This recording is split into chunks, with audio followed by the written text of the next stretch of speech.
This story took place in an era when people died more often from monsters than from disease or hunger, and it began with the arrival of those very monsters. The guy who saw them first ran to tell the others, shouting as he ran that they needed to call for help immediately. But help had already arrived. They moved through the air with huge leaps, and one of the rescuers, fearless, spread his arms and leaped powerfully toward the monsters. Right in midair, he used a spell to summon a spiritual sword and prepared to attack the monsters, conjuring the sword directly from the palm of his left hand. The monsters were waiting for him below, each holding some kind of weapon, when suddenly, out of nowhere, a sword appeared in the young man's hands. When the young man descended to the monsters, he swung his sword left and right, scattering the monsters in different directions. He scattered them, breaking their swords, and new monsters came to replace the fallen one, only to meet the same fate. Among the rescuers was a girl with long silver hair, who crushed the monsters by stomping on them with her feet, and with a sword she pulled out of her leg. The girl could deal with several monsters at once. Her sword flew with such speed that it was almost invisible, only audible. There were many monsters, and new ones followed the defeated ones, opposed by divine swordsmen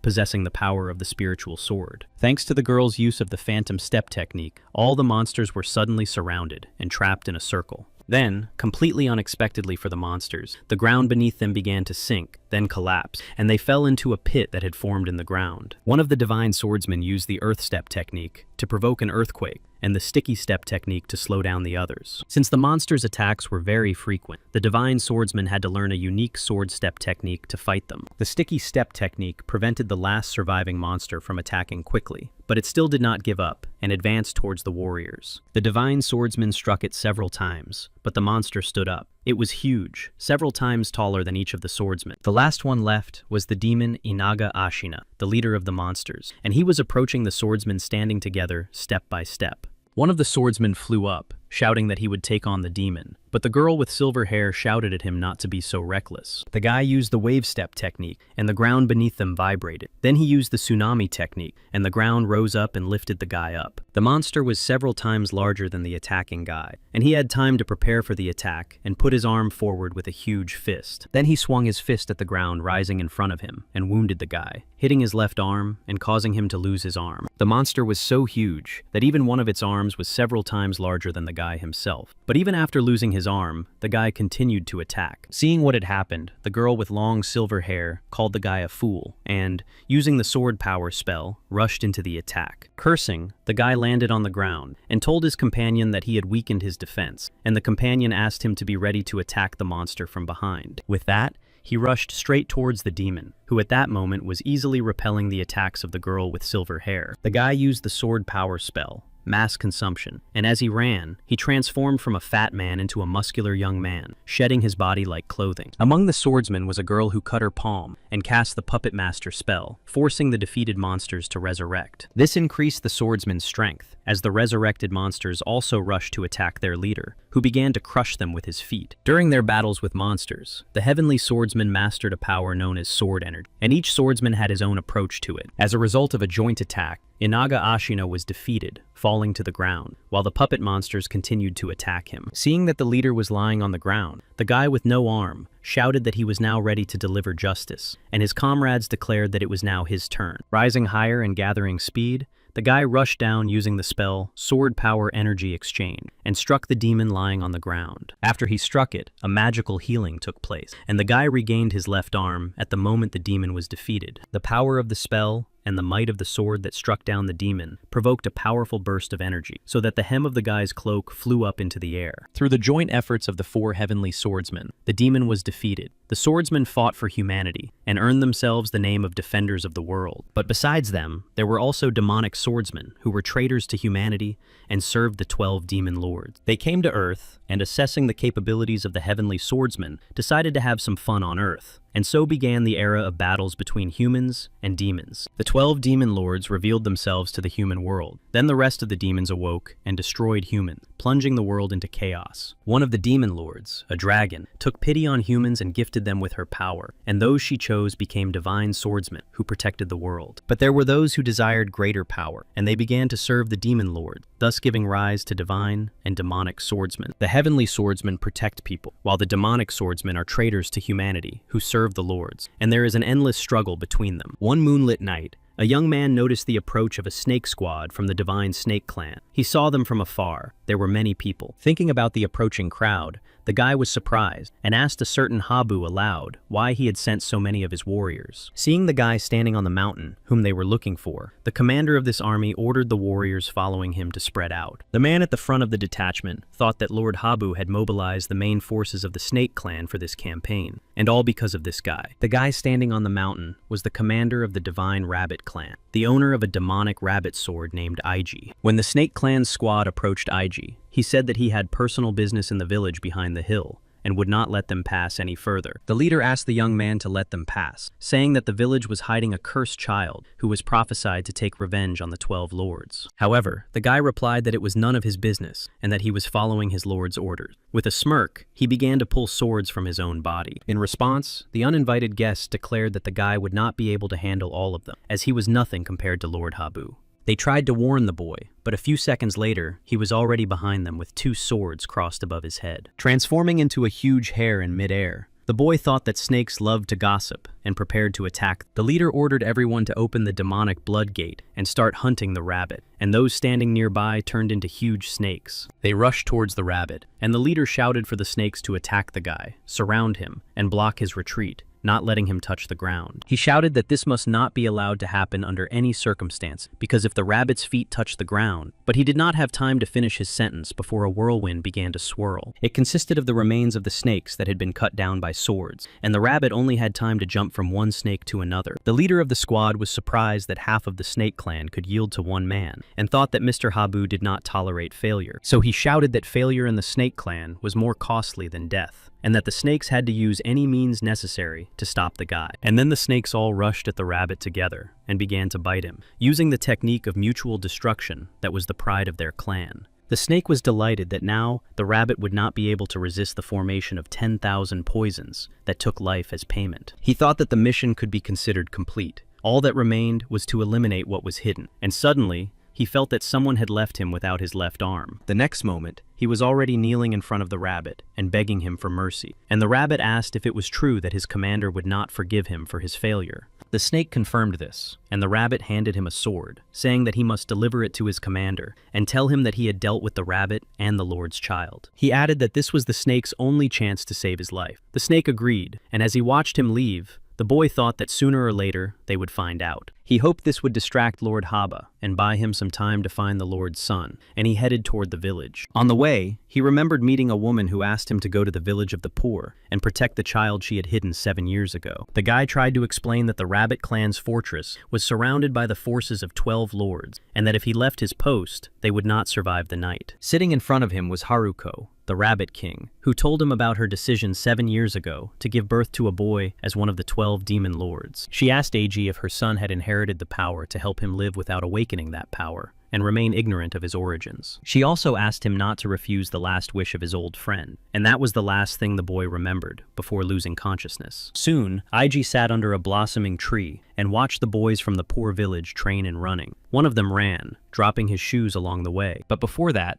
these boys walked through the forest and discussed divine and demonic swordsmen, talking about what each could do and how to make them stronger than others. Hearing about the demonic swordsmen, one of the boys stopped and shouted indignantly that they had agreed to become divine swordsmen. The second replied that his friend was greatly impressed by the transformation of the demonic swordsman, but then he smelled something and stopped. He grabbed his friend by the hand and they ran. The boy shouted that he smelled a rabbit, and they had to catch it, while his friend asked if he looked like a wolf. Running up to Ig lying on the ground, the boy said that he definitely smelled like a rabbit, and his friend reminded him of the last time they were bitten by a pack of wolves. Realizing that the boy was alive, the boys carried him to the village, and when he began to come to, they were surprised that someone could recover faster than they could. When he came to, Ig asked how he got there, and the boys replied that he was in the village of Bednyakov, and that they had found him injured not far away in the forest. He thanked them and said that thanks to them, he had survived. He thought that perhaps there might be a lord's child here, and asked if there were other children in the village. The boys replied that they were the only children in the village, and the boy asked who their parents were and how old they were, thinking that one of them might be the lord's child. The boy Yuva replied that they were 7 years old and had been found near the village gate 7 years ago, and his friend replied that the boy seemed suspicious. The boys discussed how everyone avoided them, and Yuva suggested that perhaps the boy was a beggar like them, but his friend replied that the boy's clothes were expensive. Watching them, The boy thought it was very strange that the child he was supposed to protect had saved him and brought him here, and perhaps it was fate. Closing his eyes, he thought that he had worried in vain that the child had been abandoned in the village of Bednyakov without any protection because of the prophecy. Opening his eyes, he looked at the boys. One had the eyes of a beast, the other had the eyes of a demon, and among them was definitely the Lord's child. But the guy didn't know who. Suddenly, the boys heard someone coming, and Yuva shouted to someone, pointing to the guy they had brought that morning. The old man smiled and said he was very glad that the guy was feeling better, and the guy thanked him for the treatment and said that he really felt much better. The old man replied that the treatment had nothing to do with it, that it was all thanks to the magical abilities of the divine swordsman, which he had understood from the boy's clothes and sword. The boys were surprised that they had had the incredible luck to meet the divine swordsman, so they didn't even know what to say at first. Ig asked to stay a little longer, and the old man replied that it was a great honor for them to host the young man, and he understood why he had been given these clothes. The old man suggested celebrating his arrival, and when everyone gathered and the boys began to fool around, he said that thanks to them, laughter could be heard in the village. Watching the boys, Ig thought that now the Lord could lift the burden from his heart and rest in peace, for her child was growing up in a good place. The boys continued to fool around, laughing merrily and making everyone laugh, while the boy thought that he still had no idea which of them was his Lord's child. When Ig felt better, he went into the forest, and the boys fell to their knees before him, and told him that they also wanted to become divine swordsmen. Yuka said that the qualities of a divine swordsman could manifest themselves when encountering demons, either through their own power or through the power of another divine swordsman. He asked the boy to check if they had the quality, but the boy asked why they should become divine swordsmen if they had never encountered demons. The boy thought that the presence of one of the Lord's children in the village was good protection against demons, and the boys told him about the demon attack. One of the women managed to protect Ren, and the men rushed to attack and took Yuhua away, while the attackers demanded payment for living in the village. It was then that Ren promised himself that when he became stronger, he would be able to take revenge and teach a couple of lessons to those who had harmed his family. Telling this story to Ig, the boy said that first he would capture them and then thoroughly clean their faces. He wanted to swear, but his friend covered his mouth. After listening, the guy asked about Yuhua, and he replied that he wanted to drive away the demons and protect people, and that was his only reason. There was no other. Looking at them, Ig thought that their reasons were different and that they could lead them astray, and that this information was not enough to determine the Lord's child. However, he hastened to please the boys by saying that if they became his disciples, he would help them become divine swordsmen. From that day on, the boys began their active training, and Ig told them that the qualities of a divine swordsman usually awaken after the age of 15. The boys sat before him on their knees, leaning on their knees with their palms, and the man continued, saying that one of them would manifest these abilities right now. He said that the power of a divine swordsman was both a blessing and a curse, originally belonging to one of the demon lords, and dangerous to humans. However, he did not have time to finish speaking before Ren fell asleep on the ground, and Yuva crawled away in the other direction, noticing a fluttering butterfly. Angered by such disrespectful behavior from his students, the young man yelled at them not to dare sleep, and to immediately return to listening. He continued by saying that the power of the divine swordsman would not only make them strong after awakening, and this time, the young men listened attentively. He added that the power would give rise to a thirst for power, which is why many once righteous divine swordsmen became demonic, unable to give it up. Then he said that he would teach the boys to train their bodies and minds, which greatly disappointed them, as they had hoped to be able to awaken right away. Seeing their disappointment, Ig thought that he couldn't wait to find out which of them was the Lord's child, but that it would be right to learn how to train the body and mind right away. Remembering his Lord's request, the boy thought that, to begin with, he needed to nurture righteous hearts and minds in the boys. But thinking that the child was the Lord's child, and that perhaps he was going too far, and that awakening their powers was necessary for protection, he declared that they would begin right now. He said that even if their powers awakened now, they should not become complacent or greedy, but should follow his instructions. He continued to hold his hands on their heads,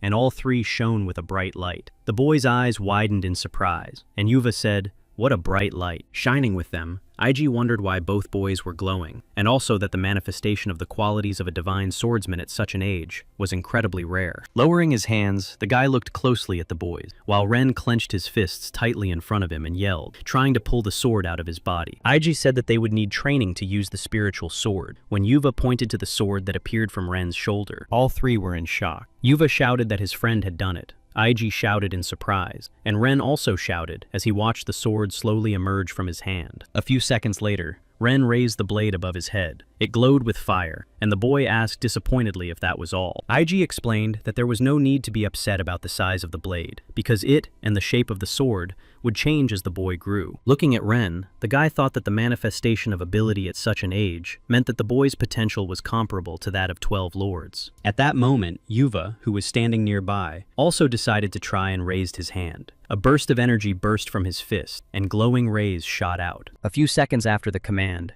a small blade appeared in his hand, and his friend laughed that it was smaller than his. Their mentor was terribly surprised. He tried to figure out what was happening, and where both boys got the qualities of divine swordsmen. In addition, they both had incredible potential, and he decided that he simply had to teach them everything he knew. After that, they began active training. The boys did push-ups, took care of the adults in the village, and even did cleaning. When winter came, they went into the forest and returned home with huge bundles of brushwood and branches several times their size. Now they had become so strong that they could help the adults in the fields and work the land, and this also became part of their training. In addition to doing all this work, they also continued to train, and at first, they used ordinary sticks instead of swords. When IG arrived at training, he found Yuhua alone and asked where Ren was. Yuhua replied that he had gone to the village and complained that his friend was loved, but he was not. Suddenly, they were distracted by a cry. A girl was running towards them, calling IG and asking him to hurry. Both boys asked her what had happened, but before she could answer, a man appeared behind her and said that he hadn't seen IG in a long time. It was the commander of the Divine Snake Clan, Habuna. Looking at IG and his student Habuna standing in front of him, he snorted contemptuously and said that the boy had become very boring. Nodding his head toward the girl lying on the ground, he added that in the past, the boy would not have been able to stand calmly and watch someone die before his eyes. IG was forced to agree with him mentally. He thought that his feelings seemed to have dulled because he was unable to react in time. Aloud, however, he said, looking straight into the eyes of the uninvited guest, that he was sure that he would come much later, spending several more years searching. Habuna replied that 7 years ago, he had been fooled because he was sure that he would not be able to cope with his subordinates, and reminded him that he had the guy's sword. It turned out that the snake had told him everything, and now Habuna nodded at the boy, asking if he was the child who was prophesied to defeat the 12 demon lords. Yuvi listened with wide eyes, and Habuna continued, saying that the attempts of IG and his lord to sacrifice everything to protect the boy only aroused pity. Without taking his eyes off the uninvited guest, IG drew his sword and shouted at Yuva to run away from this place immediately. The boy looked at the girl, lying on the ground, but Habuna replied that the boy would end up just like the girl, and that he shouldn't worry. And at that moment, when Habuna rushed towards IG and they crossed swords, the mentor managed to shout to his student to run away right now with all his might. The opponents deftly parried each other's blows when Habuna, calling the boy pathetic, asked if he really thought he could buy the boy time. Instead of running away from the battlefield, Yuva rushed to the girl, picked her up, and realized that it was too late and she had died. The guy couldn't hold back and cried, and kneeling in front of the girl, he looked towards the village, thinking that it was very strange that it was so quiet there. A terrible thought crossed his mind, and with his sword in his hands, he jumped up and rushed to the village. But when he got there, he found the street littered with bodies. Unable to believe what had happened, the boy burst into tears, dropped his sword, and thought that if the villagers had fled or hidden, they might have survived. IG and Habuna continued their battle when IG noticed that Yuva had returned from visiting the village, and the boy shouted at him to run away. Habuna, unable to contain his joy, said that they were easy prey for him because IG's hands were tied, and the boy did not dare to run away. IG realized that his opponent had deliberately positioned himself in such a way as to block his path, while Yuva had the opportunity to attack from behind. The boy understood that the plan was for Yuhua to rush at Habuna from behind, at which point he would make his move and strike him with his sword from behind, as was his hunting style. Both thought that Yuhua would not be able to foresee this move, so when he rushed to attack Habuna, he thought the boy was naive. IG thought the guy shouldn't have done that, but his opponent was already pulling swords from his back and getting ready to strike the boy running towards him. However, instead of attacking from behind at the very last moment, Yuhua circled around Habun and ran past him towards his mentor. Then he flew over them and landed next to his mentor, asking if his opponent really thought he would fall for that trick. When he landed, IG turned to him and asked why he had returned, since he had told him to run away. And the boy said that Habuna had destroyed the entire village. Taking advantage of their conversation, Habuna decided that this was the right moment to attack both of them, and rushed towards them, spreading his wings. Deflecting Habuna's attacks, IG told his student that if he had come to take revenge, he should stop attacking and start planning. But the boy replied that it was not about revenge. The boy said that he had heard their conversation with the villagers, and understood that they were not going to run away. and thought that they were protecting Rina. He also thought that their opponent had confused him with another boy, and asked his mentor aloud if he thought that was a good enough reason. Jumping into the air with his mentor, the guy thought that if they didn't defeat the enemy, he was ready to die defending Rina, just like the villager. Then they descended together, crossing their swords with the enemy's sword. But the enemy also fought back with his huge wings. Habuna was surprised that instead of continuing to stall for time, Aiji was now attacking him together with his student. He thought that Aiji did so because he was afraid of his student's inexperience, and then Aiji and Yuhua ran away from him for a short distance. Then Habuna saw a huge rabbit standing behind them with swords in its paws, and thought that it seemed to have regained its former form. Preparing for the attack, Aiji admitted that it was a mistake to involve him in everything, and that he felt guilty. But he replied that they needed to deal with the enemy. Habuna was approaching the boys, but the teacher said that this was his fight, and that Yuva should retreat and let him deal with it himself. Habuna was already very close, holding a sword in his right hand, as well as in each of his wings, and there were also swords in the wings on his hood. Looking at him, Yuva asked if this was the power of a demonic swordsman, and the teacher replied that he should remember that excessive greed destroys a person. He himself turned into a rabbit, and, without turning around, gave his last instruction, expressing the hope that he would not repeat the mistakes of his wayward master. Yukva said he didn't understand what he was talking about, and that they had to fight together, but the teacher replied that the boy was his dear student, and he asked him to survive. The boy felt himself being thrown back, and the rabbit moved forward, the ground cracking with each step, and he shouted that it was time to end it all. His opponent roared that he had wanted this ever since they became demonic swordsmen, and the rabbit replied that he would have ended it back then. The rabbit used several spells, such as Shell Split and Shell Breaker, and a whole crowd of rabbits lined up behind him. Promising that his opponent would regret going against him, he turned into a snake, using the spells Call to the Stars and Retribution, then Call of Catastrophe. After these spells, the snake became huge, his eyes lit up with fire, and he promised to send the guy to the underworld to meet his wicked lord. The huge rabbit bared its teeth and growled that at the end of the battle, his opponent would regret ever daring to open his mouth against his lord. With that, the rabbit grabbed his sword with both paws and prepared to attack the huge snake standing right in front of him with its mouth open. The snake growled, baring its huge poisonous fang, and the crowd of rabbits rushed at it with their paws stretched forward, holding swords. Meanwhile, Ren was returning to the village, carrying a full basket on his shoulders, and remembering that Yuva had asked him to bring something, but he had forgotten what. The boy put the basket on the ground when he entered the village, and listened to the silence that hung over the whole village, which greatly disturbed him. Kneeling on one knee, the boy began to examine the tracks he saw on the sand, and he also smelled a faint scent of blood lingering in the air. Putting all these facts together, and listening again to the ringing silence, the guy realized that all this pointed to the fact that something bad had happened. Standing up, Ren looked ahead and saw the energy trail of one person, and his suspicions were confirmed by the footprints in the sand and the gate. He didn't know it was Habuna, but from the evidence he gathered, he realized that the uninvited guest who had come to them hadn't even tried to hide his presence. Ren decided that the first thing he would do was follow the stranger, who was in such a hurry that he didn't even notice another observer in his haste. The boy saw that the villagers had come to the defense of the children, and sent Momo to warn Aiji that a stranger had come to take his child. Walking down the street, the boy remembered everyone who lived in the village and stood up for them. The old man who found them in the forest, and Uncle Makoto, who could do anything. He remembered how Yuvi's aunt Tsubasa, who dreamed of having her own child, took care of him, and how Shinichi let them get away with anything. He remembered the girl Momo, who taught them to read and write, and then died trying to warn Aiji about the invasion of the uninvited guest. The boy stood for a moment, turning toward the village and saying goodbye to all its inhabitants, thinking that every single one of them had died for him and because of him. Shortly before that, Aiji had a conversation with the villagers, and the boy told them that he was a demon swordsman, and one of the boys was his lord's child. Aiji also said that he had hidden this for as long as he could, but now the other lords had found out about it, and the villagers were in danger. After listening, someone said that it was hard for them to believe that one of the boys was the child from the prophecy, while another replied that despite this, they remained one family. Aiji suggested that in order to ensure the safety of the villagers, the boy should take the children and leave their village. They replied that he would be persecuted for the rest of his life, and suggested that he turn to the Alliance of Divine Swords, or someone in a high position. One of the residents asked how they could refuse to help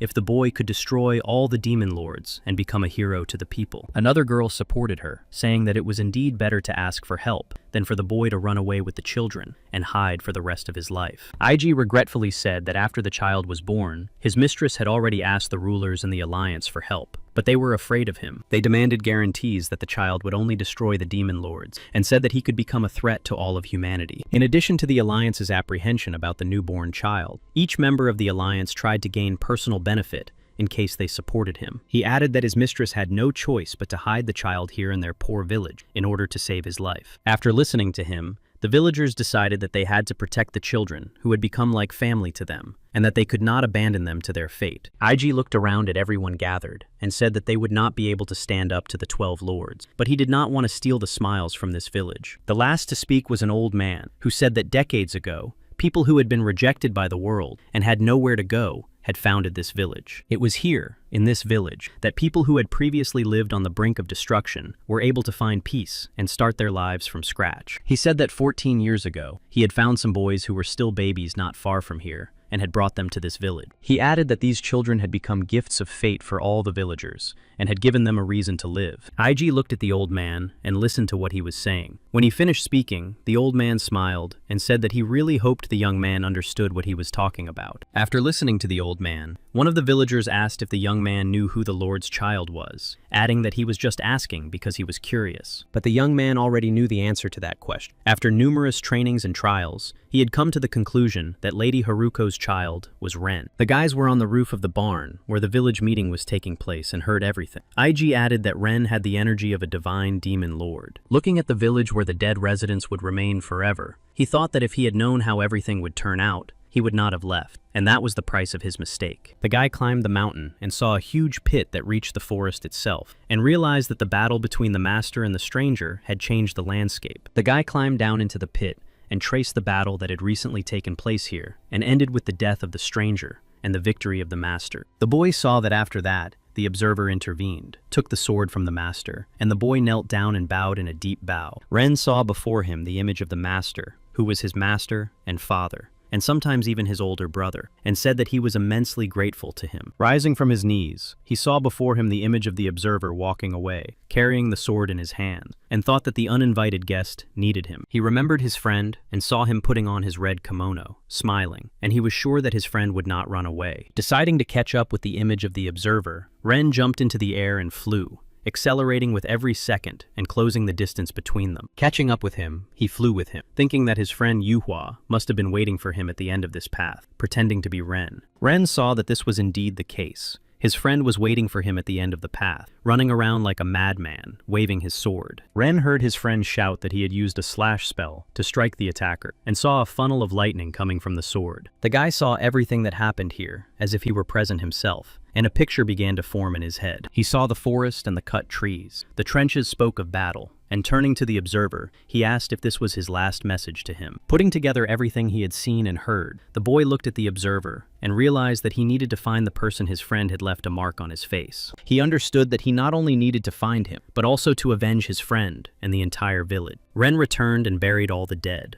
Kneeling next to the place where his friend had found his final resting place, the boy said that they all needed to wait a little longer. He sat with his head bowed for a while, then looked up with tears streaming from his eyes, and promised to repay his enemies 100-fold for what they had taken from him. Ren left, leaving his sword where he had buried his friend, and did not see the white light descend from above, and Yuva rise from the pile of stones. A young man arrived at the southern branch of the Alliance of Divine Swords. Walking across the courtyard toward the main building, he asked loudly if anyone was there. He was a divine swordsman named So, and a scout, and after checking his notes, he came to the conclusion that he had arrived at the correct meeting place. Unexpectedly for him, a man appeared nearby who said that according to rumors, the mission would be quite difficult, and he asked what the young man was doing there. Bowing, So introduced himself and said that he was traveling from Meadow, that he was 19 years old, and that he had come here to practice. The man who met him was named Senmon. He grinned and said that most people now decide to become demonic swordsmen after awakening their powers. So asked if it was forbidden to talk about lords and swordsmen, and the man laughed, saying that what was the point of hunting them if you couldn't even talk about them. So said that the Alliance was trying to avoid the demonic lord, and Senmon replied that they did not want to provoke hostility with the lords. The man gave the young man some advice, saying that if he chose to follow the path of a divine swordsman, he should be guided by will and duty, not by a thirst for power and profit. The young man looked at the man intently, hanging on his every word, and then asked how he knew he was a novice. Then he looked at his appearance and decided that it was all because of his new uniform, and the man replied that he would tell him if he showed his spiritual sword. So agreed and cast a spell to summon the spiritual sword, which he took out of his left hand, while energy swirled around him. A few moments later, So raised his right hand with a huge sword, his shirt torn to shreds, and Senmon laughed at this. The man replied that he knew the guy was a newbie because of his uniform, which showed no signs of being affected by the guy's spiritual sword. So sadly noted that he now needed a new uniform, and that the man could have told him about it earlier, but the man advised the guy to have the uniform altered. Senmon raised his left hand, and So asked if it was to summon the sword, but the man replied that he wanted it to be the first thing that came to his opponent's mind. Noticing two figures not far from them, the man suggested that the guy practice on them, but he replied that he couldn't tell at first glance. Senmon laughed and replied that this was the tactic of the divine swordsman, so that their opponent could not predict from which hand he would summon the sword. The figures discussed the task, and were indignant that it was a team task, which meant that the reward would be divided between two people. They were the divine swordsmen,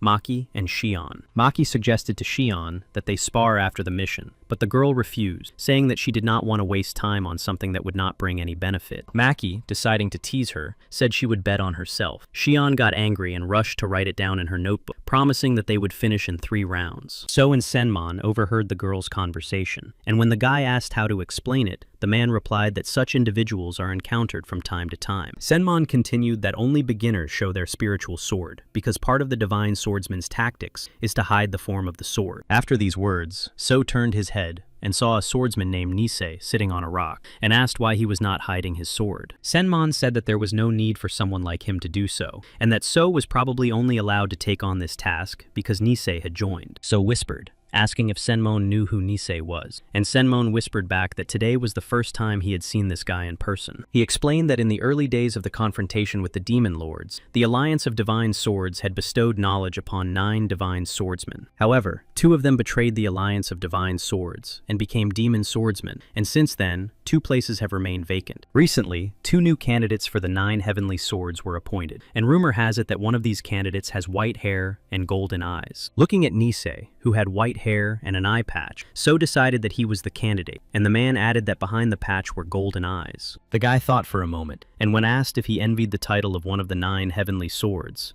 he replied that he did not, because he was just a beginner. Senmon added that So's age and status gave him away as a beginner, as swordsmen usually hide this information, and sometimes even their faces. He pointed to the roof, and the guy saw a man lying there with a mask on his head. He was also a swordsman, but his name was unknown. When everyone gathered in the courtyard, Maki saw that So was holding his sword, and shouted that he must want to fight if he had drawn his sword, but he replied that he did not. After that, they were informed that their mission would be to exterminate demons, conduct an investigation, and deal with the consequences of their appearance. An old man and 2 girls came out to them, one of whom said that their destination would be the Foggy Village in Tsukaba's domain. The other girl, taller, with long black hair tied in a ponytail, added that they would go to the mission location with the village chief. For defeating the demon, they would be promised 1 coin, and for investigating the cause of the demon's appearance, another 50 coins on top of that. Cheon was delighted. The girl wrote everything down in her notebook, and said that she had expected a tiny amount for a group mission, but they had a cash flow here, so added that 3 coins covered the monthly needs of 1 family. And Senmon replied that this meant that the mission would not be easy. The tall girl with long black hair listened to everyone, and noticed that the carriage was ready, and they could set off. She asked a colleague standing nearby if the old man would be able to handle it, since no one had been able to do so before, and she replied that this time was different. When everyone got into the carriage, Maki said that they had an inspector from the Alliance with them, and that they would reach the village very quickly. The main street of the village was very quiet. Senmon asked the head of the village why it was so quiet, and he replied that the flow of tourists had stopped due to the appearance of demons. The man was surprised where the large reward came from,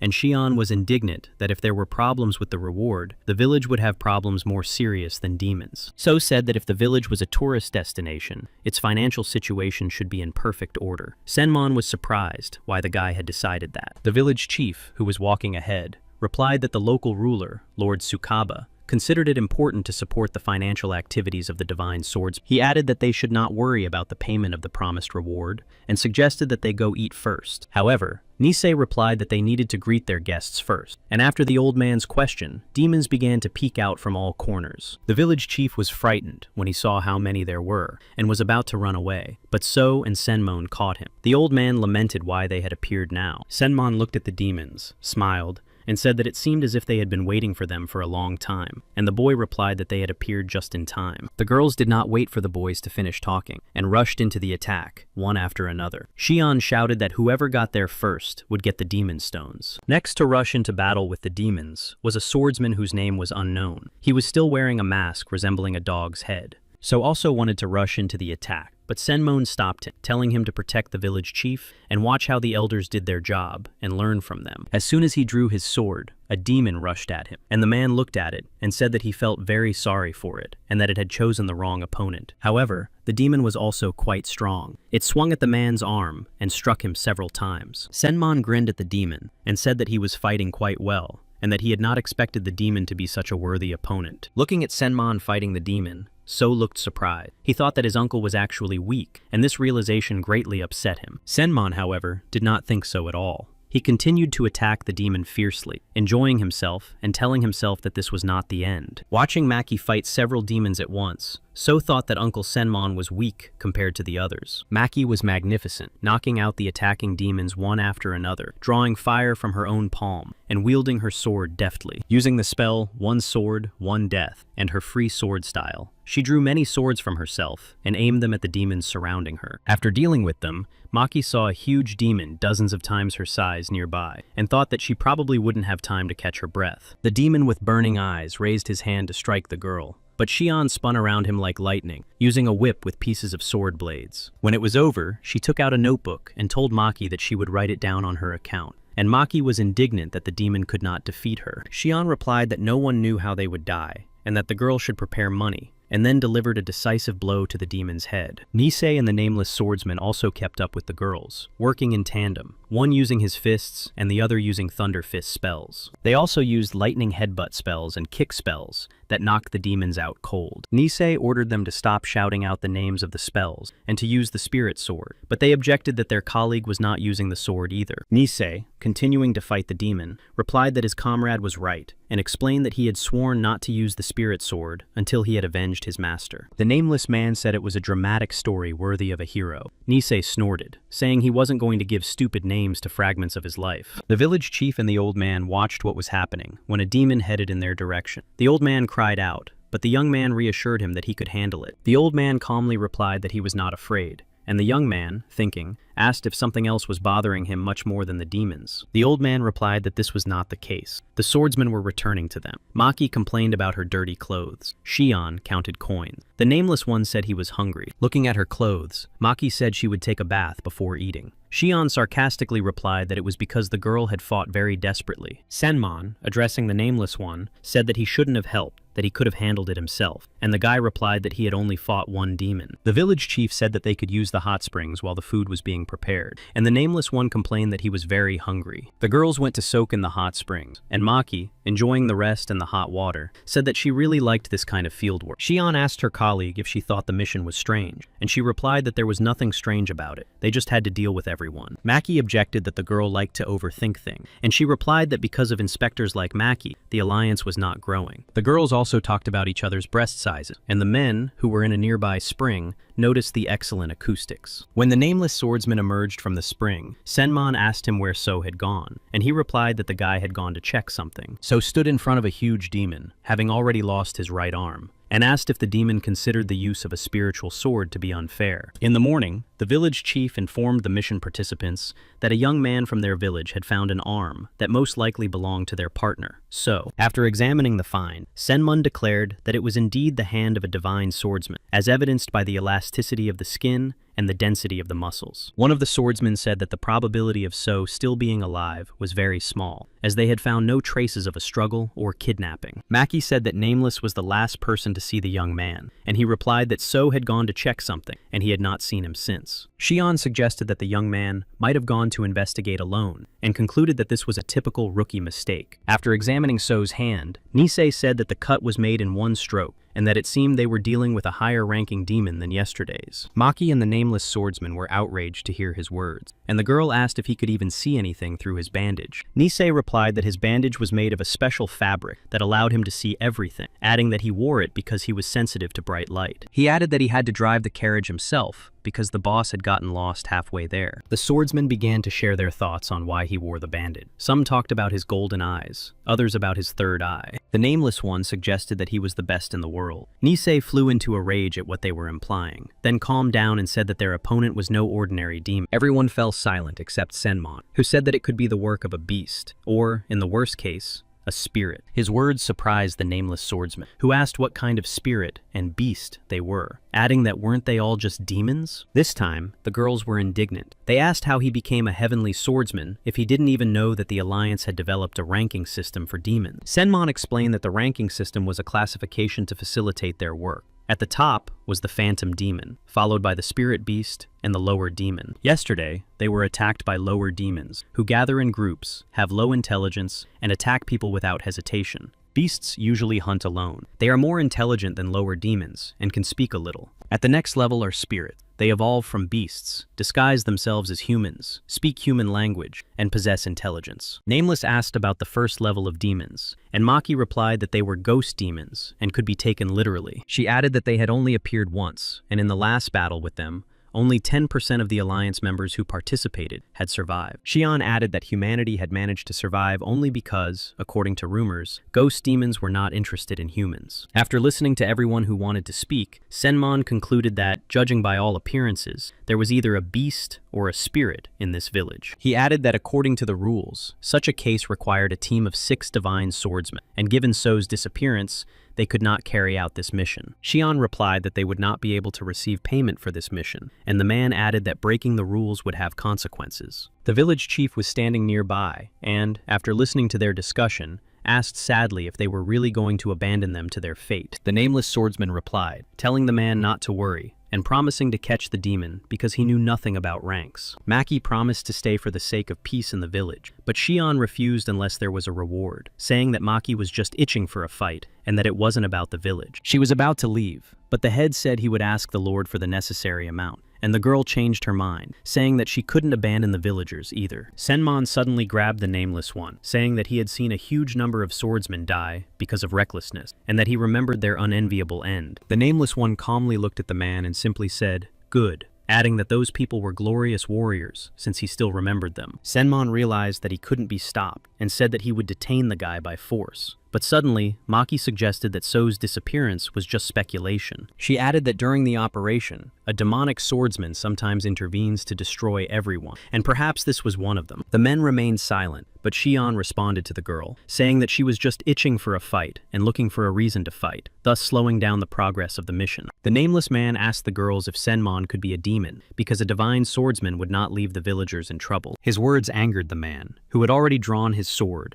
and said that the guy would have to take off his mask first if he suspected him. The nameless man grabbed the tip of his opponent's sword with his hand, and Maki commanded the spell Sword Force Indomitability and knocked the sword out of both men's hands with her foot. Seeing Senmon's face, she laughed and said that if they fought, they would be able to figure out which of them was really suspicious and which was not. Despite the fact that a few seconds ago, the men had called each other strange, upon hearing her words, they shouted, asking which of them was saying such things. In response to their words, Maki began to draw her blades and shouted, asking why Cheon was so slow to join her. Cheon was casting a spell and said that she didn't care if Maki just wanted to fight, but if it jeopardized the reward, she wouldn't allow it. Nisei and the village chief watched them, and when the chief asked if they should intervene, the boy replied that the old man should not worry. He added that when a swordsman's powers awaken, they have a sharp reaction to the death of others, and these emotions will be a stimulus for future battles. Meanwhile, the 4 mission participants were already flying through the air and using their weapons against each other when the guy took out his sword. Nisei told the old man that he was different from the swordsman, and upon hearing this, they turned around and listened in surprise as his sword clanged. He added that it didn't matter if there was a demon swordsman among them. He suggested leaving everything as it was and not following the rules. Hearing this, Maki said that there would be consequences. Cheon thought that the guy was a candidate for the heavenly swords of Senmon, that he was the demon swordsman. Suddenly,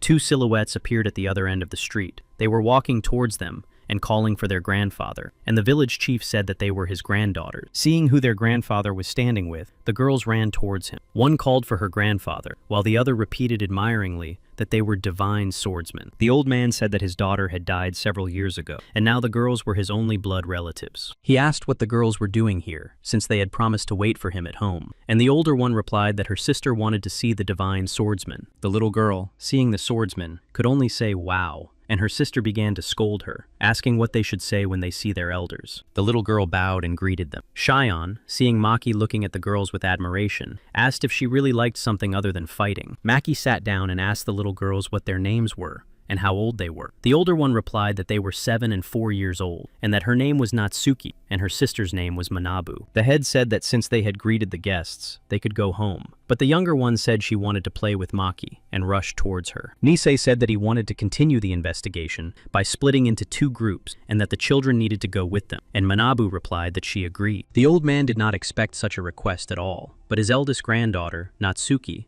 replied that he need not worry, she would take care of her sister. All the old man could do was agree. Manabu was put on Senmon's shoulder, and Natsuki walked hand in hand with Maki, followed by Cheon. The girls went to talk to the villagers, questioning everyone. Maki and Cheon stood aside, while they gathered information about what was happening in the village. The boys went to the field with the village chief, where they talked to the men, and the chief introduced Nisei to everyone. Then they all walked around the village together, questioning each resident, asking who had seen and heard what, and how they could help with the investigation. The nameless swordsman was the first to return to the house that had been assigned to them for lodging, followed by the girls, who asked him about his findings. The swordsman lay on the floor, exhausted, and said that Nisei had deceived everyone. Instead of participating in the investigation, he had been chatting with the old man. Nisei replied to the nameless swordsman that he needed to look into something suspicious about the village chief. Maki replied that, according to the old man, his daughter had died several years ago, and she thought the old man was acting strangely in front of his granddaughter. Cheon indignantly asked if the girl really suspected the children, and reminded her that they were delighted when they saw the swordsman, and that they could not be suspected. She offered her own version, stating that the local lord was very suspicious, because it was unclear why he was spending so much money on the villagers. The nameless man said that the old man was just worried about his granddaughters, but he had another question. Why were there no other children in the village except for the headman's granddaughters? Nisei asked where the girls were, and Cheon replied that Senmon was supposed to take them to the headman's house, but then they heard a child's voice calling the swordsman. Natsuki appeared at the doorstep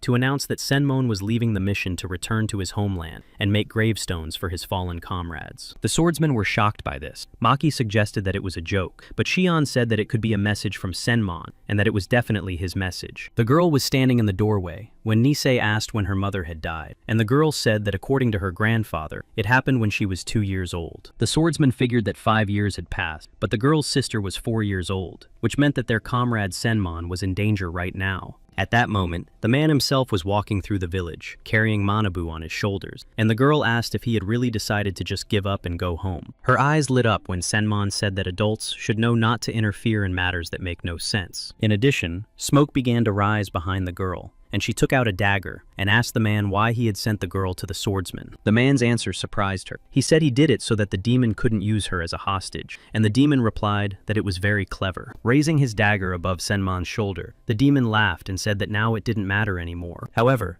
the man managed to grab his dagger and block the demon's blow, asking if he really thought he had even the slightest chance. The demon laughed and told the man to stop bluffing, and with his free left hand, he grabbed the demon by the scruff of his neck. Before the demon could even look back, he was already flying backwards to the ground, dropping his sword, while the swordsman raised his own above him. The blow with which the swordsman threw the demon into the girl's body was so powerful that it left a dent in the ground and cracked the earth. Despite this, the demon jumped to his feet very quickly and, bending down to take a running start, said that children should not be treated this way. Senmon replied that it was the duty of older comrades to guide foolish children onto the righteous path, and took up a defensive position. What the man saw next made him curse and be unspeakably surprised, for a spiritual sword appeared in the demon's body. This made the man think seriously. Looking closely at the demon, he said that it was very unusual to see a demon using a spiritual sword. A green light emanated from the sword in the demon's body, and the swordsman continued that he could explain this by the fact that the demon had absorbed the divine swordsman. Senmon asked if the demon had really absorbed the newcomer who had come with them yesterday, and whose hand they had found, while he was constantly on guard. The demon replied that those who were stronger were best at satisfying his hunger, and the guy was a complete disappointment, so he had to go looking for himself. Having said this, the demon suddenly jumped, but the swordsman was ready, parried his blow, and dodged to the side, the blow grazing him. Jumping up and flashing his eyes, the demon asked defiantly, looking at the swordsman, if that was all the speed his opponent had. Then, right before Senmon's eyes, the sword began to spin in a circle in the demon's body, and it slowly began to rise into the air. Once in the air, the demon began to move toward the swordsman, but the air currents created by the spinning sword prevented the swordsman from standing firmly on his feet. Noticing how the swordsman reacted to his actions, the demon realized that he was apparently quite weak and would not be able to satisfy his hunger. Saying this, the demon rushed at Senmon, trying to cut off his left arm, but only managed to cut his clothes and skin. The demon looked at him and said that he was a disappointment, and Senmon grabbed the demon and squeezed him in his arms, reminding him of his words that he would not be able to defeat him. Looking at the man, the demon asked if he had decided to strangle him in his arm, but the man was already commanding the spell of the unbreakable stance. Senmon's body began to turn to stone, and he said that he was lucky that the demon did not show his face. Otherwise, he would not have been able to defeat him. The demon demanded to be released. The man's face was almost completely covered with stone, and he said that it would pass either in the event of his death or when he was no longer threatened. The demon growled that he would get rid of the swordsman, but the man thought that he just needed to wait for the others, because that was why he had been taken on the mission. Holding the demon in his stone embrace, he remembered his past and how he had dreamed when he was young that others would recognize him. He remembered that he had always moved forward tirelessly, because he firmly believed that sooner or later, his efforts would pay off. He trained tirelessly, and when he was at the peak of his training, he had that very encounter with the demon that he now remembered. He was not the only one fighting this huge demon, and among all the fighters, he noticed two guys who were counting their victories. Senmon watched how masterfully these two wielded their swords and dealt with the demons, and very unpleasant thoughts came to him. Looking at his sword, the man realized that no matter how hard he tried, he would never be able to reach those with innate talent. He remembered that even when his innate ability manifested itself, and he believed that he could become a little stronger, it turned out to be insignificant. This ability was very pitiful, and only allowed him to watch the death of his comrade, and he became like a tombstone on the battlefield. His last thought before his face turned to stone was that he couldn't just give up, and that he had to do what he was capable of. Suddenly, the swordsman's stone body began to crack, and the demon rejoiced, saying that he would die sooner than he thought. But Senmon laughed in response, saying that it was not at all as the demon thought, and that the cracks appeared because nothing threatened him now. He was right, because whips with blades attached to them, directed by a spell of preliminary arrest, flew towards the demon. They slowly enveloped the body of the girl in which the demon was located, and they heard Cheon's voice asking Senmon to step aside. Senmon recoiled when the whips enveloped the girl's body, and then the blades, driven by the spell of a thunderstorm of swords, rushed at the demon. However, to everyone's surprise, the demon was able to free itself from the grip of the whips and lunged forward so that the swords, without touching it, fell to the ground. After the escape, Maki lashed out at Cheon for not being able to hold the demon back. But Cheon replied that she had warned her that this technique didn't work well after sunset. However, the demon didn't get far. He watched the girls arguing and said that he wanted to prolong the meal, but now he would finish them all off together. The demon soared into the sky directly above the girls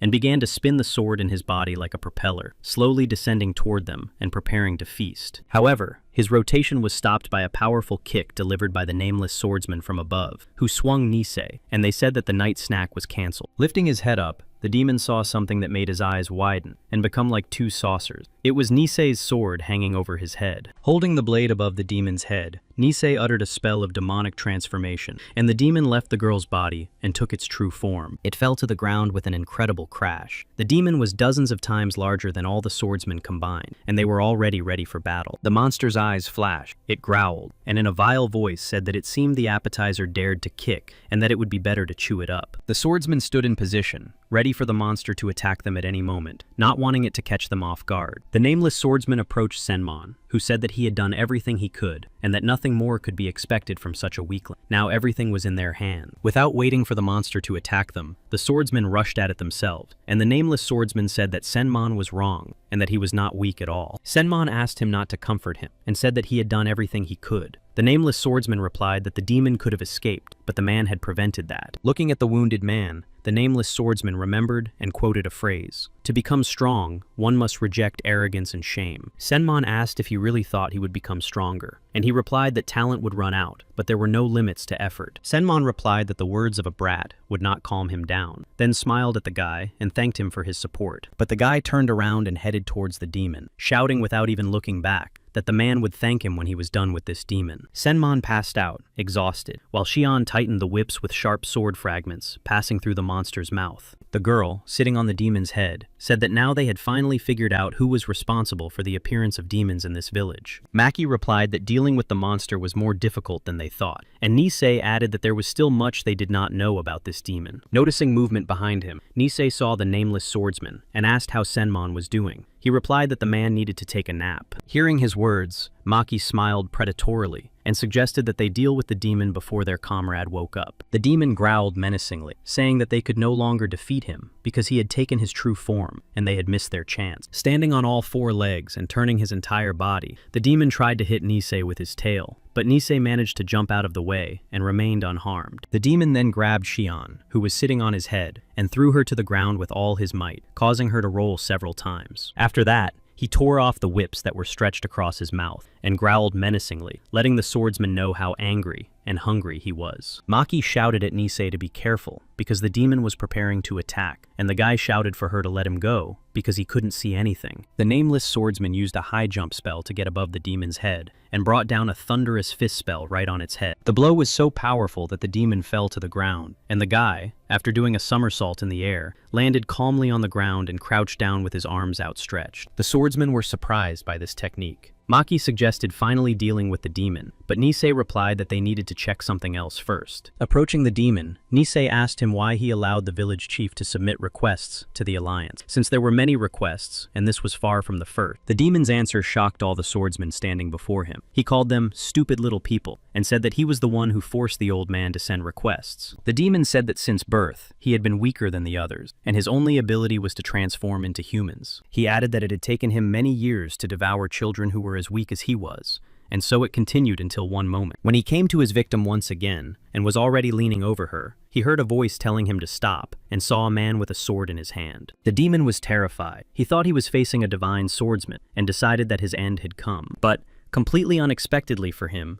the man fell to his knees before him and begged him to spare her child. The demon did not expect this. The woman kneeling before him cried and promised to do anything for him if he would let her child go. Her words greatly surprised the demon, but he said he could not trust her because once she got her child back safe and sound, she would simply deal with the demon. And then something completely unbelievable happened. The woman handed the demon a sword and said that he could take her life in exchange for her child's life. The demon admitted that he remembered that day when the mother sacrificed herself and did not take her eyes off her child, even when he was devouring her. He added that the children he had devoured before were useless compared to what he experienced when he devoured this woman. Absorbing one divine swordsman helped him evolve into a spirit, and he could no longer absorb ordinary people. After all, absorbing swordsmen made him stronger, and parents were willing to do anything for their children. And the villagers themselves summoned the swordsman in exchange for the lives of their children. The shocked swordsmen stood with their heads bowed, and the demon laughed, saying that they had finally realized that humans were no different from demons. While the swordsman listened to his story, the demon managed to transform himself, stood on his hind legs, and said that the swords proved the truth of his words. Maki asked her friend how many swordsmen the demon had killed, and she replied that it seemed it was time to take care of their own lives. Maki reassured her, saying that they had backup from the alliance, and Nisei, waving his sword, asked how the demon dared to play with human emotions. Saying that he had had enough, Nisei swung his sword and rushed straight at the monster. The girls screamed for him to be careful, that it was incredibly dangerous. After doing a few somersaults in the air, the boy found himself right above the monster's head, which was swinging its paws, each of which held a sword. The next moment, something unexpected happened. The monster opened its huge mouth, studded with sharp teeth, right above the spot where the boy was flying. Before the swordsman could even look back, the boy's body disappeared into the monster's huge mouth, and it snapped its sharp teeth shut with a crunch. Then the guy's sword fell to the ground. The nameless swordsman asked in surprise what had just happened. Cheon asked her friend if this was the insurance she had been talking about, and only the demon, satisfied with how well he had pulled it off, grinned, showing his teeth, and looked at the guys with his eyes closed in pleasure. But he didn't grin for long. He felt something happening inside. The smile disappeared from his huge mouth, and his eyes sparkled with surprise. The demon felt sick, decided he needed to get rid of the guy, and spat out Nisei. He flew into the wall, then bounced off and fell to the ground. Returning from the demon's belly, The guy was lying on the ground, and the swordsman noticed that his hair was white, and decided that he had used hair dye. After spitting out the guy, the demon immediately explained himself, snorting and saying that the guy was an ordinary person, and that they seemed to be mocking him by slipping a human in. Maki said she had heard that people sometimes pretend to be demons. Cheon suggested leaving, since no one would pay them for this mission anyway. After listening to the girls, the nameless swordsman replied that if they left, he would deal with the demon himself. Cheon replied that she wasn't being serious. The demon became seriously angry and declared that the swordsman would pay dearly for ruining his appetite. He added that from now on, every time they attacked him or blocked his attacks, he would give orders to the lower demons. The essence of this command would be that they would receive a signal from him to deal with one captive child, and that would be on their conscience. The swordsman did not expect such a move. Cheon asked what they should do, because it did not seem like the demon was lying. Maki replied that they did not have time to discuss it. She added that if they followed the demon's lead, there was no guarantee that the children would be safe, and the demon would only become stronger by taking their power. Stepping forward, Nameless replied that he would try to buy them some time, and that the girls should use that time to decide what to do next. Without waiting for their response, he walked forward. Maki shouted that he was going to play by the demon's rules, and that it seemed like he wanted to die. But he had already approached the demon and stood in front of him. The boy was dozens of times smaller, and the demon asked if he was ready to sacrifice himself for the children. The boy looked up at him and said that it would be better for him to keep his promise, and the demon replied that the children would continue to be bait for the divine swordsman. When the dog mask fell from the boy's head, So suddenly appeared with a sword and asked if he was very late. The demon turned around to see who else was there, so put his sword on his shoulder and said that he was delayed while rescuing captive children from some cave. His right hand was in its proper place. All this time, he was looking at the nameless swordsman and talking to him, addressing him as boss. The latter grinned and said that the guy had arrived just in time. The demon was surprised, asking if he hadn't devoured him yesterday, and looking at the nameless swordsman, he said that if So had come earlier, the guy would have at least died in battle. The latter replied that the demon seemed to be deaf, because he said that So had arrived just in time. The demon laughed and asked what he could change in this situation. Despite his body being covered in sword wounds, the guy suddenly gathered himself, clenched his fists, and all the swords flew out of his body, surprising the demon. The swords fell to the ground with a clang, and the guy looked at the demon angrily and asked if he wasn't going to run away, since his body was covered in wounds. The demon did not answer. He raised his numerous paws, in which he held swords, and growled menacingly at the guy. But the guy looked at the demon and replied that mindless sword swings did not make him a swordsman, and the monster continued to rage and wave his paws. Without wasting any time, the guy grabbed its paw, and squeezing his hand, said that the presence of a spiritual sword did not make the demon equal to a divine swordsman. The girls couldn't believe it. Maki noticed the golden eyes and white hair, and decided that he was the very same Cheon, thinking that the guy was just a child. Then they turned their attention to So, who, throwing Nisei over his shoulder, turned to them and said that he was indeed only 17 years old. He said all this in a completely matter-of-fact tone, and added that when the boss gets angry, it's better not to approach him, and they could take his word for it. By this point, Senmon had come to his senses. He stood up, holding his shoulder, walked up to the guy, and asked what had happened yesterday, since they had found his arm. Throwing his friend off his shoulder, So raised his right arm, and asked with a smirk if this was the arm they had found, which confused the swordsman. Last night, the guy really did meet a demon in the form they saw him in now, and he lost his right arm in the fight. Then, the lizard's tail-throwing skill was activated, which moved the swordsman 50 li away and started his body to regenerate. The guy said that after his arm grew back, he traveled about 40 li and arrived in the village about an hour ago. When he returned, he sensed that something was wrong and thought that since he was already late for the start of the mission, it would be a good idea to look around. That's how he discovered the cave where the kidnapped children were being held. The cave was located on the outskirts of the village and was guarded by several lower demons. After listening to him, Senmon asked if it seemed like the guy knew the nameless swordsman from the beginning, and that it was clear he had deceived them about being a novice. The guy smiled and replied that he had his reasons for doing so, and that he had actually joined the Alliance of Divine Swords quite recently. Senmon said that he had behaved very foolishly towards So, and Maki offered to help their colleague, adding that it didn't look like he would be able to cope on his own. Meanwhile, the battle between the demon and the nameless swordsman continued. The monster attacked, swinging its swords, but the guy managed to dodge them. Then he jumped up, and, standing on one of the monster's paws, began to throw streams of energy at it, so that the swords the demon was holding were knocked out of its paws. Turning and looking at the fighters, So added, addressing Maki, that the boss was kind, which was why he hadn't finished off the monster right away. Senmon also came to the conclusion that despite the demon's threats to deal with them, the nameless swordsman seemed to be motivated by entirely good intentions. Maki indignantly asked if someone could explain what was going on, Cheon replied that he had a pure heart, and that she seemed to be starting to like younger guys. Her colleagues replied that Maki was slow on the uptake, and that they were starting to worry about the future of the alliance, but she shouted, demanding an explanation. Turning to her, So replied that he wanted to preserve the memory of the fallen swordsman. The ground around the fighters was littered with swords stuck in it. Deprived of all his spiritual swords, the demon became terribly angry and growled in rage, while the boy smiled and asked if he had any other swords lying around. Realizing that he had been tricked, the demon asked if the boy was waiting for him to retrieve all the swords, and the swordsman replied that they would disappear along with the demon. Confident in his invincibility, the demon bared his teeth and replied that he would now show that even without swords, the power he had received from the swordsman had not gone anywhere. After uttering this threat, the demon swung his fist at the nameless swordsman, but the latter managed to jump out of the way in time, and the demon's fist slammed into the ground. While the demon was recovering, the nameless swordsman walked over to where the swords of the fallen swordsman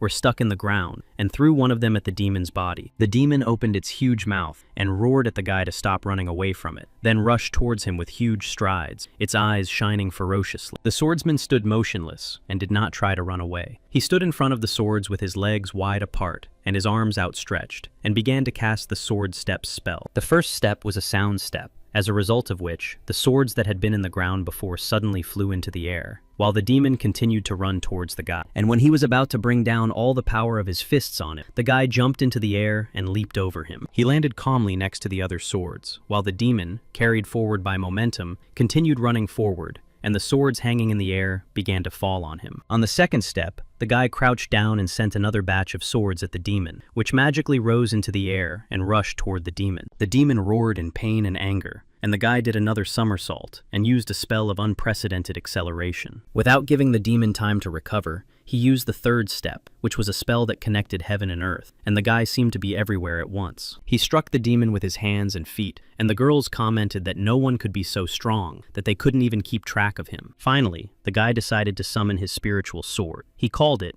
and used the spell to destroy the chains, all the while hanging in the air. Taking the sword with both hands, the guy brought it behind his back, and looking menacingly at the demon, made it clear that it had lost. The demon raised its head and looked at the guy. The swordsman brought the sword down on the demon's head, splitting it in two. Upon contact with the sword, the ground split open, and the guy used the banishment spell. Soon, in the place where the demon had been just a few moments ago, a cloud of white substance formed, more like an explosion. The swordsman standing nearby were hit by the energetic remnants of what had recently been a demon, threatening them with destruction. A huge hole formed in the ground where the demon had been destroyed, and the explosion was so powerful that the earth cracked. The swordsman stood in the same place where he had been when he struck the demon, and watched as the energy released by the explosion dissipated. Cheon noted that nothing remained of the demon. Maki suggested that the boy had the power of someone who had recently reached the level of 9 heavenly swords. Senmon tried to figure it out. He couldn't understand how the boy had survived if the demon's attacks were so devastating, and wondered if the boy was immortal. So bowed his head and said that none of them were right, that the guy was just enduring until he broke. And at that moment, the nameless one fell to the ground. At the very moment when the guy who defeated the demon fell to the ground, the swordsman saw that the freed children had appeared at the end of the street. The villagers also poured out into the street. A man shouted that his child was in the crowd, and a woman replied that the children were indeed returning. Among the freed children were not only toddlers, but also older children. Seeing their parents, they began to call out to them, some to their mothers, some running to their fathers. When the parents met their children, they rushed to hug them, asking for forgiveness for not being able to protect them, and telling them how much they had missed them. The nameless swordsman approached the village chief and handed him a box, saying that the demon had first used these very blades. The young man assumed that the old man would recognize them, and he replied that he could not forget them, because they were his dear daughter's blades, and of course he recognized. Taking a blade in each hand, the man fell to his knees and wept, saying that he had not even been able to find his daughter's body to say goodbye to her properly. His granddaughter asked him not to cry, but the man continued, saying that he was to blame, that he was a foolish old man, and that he had committed an unforgivable act to protect his family. Maki approached them and interrupted him, saying that there was no need to apologize because everything had been reported to the Alliance, and no one could escape the consequences. The old man humbly bowed his head and replied that he would accept his punishment. His granddaughter, standing next to him, wept bitterly and tugged at his sleeve. So and Senmon also approached them. The young man turned to Maki and said that they had already detained the head and other members of the Tsukaba family. Senmon reported that, based on the investigation, the Tsukaba family had covered up the demon's presence in the village and sent requests to the Alliance on their behalf. Cheon tilted her head triumphantly and commented on his words, saying that she knew it all along and that the reward for this mission was so high for a reason. Suddenly, the ground near Maki's feet began to crack, and after a few moments, something small and black appeared from the hole that had formed. It was a mole courier from the Alliance of Divine Swords, who had come to deliver a telegram. He had a huge backpack on his back. After reading the telegram, all the villagers and swordsmen gathered in the village square, and Maki gave a speech announcing the Alliance's decision. She said that the protection agreement between the Alliance and the current lord, Tsukaba, had been violated as a result of collusion between the Tsukaba family and a demon. In connection with this, the Alliance decided that Tsukaba would be stripped of all privileges and powers, and his assets would be confiscated in favor of the Alliance. In addition to the Tsukaba family, the Alliance's decision also affected the villagers, who were forbidden to migrate, and also lost the protection of the Alliance. Some objected that this would doom them to certain destruction, but Maki replied that it did not matter that their actions were dictated by an attempt to protect the children. She added that despite this noble goal, the villagers had harmed other families, and this could not be justified. Under the guise of this goal, the people had consciously allowed the demon to wreak havoc, and they would not be able to avoid responsibility for it. The girl's tone and posture were very menacing, and the villagers realized that they could not escape punishment, so they bowed together before the swordsman. Standing next to the swordsman on the steps, the nameless swordsman said that even though they had defeated the demon, they still couldn't save the village. Senmon replied that it felt more like a funeral than a celebration, and Cheon added that the lord was insolvent, so they wouldn't be paid for this mission. Turning around, Maki said that they needed to return to the village, because they still had unfinished business, and the swordsman followed her in unison. They came to the forest, and Maki told Nisei, who was kneeling, that she needed to pass judgment on him for pretending to be a divine swordsman. The boy stood bound before them on his knees, and the girl continued that his actions had misled people who needed the swordsman's help. Pulling out a ball, Maki added that the sentence would be carried out in accordance with the laws of the Alliance, and that she, as an Alliance inspector, would carry it out. Looking up at her, the guy replied that he did not dare to object to the execution of the sentence, and the girl promised to make it painless. And when she raised her sword, the nameless swordsman put his hand on her sword. But the girl said that everyone must be punished for violating the rules of the Alliance. She added that he was getting in her way, and the guy replied that, although he was guilty of what she accused him of, he had been fighting demons. The nameless one added that even Senmon had dealt with fewer demons, and the man shouted, asking why he was suddenly bringing him into this. Cheon replied that she agreed with the nameless one, but the man not only pretended to be a swordsman, he also took on the identity of another person. But for what reason? Looking at the guy kneeling on the ground, So asked why he did it, and he replied that it was all for money, and that there was no need for a special reason. Cheon replied that with such skills, he could have become a bodyguard, or perhaps a mercenary, and he wouldn't have had to pretend to be a divine swordsman. After listening to the girl, the guy looked up and said that he had no desire to serve anyone, and moreover, he couldn't stand the death of people. There was silence. The nameless swordsman turned to Maki and looked at her questioningly, but the girl replied that her decision would not change. The guy took his hand off the girl's sword,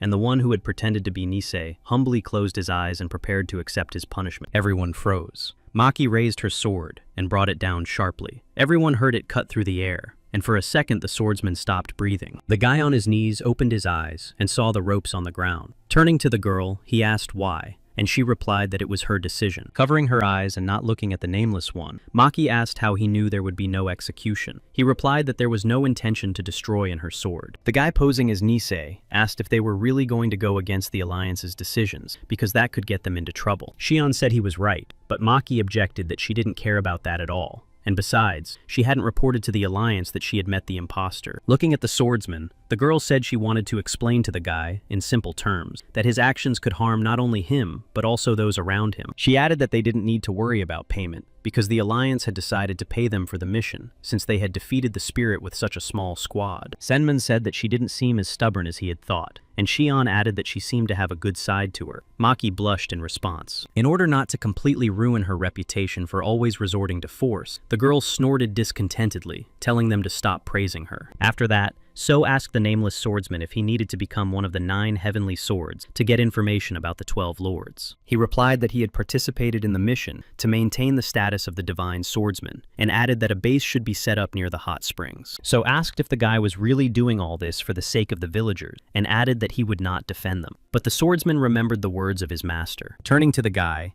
He said that the task was not to judge what was right and what was wrong, but to become stronger, and that he would protect anyone. Unable to counter such a serious statement, So closed his eyes, nodded his head, and replied that everything would be as the guy said. Then, quickening his pace and catching up with the nameless one, So said that he had long wanted to ask what they should do about the tale, and both young men turned around. A few meters away from them, someone was standing behind a tree, and So asked if it might be time to get rid of this tale. And the young man chuckled thoughtfully. Standing behind the tree, Senmon laughed and said that it was quite expected that he had been noticed, even though he had put all his efforts into hiding his presence. Realizing that there was no point in hiding anymore, the man came out to the guys, and they asked him why he was following them. He replied that they were guided by curiosity. The nameless man frowned and replied that the man had obviously heard stories about how ordinary curiosity could cost people their lives. Senmon laughed in response and said that the young man shouldn't be so rude, and asked if, after going through fire and water together, they hadn't become comrades. The nameless man waved his hand and said that the man could go with them, and the man asked them for some food, saying that he was hungry from following. The three of them continued on their way, and after some time, having climbed another hill, So announced to Senmon that they had reached their destination. When the man looked up and saw the village and the flag with a mouth with 2 fangs on it, he was frightened and said that they were joking. In addition,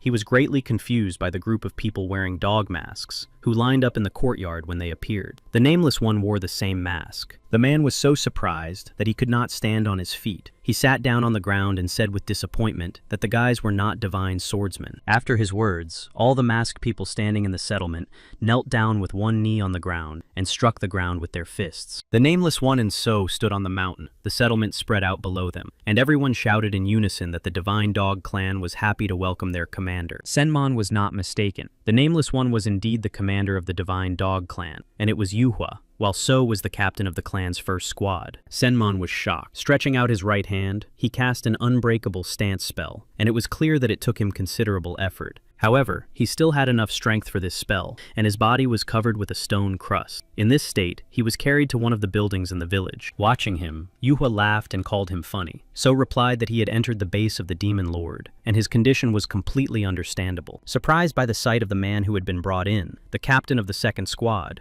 Kazuhiro, asked why Yuva had brought this strange old man to them. Smiling, Yuva replied that he would be the captain of their third squad. So objected that weren't they going to feed him and send him on his way? The commander of the second squad jumped up to the guy and, bowing his head, asked if he had trouble understanding orders and wanted to leave this world. Ignoring this incident, Yuva asked the captain of the second squad if the monkey clan had made an appearance while they were away. Hearing the question from the leader, the guy immediately straightened up and said that there had been an attack by a squad of 20 members, whom they had duly sent away. Smiling, Yuva replied that they had done the right thing, and that until they received a response from their contact, they should leave everything as it was. Kazuhiro said that if it had been up to So, he would have started a fight, lost a limb, and fled the battlefield. And Yuhua replied that that was exactly what had happened. Kazuhiro replied that someone more worthy than him could take the place of the captain of the first squad, and So asked if he was really going to challenge the leader's decision. This remark infuriated the captain of the second squad. He snorted and ordered the guy to shut up, asking how he dared to interrupt him during the report. While they were talking, Senmon, who was in the same room,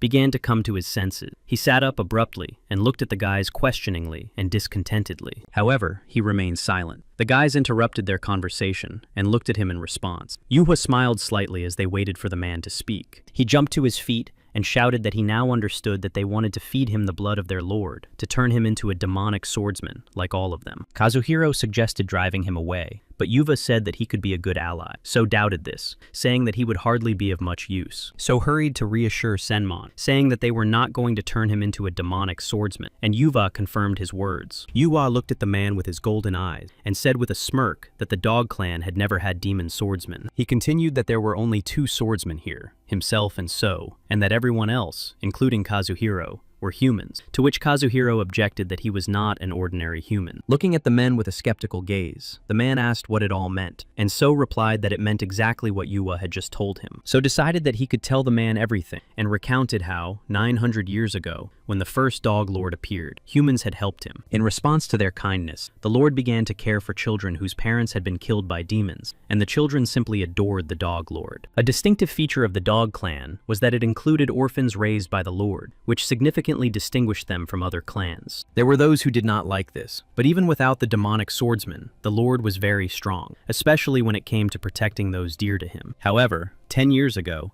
something terrible happened when the 7th Dog Lord became very weak and someone came and killed him. After these events, the Dog Clan became the target of the other 12 clans. Without their lord, the clan was in danger, and a hunt for its members began. Diving into his memories, So continued his story, saying that when a huge lion attacked them, the boys thought that their end had come and that it was the last day of their lives. It was 3 years ago. The lion, of incredible size, was already leaning over them, opening its mouth and sticking out its tongue, when someone grabbed it by the mane. It was Yuva. It was he who, at the very last moment, grabbed the huge lion by the mane and saved the boys. Then he added, so they met their leader. He was covered in dirt, his hair sticking out in all directions, his eyes burning, and he said that starting today, the Dog Clan belonged to him. He added that now their enemies were his enemies, and if anyone dared to stand in their way, he would deal with them, and any threat would be destroyed. So looked intently at the man, and said that everything was exactly as he had said, and after listening to the boy's story, the man said that it sounded crazy. Kazuhiro added that even though Yue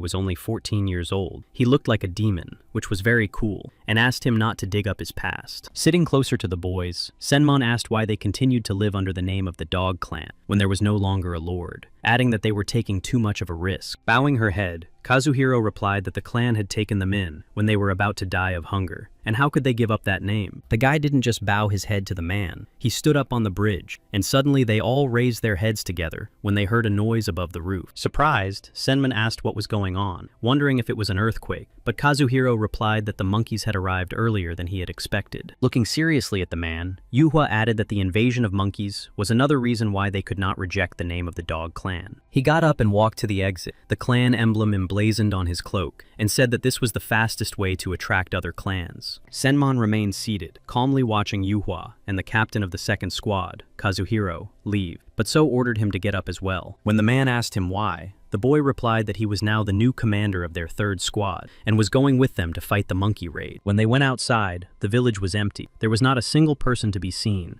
only dust clouds and broken swords lying on the ground. When the dust cleared, they saw a monkey ordering his minions to kill everyone, and next to him stood a girl in an orange cloak. During attacks by other clans, all the children of the PS clan were sent to a children's shelter for their safety, and so it was this time. One of the girls started crying, and another girl approached her and tried to calm her down, saying that the shelter had very strong walls and that bad people would not be able to get in. The little girl objected that the door might not hold, and even though the door was very small, the demonic swordsmen were very strong, and the walls would hardly stop them. In response, the older girl laughed and said that before the demonic swordsmen could gather to break down their walls, the warriors of their clan would save them. These words gave the little girl hope, and she stopped crying and laughed. The older girl suddenly snorted that their warriors would not come for them. The girl stopped laughing and looked seriously at the boy, who, raising his eyes full of horror, repeated that no one would come for them. He remembered that once monsters had already come to the village, and the adults had told them to hide, and said that they would return soon and protect them. He sat with his back to everyone, and repeated that they had not come even after so many days, attracting the attention of everyone in the shelter. The children began to look at each other, and the boy turned his head and said that the situation was the same, and that their adults had betrayed them, and now they had nowhere else to go. The crying little girl asked what they should do,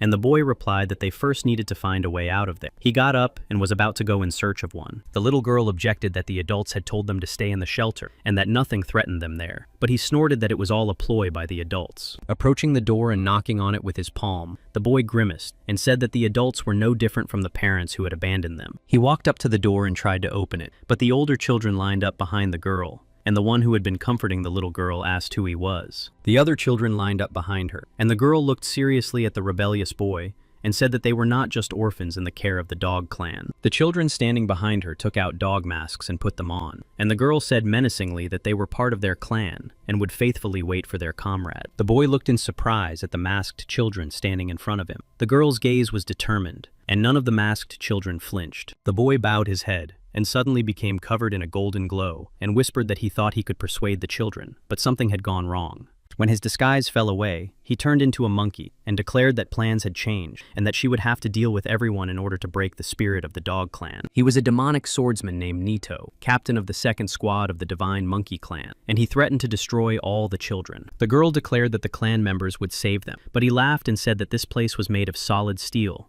and only children could enter. Even though she was frightened, the girl clenched her fist, and everyone heard a voice saying that even though the room was lined with steel, they had forgotten to make the floor. Then, behind the monkey, the captain of the second squad of the Kazuhiro clan appeared and suddenly lifted him into the air, which the monkey did not expect at all. And just as suddenly as the monkey's body flew into the air, it crashed to the floor just as quickly and unexpectedly, raising a cloud of dust. After putting the monkey down, Kazuhiro approached the girl, and she said that he was lucky that the floor was wooden, to which he replied that he could break through steel walls. The girl replied that this was a blatant lie, and that such a thing could not be true, and suddenly, someone noticed that the defeated monkey was getting up from the floor. His gaze was furious, and he angrily asked if they really thought he had become the captain of the second squad, with only one pathetic technique. Making his eyes sad and putting on a frightened look, Kazuhiro replied that perhaps he had achieved this rank because of his clownish appearance. The monkey was several times larger than Kazuhiro. He raised his huge paw and yelled that he had achieved this because he was incredibly strong.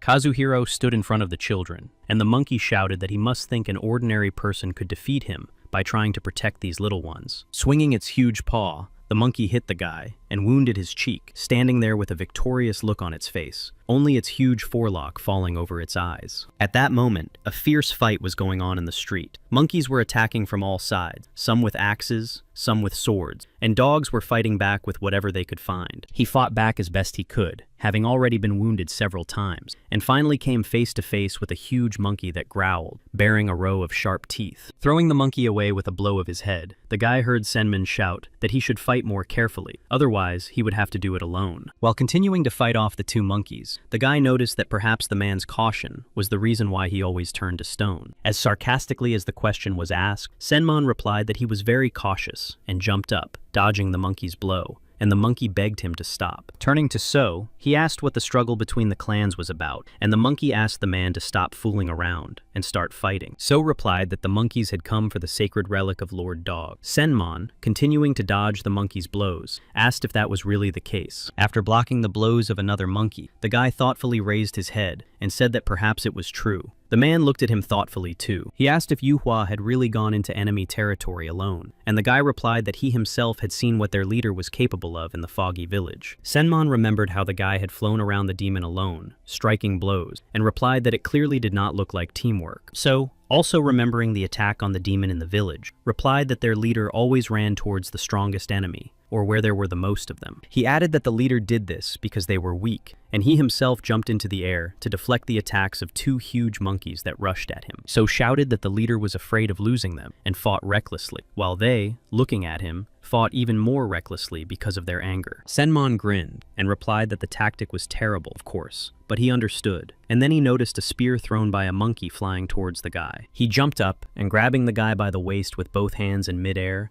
pulled him aside, and they fell to the ground together, the spear flying past. Looking at the spear lying on the ground, Senman said that if the guy was cut in half, he would not recover, and the guy replied that he had never tried that. The hostess turned out to be the demonic swordswoman Doria. Looking at the guys, she sarcastically said that she had been given weak opponents, an old man and a boy. Hearing her indignation, the men also became indignant. Senman shouted that she had called him an old man, and So was indignant that the girl had called him a boy. Yuka, meanwhile, fought a multitude of monkeys and used the monkey wheel spell, causing energy flows to swirl around the monkeys. The boy stood in the center of the monkey circle and accelerated the spell, preventing the monkeys from getting close to him. Behind him, the captain of the first squad of the Divine Monkey Clan, Kureda, and the female mercenary of the Divine Monkey Clan, Kaede, watched. Leaning toward the girl, the monkey asked why she wasn't fighting. Kaede replied that hunting begins with waiting and observing the target. The girl looked at him contemptuously and said that only a monkey like him could attack without a second thought, and blushed. Her words angered the monkey. His eyes flashed. He grabbed her and called her names, saying that her arrogance did not change her slave status. After unclenching his huge paw, he let the girl go and said that this was the last time she would do whatever she wanted. Before he could hit her, the girl jumped onto a rock, and the monkey continued that if she disobeyed him, he would demand that her lord make her his concubine. The girl looked at him with hatred and said that a stupid gorilla could not understand her, and he rushed towards Yuvi, who was standing nearby. She watched Yuv closely as the gorilla rushed to attack him, and thought about how strong he was, admiring his speed. His speed was incredible. Kaede noted that his movements were very swift and did not even give him a chance to catch his breath. The guy rushed around Kureta, delivering blow after blow. His actions were unpredictable, and his maneuvers gave him complete freedom, even in the face of heavy attacks. When he changed position to deliver another blow and flew up, the girl thought that she had never seen such a beautiful beast before. The guy seemed to be teasing the monkey, flying away and then approaching. And Kaede thought that even someone so cunning and agile must have some kind of weakness. Yuka flew away. The monkey rushed after him, and the girl felt alarm in his gaze and breathing, deciding that it was the result of past losses and regrets. She kept her eyes on the guy and decided that the alarm she felt would create an opening that would be her chance to attack him. Waiting for the right moment, the girl grabbed her spear and rushed towards the guy, her gaze determined and uncompromising. She threw her spear at him, and the guy thought that her ability to hide her presence was impressive, but he would still be able to avoid the attack. He dodged, but noticed that a huge iron rod had whizzed past his neck, and the guy thought that he had imagined the girl had a spear. Then Kaede had the spear in her hands again, which she began to swing in different directions, while Yuva tried to dodge so that the spear would not hit him. At one point, the spear stopped, and the girl stabbed it into the guy's foot. He was surprised, and thought that she had been aiming for his leg from the very beginning. Kureta, who had been watching them all this time, yelled wildly and sent a stream of abuse at the girl, telling her to aim straight for the guy's heart. However, Kaede threw down the spear and jumped up.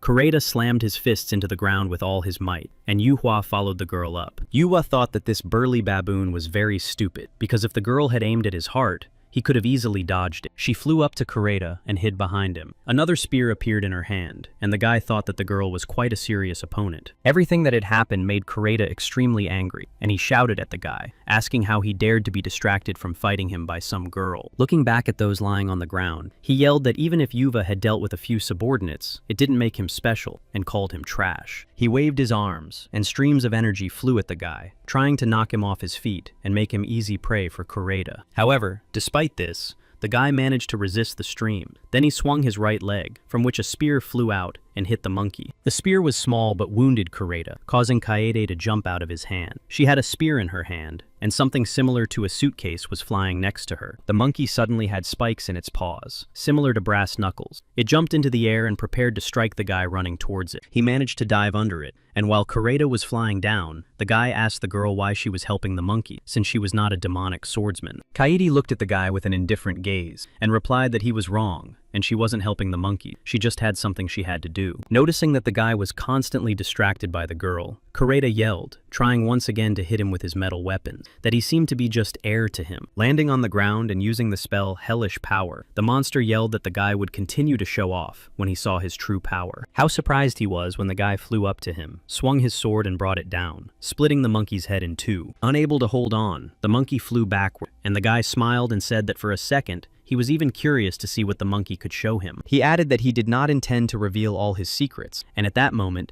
Kaede appeared behind the guy, approaching him, twirling a spear in her hand. She declared that she had managed to study all the guy's movements and landed on the ground, falling to her knees, with a spear in one hand and a suitcase in the other. The girl struck the ground with her spear, sending streams of energy flying toward the guy, while she herself ran away from him a decent distance. Yuka was on the alert and watched all her actions. He realized that the girl seemed to be using centrifugal force, and that this was probably a diversionary tactic. Before he had time to think, the girl waved her hand, and 4 spears flew at him, crashing into the ground just as he managed to jump out of the way. It seemed that this was indeed the case, because a few moments later the girl approached him and struck him with a new spear, and their weapons clashed. Upon contact with the boy's weapon, her spear began to crack, and she decided to use the briefcase she had been holding in her hands all this time. As it turned out, there was a hole in the side of the briefcase the girl was carrying, from which a new spear popped out. Then a second, a third, and many more followed. Yuhua shouted, asking if her suitcase was shooting spears, and how many there were in total. Without answering, Kaede grabbed one of the spears and flew close to the guy, trying to stab him in the other foot and pin him to the ground. Yukva said he wouldn't fall for that trick a second time. The girl struck the ground with her spear, rolled over, and struck again, while he shouted for her to back off. Yukva used the cutting command and drew a circle, and where the line was, the ground began to crack, forming a safe space around him. Then he noticed some movement behind him. Turning around,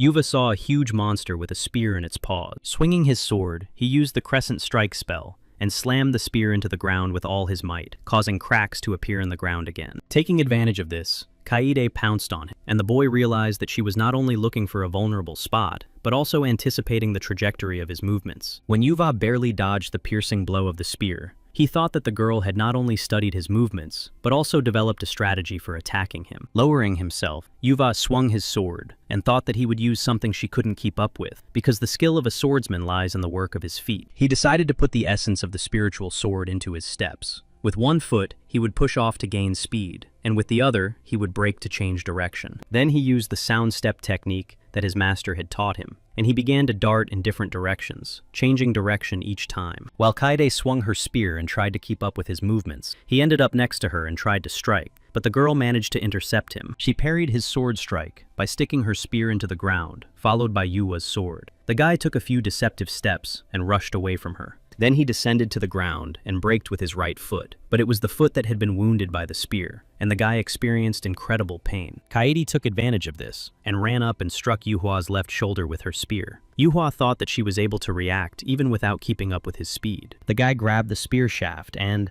looking the girl in the eyes, asked if she could be a winter hunter, addressing her by name. Yuhua remembered training with the master when he and Ren asked him who would win in a battle between a divine swordsman and a demonic one. After thinking, he replied that the strongest would win. Then Ren sighed and said that he had promised to make them the strongest, and it seemed that they had been deceived again. Lifting his head, the master replied that there were only 2 ways for a swordsman to become strong, and that the world was full of strong people who were not swordsmen. These words greatly pleased Yuva, and he asked if the master had met such people in his life, and the master replied that he had. He told them that he had met samurai who served their lord, ronin who had lost their lord and carried out their tasks by any means necessary, and ninja. He also recalled hunters who lived in the harsh conditions of winter, and shamans who studied magic to protect themselves from disease. The master added that all the people he mentioned had different abilities and training methods, and could surpass both swordsmen in strength. The boys listened to him thoughtfully. Ren replied that he would become even stronger and defeat them all. Yuva smiled and added that he would never lose either. The boys were in a truly combative mood, but the master replied that none of these people were enemies, so there was no need for such a combative attitude. Suddenly, the master's gaze became very serious. Frowning, he said that of all these people, it was best to avoid the winter hunters. He described what the winter hunters looked like and said that they only appeared before their prey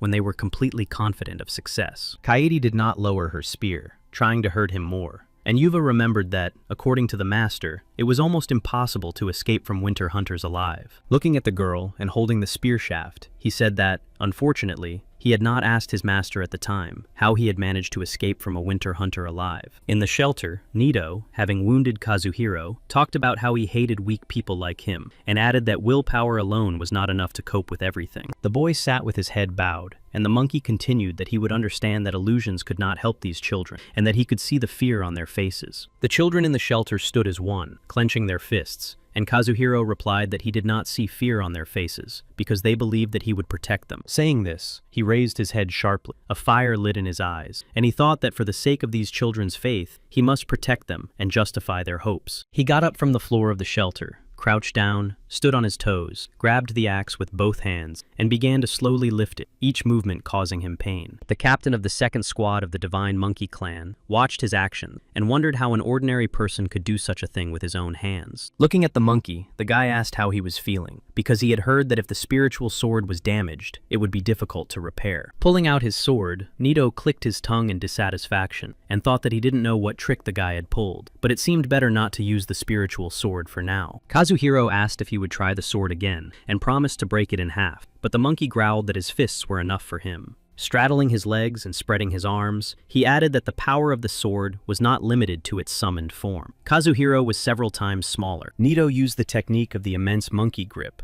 His arms began to grow, and the guy even had to take a few steps back, but it didn't help much. Spreading his arms far enough apart, the monkey suddenly brought them together and struck Kazuhiro with his bent fingers on both sides. Laughing, he asked how long the guy could hold out, and then, using the monkey's mountain-crushing technique, he jumped up, waving his arms. Taking advantage of the fact that the monkey was in the air, the guy remembered a trick taught to him by his master, Yuhua, and rushed towards his opponent in a zigzag pattern. Noticing this, the monkey began to reach out his huge paws to the guy and growled, asking if he was really going to try to protect the children until the very end. He accused the guy of hiding his weakness behind his desire to protect the children. Then, gathering momentum, kicked him in the chest with both feet, sending him flying to the floor. He then threw a piece of wood at the young man's shoulder and said that no matter how huge a dog's fangs are, if it cannot use them, they are useless. Pulling the wood out of his shoulder, Kazuhiro rushed at his opponent, saying that the dog should be feared because of its grip, because once it grabs hold, it will not let go. This time, he used 2 spells, Space-Cutting Fangs and a Wolf's Grin. Instead of 2 arms, the guy now had 10. His opponent wasted no time and decided to use the mountain-destroying monkey spell, and he also gained 5 extra pairs of arms. After receiving dozens of blows from Kazuhiro, the monkey couldn't understand how a normal person could possess such powerful strength. The monkey didn't let the guy relax, except that he managed to avoid the monkey's fists by shifting his weight. Both were determined, and at one point, looking down at Kazuhiro, Nito thought in surprise that he had completely underestimated the guy. So he said that if they continued in the same vein, the winner would not be decided soon, and Kazuhiro agreed that it was not worth dragging it out. The monkey used the concentration spell when he gathered all his strength and the Buddha's palm when he directed that strength into his right palm. Then he added another spell, focusing energy covering the whole world, and began to slowly lower his palm to the floor. Kazuhiro found himself right in the center of this palm. He squatted down, spreading his legs wide and pressing his feet into the floor, while his hands pressed against the monkey's palm. Using the spell, Atlantis straightened his shoulders and, pushing the palm with his left hand, began to turn it upward so that the monkey would fly into the air. As a result, the guy managed to knock his opponent over by turning his palm over, and he crashed to the floor with such force that the ground beneath him cracked. Since Nito was huge and heavy, he fell into the hole that had formed and roared loudly out of frustration, surprise, and a feeling of helplessness. He raised his head and saw Kazuhiro standing above him, who said that if he wanted, the monkey could use the spirit sword. Jumping out of the hole, Nito replied that he would not use the spirit sword because he acknowledged defeat, and he knelt down with his head bowed. Then he sat down and said that he could guess how their battle would end, just by looking at the place where they had fought. Kazuhiro approached him and said that he was more honest than he had expected. The monkey raised his head and asked how an ordinary person could be so strong. Tilting his head to one side as usual, Kazuhiro smiled and asked who had told him such utter nonsense about him being an ordinary person. Then something happened that the monkey could not have expected. Kazuhiro crouched down and calmly suggested that he join their clan. He added that he was offering him a chance to leave those who wanted to take advantage of children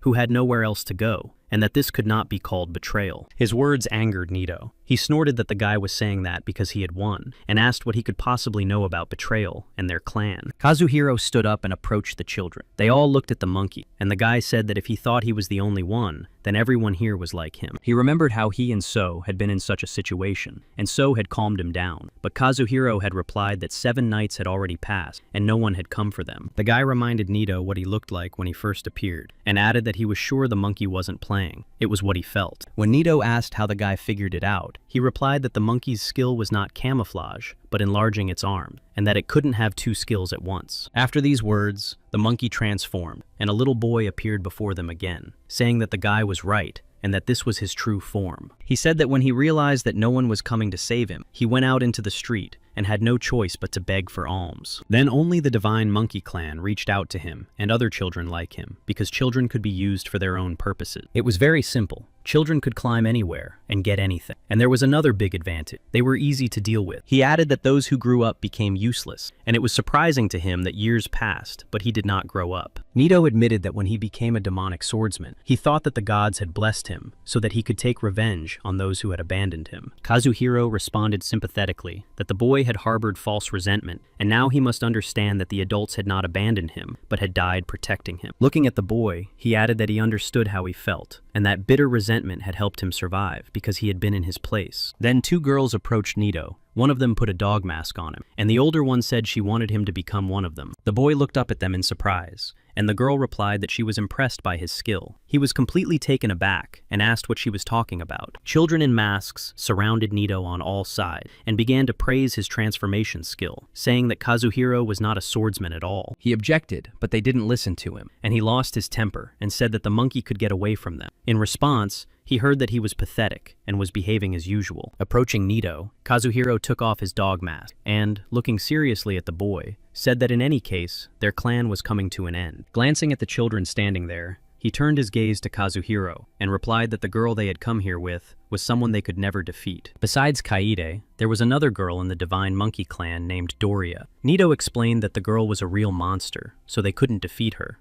Kazuhiro looked at him, and then replied in a tone that brooked no argument, that their leader could not lose to a demonic swordsman, that they had everything under control. Nito looked at him doubtfully and shook his head, saying that the monster he was talking about was not a demonic swordsman at all. At that moment, Doria saw someone running out of the cave, smiled, and said that he had finally been found, but the girl did not specify who she was addressing. She came to where Yuhua and Kaede were fighting. Kureta saw her and said that she should be somewhere else, and she replied that she had things to do. He turned his back to her and was just about to complain that no one was paying attention to him when the girl took out her weapons. After a few well-aimed blows, the huge monkey fell down, managing to ask why, and the girl cheekily replied that he would be getting in the way. Smirking, the girl licked her lips and, completely satisfied with herself, said to Kureta that there was absolutely nothing personal about her actions. Having dealt with the monkey, the girl moved on, turning to the fighting couple and calling them sweethearts, asking if they had managed to enjoy each other. Yuka looked at her indignantly and asked how she had managed to get through, since this side was supposed to be guarded by his first squad. The girl raised her chin defiantly and asked if he was talking about that pathetic newbie and useless old man, and also about those insignificant people in masks. In the fight with Doria, So lost his right arm and part of his left leg, after which he came to the conclusion that this time he really should have been more careful. As a result of the same joint fight, Senmon was completely covered with a stone crust, and his last thought was whether So's skill had worked. Since he was completely safe and out of Doria's reach, the girl found his skill incredibly boring. When the other members of the clan rushed at her, the girl smiled at Senmon and told him to watch carefully, promising an entertaining spectacle. He was sure that he had seen the weapon the girl was holding before, and he did not want to watch her deal with his comrades. Nito told him about the monster, which was Doria. She had lured him and the other children with promises of food and shelter, and brought them to the demon clan. The boy remembered that he and other children had to do disgusting work. They desecrated graves and took valuables and other things from them. He added that in 20 years, even though he himself looked like a child, the girl had not changed a bit. She remained exactly the same as she had been. He looked at everyone with eyes wide with fear and said that this was not the most terrible thing. The most terrible thing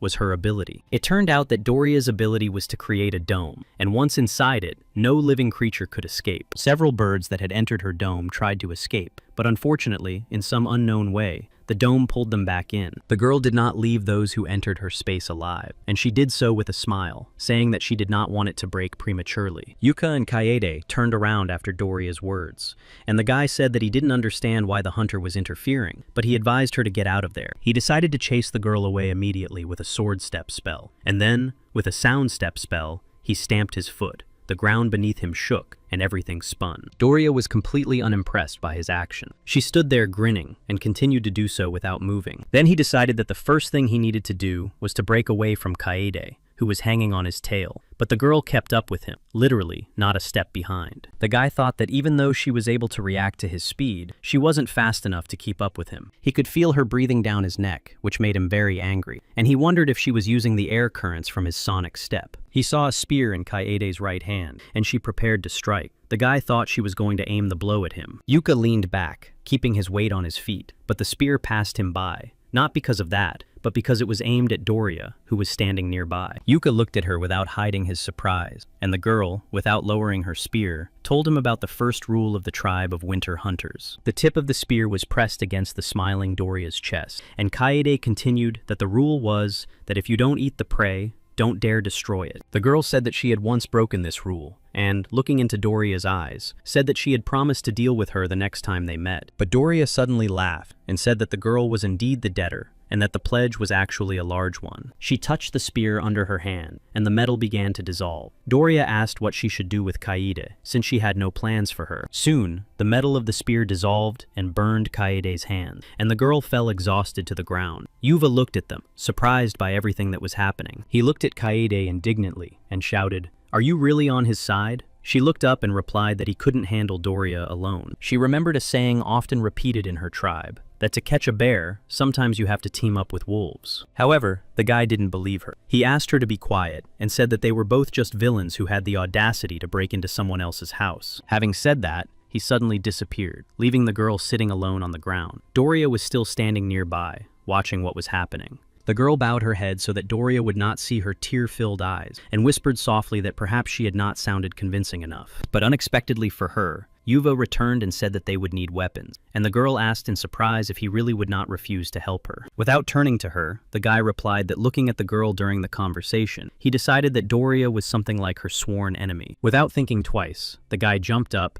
grabbed his sword, shouted at the girl to keep up, and rushed towards Doria. A small battle ensued between the three of them, during which Yuva used his sound step technique to move chaotically around the space. The spears flew back and forth like crazy, as if they had a life of their own, but each of the three participants in the battle dodged. Yuva noticed that Doria had never attacked him directly. She only dodged his blows, and he shouted, asking if the girl was going to fight at all. Suddenly, the girl flew up to Yuva, and placing her hand on his heart, said that she could not harm him until it became hers. She smiled and said that, apparently, the fragment of the spirit sword was still in the boy's heart, and he asked in surprise how she knew. The guy was surprised that she knew about the fragment of the divine sword in his heart, and began to remember that only he and one other person could have known about it. The other person was the one who fought with him after the attack by the snake Habuna, who also watched the fight between Habuna and his master, Iji. The guy cursed in frustration. He remembered their meeting at the edge of the forest, and the technique that the master had shown him, which was easy to dodge but extremely difficult to block. Yukva remembered that using this technique, he was able to at least wound the observer so that Ren would understand who he should avoid. The guy was able to wound the observer, but the observer failed to do what he came for, so he wounded the guy, and at that moment, he realized that he was not the one he needed. Yukva looked up and asked if he really knew everything, and the observer replied that he was the one who arranged everything, including the appearance of the divine snake clan. He added that he would leave the boy alive, so that he would grow hatred in his heart, and as he left, he said that the boy would become a useful tool. The sword in the boy's heart split, and the observer said that if the boy could not surpass the owner of the sword, he would never regain his true power. And now, looking into Doria's eyes, the guy asked harshly how the girl knew, and she replied with a smirk that she was just tired of waiting. Doria put her hand on the guy's heart, and he heard it tremble, but then Kaede jumped up to them with a spear in her hands and told the girl to get away. Yuhua stood pensively. Kaede asked him to wake up, saying that she was playing with them, and that they needed to find a way to deal with Doria, who was instantly recovering. However, the guy raised his head decisively, and replied that Kaede urgently needed to get out of there, because now it was only his battle. But Kaede clearly disagreed with this. Turning her head slightly, she snorted at him, telling him not to talk nonsense because this was her battle too. Unexpectedly for the girl, Yuhua took several chaotic jumps backward, and she screamed, not understanding what he was doing.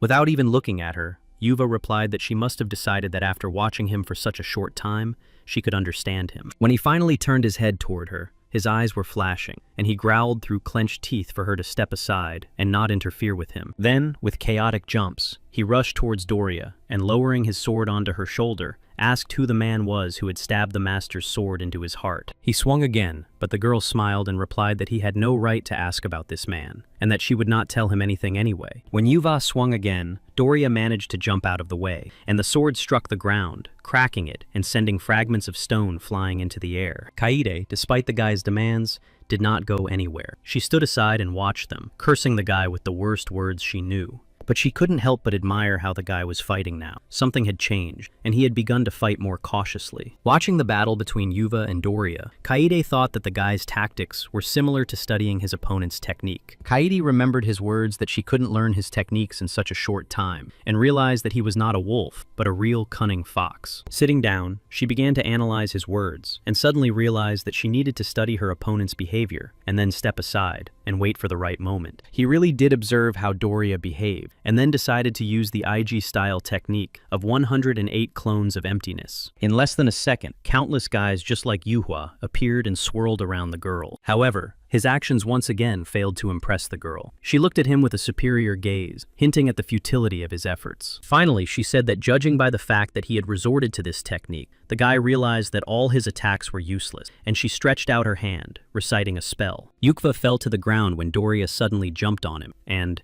pressing her palm against his chest, continued to cast the spell. Her hand was burning hot, and the girl, continuing to smirk, whispered that the guy just needed to give up and become hers. Yukva dropped his weapon and grabbed the girl's hand with both hands, saying that perhaps his attacks were useless, but there was something she was avoiding. He didn't let go of her hand and said that it was happening right now, when her dark energy was concentrated in her left hand. Doria was so focused on charming the guy and subjugating him that she didn't notice a huge black cloud approaching her from behind. It was Kaede, and she was rushing forward with her spear, using the deadly lunge technique of a winter hunter, and she was almost close to Doria. The ground split in half where the girl ran, and Doria was caught off guard when the spear was placed against her back. Having achieved her goal, Kaede, satisfied with how she had pulled it off, said that this time Doria would not recover, but Doria only responded with a sarcastic gasp. Turning to the guy, she asked if he wanted to find out everything, but Yuva replied that he needed to finish with her and take care of his subordinates. And at that moment, something unexpected happened. Doria leaned toward the guy, bit his shoulder, and said that her plan to make him hers was cancelled. Yukva was holding the girl's left hand, so she put her right hand on his heart and said that as a final act, she would rid him of the fragment of the spiritual sword. When she took out the fragment,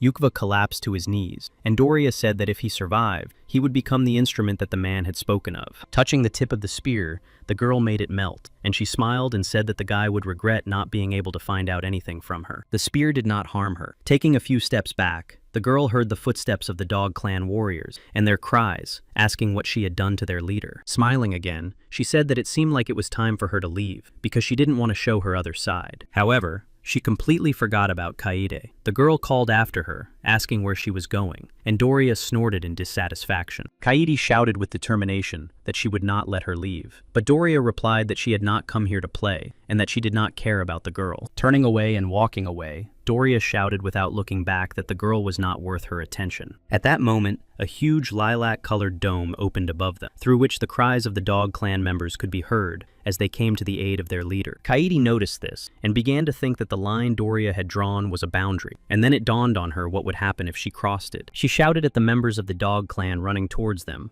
not to think about crossing this line and that they needed to stop. But they did not even think to listen to her. They were sure that the girl was also their enemy, and shouted at her to shut up, saying that they did not listen to enemies. Kazuhiro and Senmon ran shoulder to shoulder to save their leader. The captain of the second squad silently prayed, asking the leader to wait, and that they would save him. Senmon was the first to cross the line, where the lilac dome began, and his body began to be covered with a stone crust. Kazuhiro froze in shock. When he first saw Senmon, he was covered in a stone crust, but now the guy saw it happening for the first time himself, and even cursed in surprise. Senmon was gradually covered in a stone crust as his body entered the dome. Kazuhiro put his hand out and told everyone to stop. However, it was not so easy to stop those rushing to rescue the leader. He had to exert himself, as everyone was pushing and asking what was happening. At some point, the pressure from those standing behind him and those arriving became unbearable. The guy felt that he could not hold them back and shouted that they were falling. Kazuhiro fell first, and the rest were about to fall on top of him when his bangs touched the dome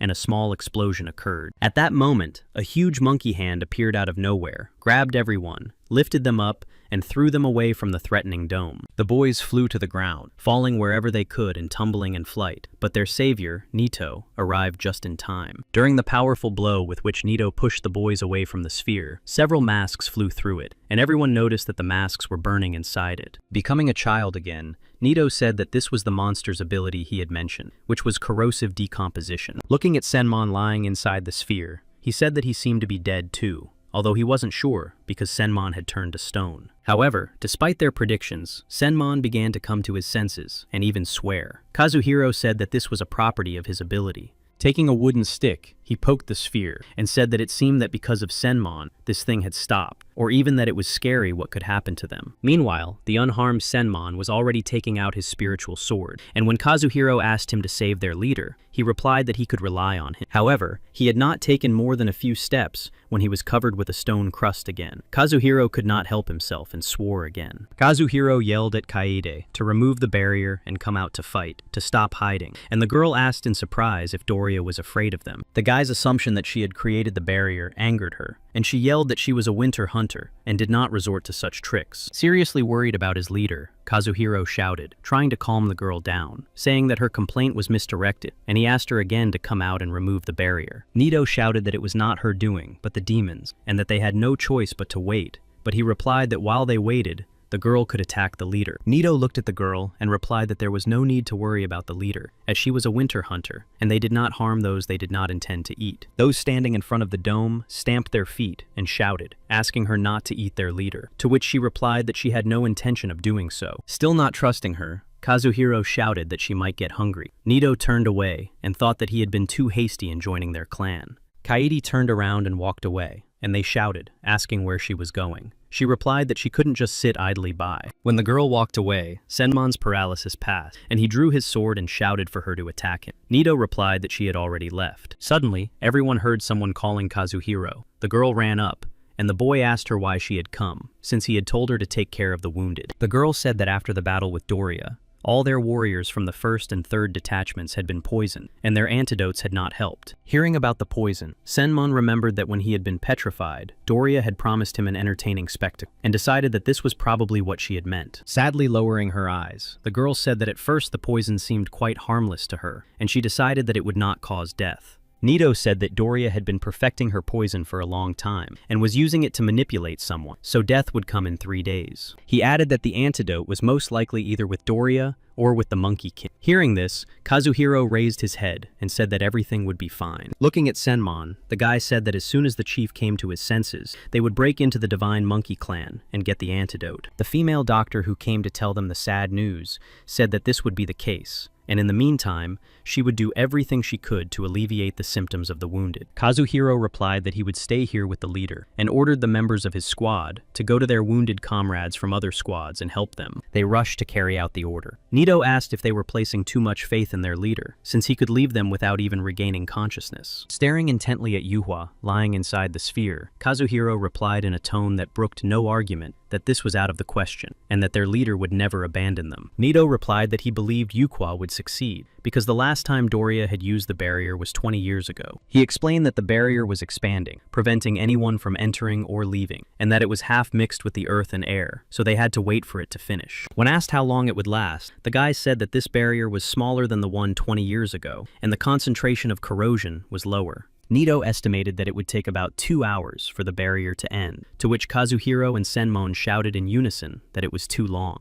Kazuhiro suggested digging a tunnel underground, but Nido replied that the barrier was spherical, meaning it would also be underground, and it wasn't that simple. The captain of the 2nd squad said he couldn't know that, and that they would soon find out who was right. Nido replied that it would happen very soon. They saw that Kaede had said she had to endure terrible cold, and her only companion was silence, so 2 hours was not long. Saying this, the girl sat down on the ground, leaning on the spear stuck in it, and Kazuhiro defiantly asked if the girl had dug graves for everyone at once. Then, turning to Nido, he asked if no one had tried to destroy the barrier. Nido replied that the barrier was a secondary problem. He remembered that Doria had dug up the body of the Divine Swordsman and subjugated, and, wanting to test his strength, had closed them off with a barrier. Kazuhiro couldn't believe his ears. He said that couldn't be true, and asked how the girl could subjugate someone who was already dead. Nito replied that it was her ability. Senmon remembered that 20 years ago, there had been a report of an attempt to desecrate the tomb of Empress Torihime. At that time, 100 divine swordsmen gathered to protect the tomb. They needed neither money nor fame, and no one knew about the barrier. The Empress was the greatest divine swordsman in history, and then she became a demon,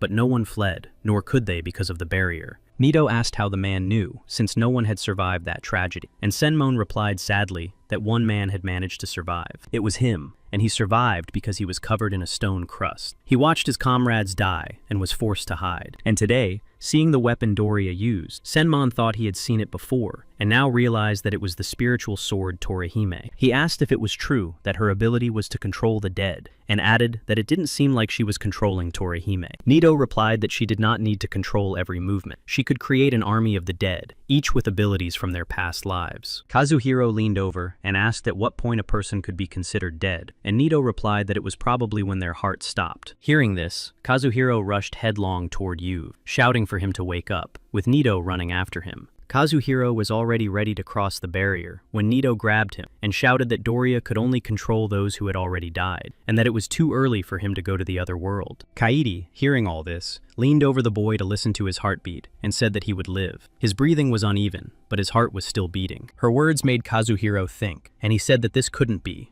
and that there was only one reason why the boy couldn't die. All four of them had the same thought at the same time. The guy couldn't die because his heart had stopped beating a long time ago. Kaede thoughtfully asked Senmon if that was really possible, and he replied that he had never heard of such a skill before. Kaede remembered that Doria had mentioned his heart, and the man suggested that the loss of consciousness was a reaction to his heart beating again. Nito replied that now, all they could do was wait for the leader to come to, and for the barrier to fall. Kazuhiro sat down on the ground and replied that he would wait. Senmon folded his arms across his chest and said that getting excited wouldn't help the situation. Nito said that he had nowhere else to go anyway, and also sat down on the ground. Kaede also sat down not far from the guy, and said that under the current circumstances, she also saw no other option but to wait. Time passed slowly. After a while, Kazuhiro asked if 2 hours had already passed. Nito glanced at him with displeasure and snorted. He turned into a huge monkey and, leaning over the guy, pressed him down with his forelock and yelled that he should stop asking if 2 hours had passed. Kaede watched the boys and, seeing the scuffle, shouted that they were a pathetic sight, but they barked at her to shut up. Senmon smiled and said that they were all tired of waiting and could spend the time getting to know each other better. Kaede was the first to say that she didn't feel like telling her enemies about herself. Kazuhiro replied that he had no desire to listen to the stories of a villainous hunter. Nito said that he would listen to how she became Doria's subordinate. Senmon added that she didn't seem like a villain and probably had her reasons. The girl lowered her eyes and said that they had no need to know this story, but then suddenly announced that it had happened on a dark night. The boys shouted indignantly that she herself had said she wouldn't tell anything, but then fell silent, as everyone was curious to hear her story. Kaede, ignoring them, continued her story about the girl who ran through the forest on a dark night and ended up in the territory of winter hunters. The girl was not running alone. She was carrying her little daughter in her arms. The girl kept asking her to calm down, repeating that her mother was with her. The girl was being chased, and a man's voice shouted angrily at Mitsuha to stop, and that she had nowhere to run. 3 men were chasing the girl, chains in their hands, and they were happy that they would soon catch up with her and receive a large reward. The man running closest to the girl threw the chain at her, swinging it over his head like a lasso, and it wrapped around Mitsuha's right leg. Having caught his prey, the man pulled the other end of the chain with all his might, and the girl fell to the ground, still holding the baby in her arms. Her gaze was determined and unyielding as she held the girl closer to her, thinking that they couldn't catch them. The jerk of the chain was powerful, and the girl fell on her back. The man pulled her toward him, cursing that she had led them into the wilderness and had been running away for 3 whole days. The men pulled the girl toward them and began to laugh, saying that her body betrayed her as a courtesan, and asking if she knew what awaited her for running away. Still holding the girl to her chest, she began to beg the leader, saying that she was ready to go with them, but only asked that they let her child go. The one she called Mr. Kubo grabbed her by the hair and said that no one needed her because she was not a courtesan and did not dare to command them. Looking at the girl,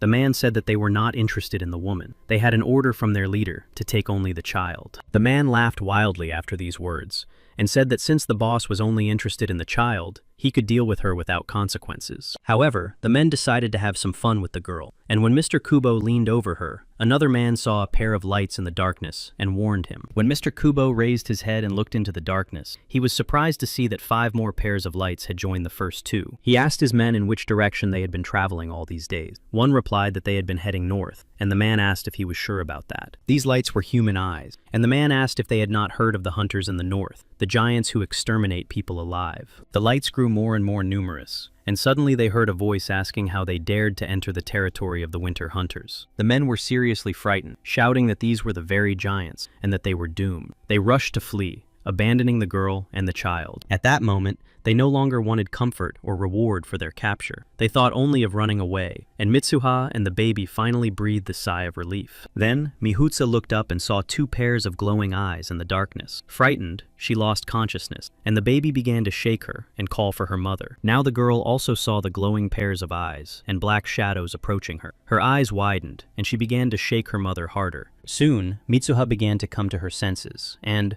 remembering what had happened, called her daughter. The first thing she saw when she opened her eyes was her crying baby. The girl was sitting next to her mother, crying, asking if she was okay, and begging her to wake up, while other children crawled nearby. Finally coming to her senses, Mitsuha sat up abruptly on her bed and rushed to hug her daughter, asking her if she was okay. She replied that everything was fine. Looking around and noticing the strange children, Mitsuha asked who they were and where they were, and the little girl replied that they were winter hunters. Glancing at them, she admitted that she thought they were giants, and they replied that they hunted moon wolves and polar bears the size of houses. Then a girl in armor appeared and said that her name was Arakan, and that she was the 37th chief of the Winter Hunters tribe, and that they were safe here. Surprised, Mitsuha asked if they were the giants, who were ferocious hunters and devoured people. Then, realizing what she had asked, she became embarrassed. Bowing her head, she said she was sorry for her words, because they had saved her and her daughter, and the children happily began to repeat after her that they were also very sorry. However, Arakan laughed at these words and said that these rumors had been deliberately invented by their ancestors in order to protect the tribe from strangers. Coming closer,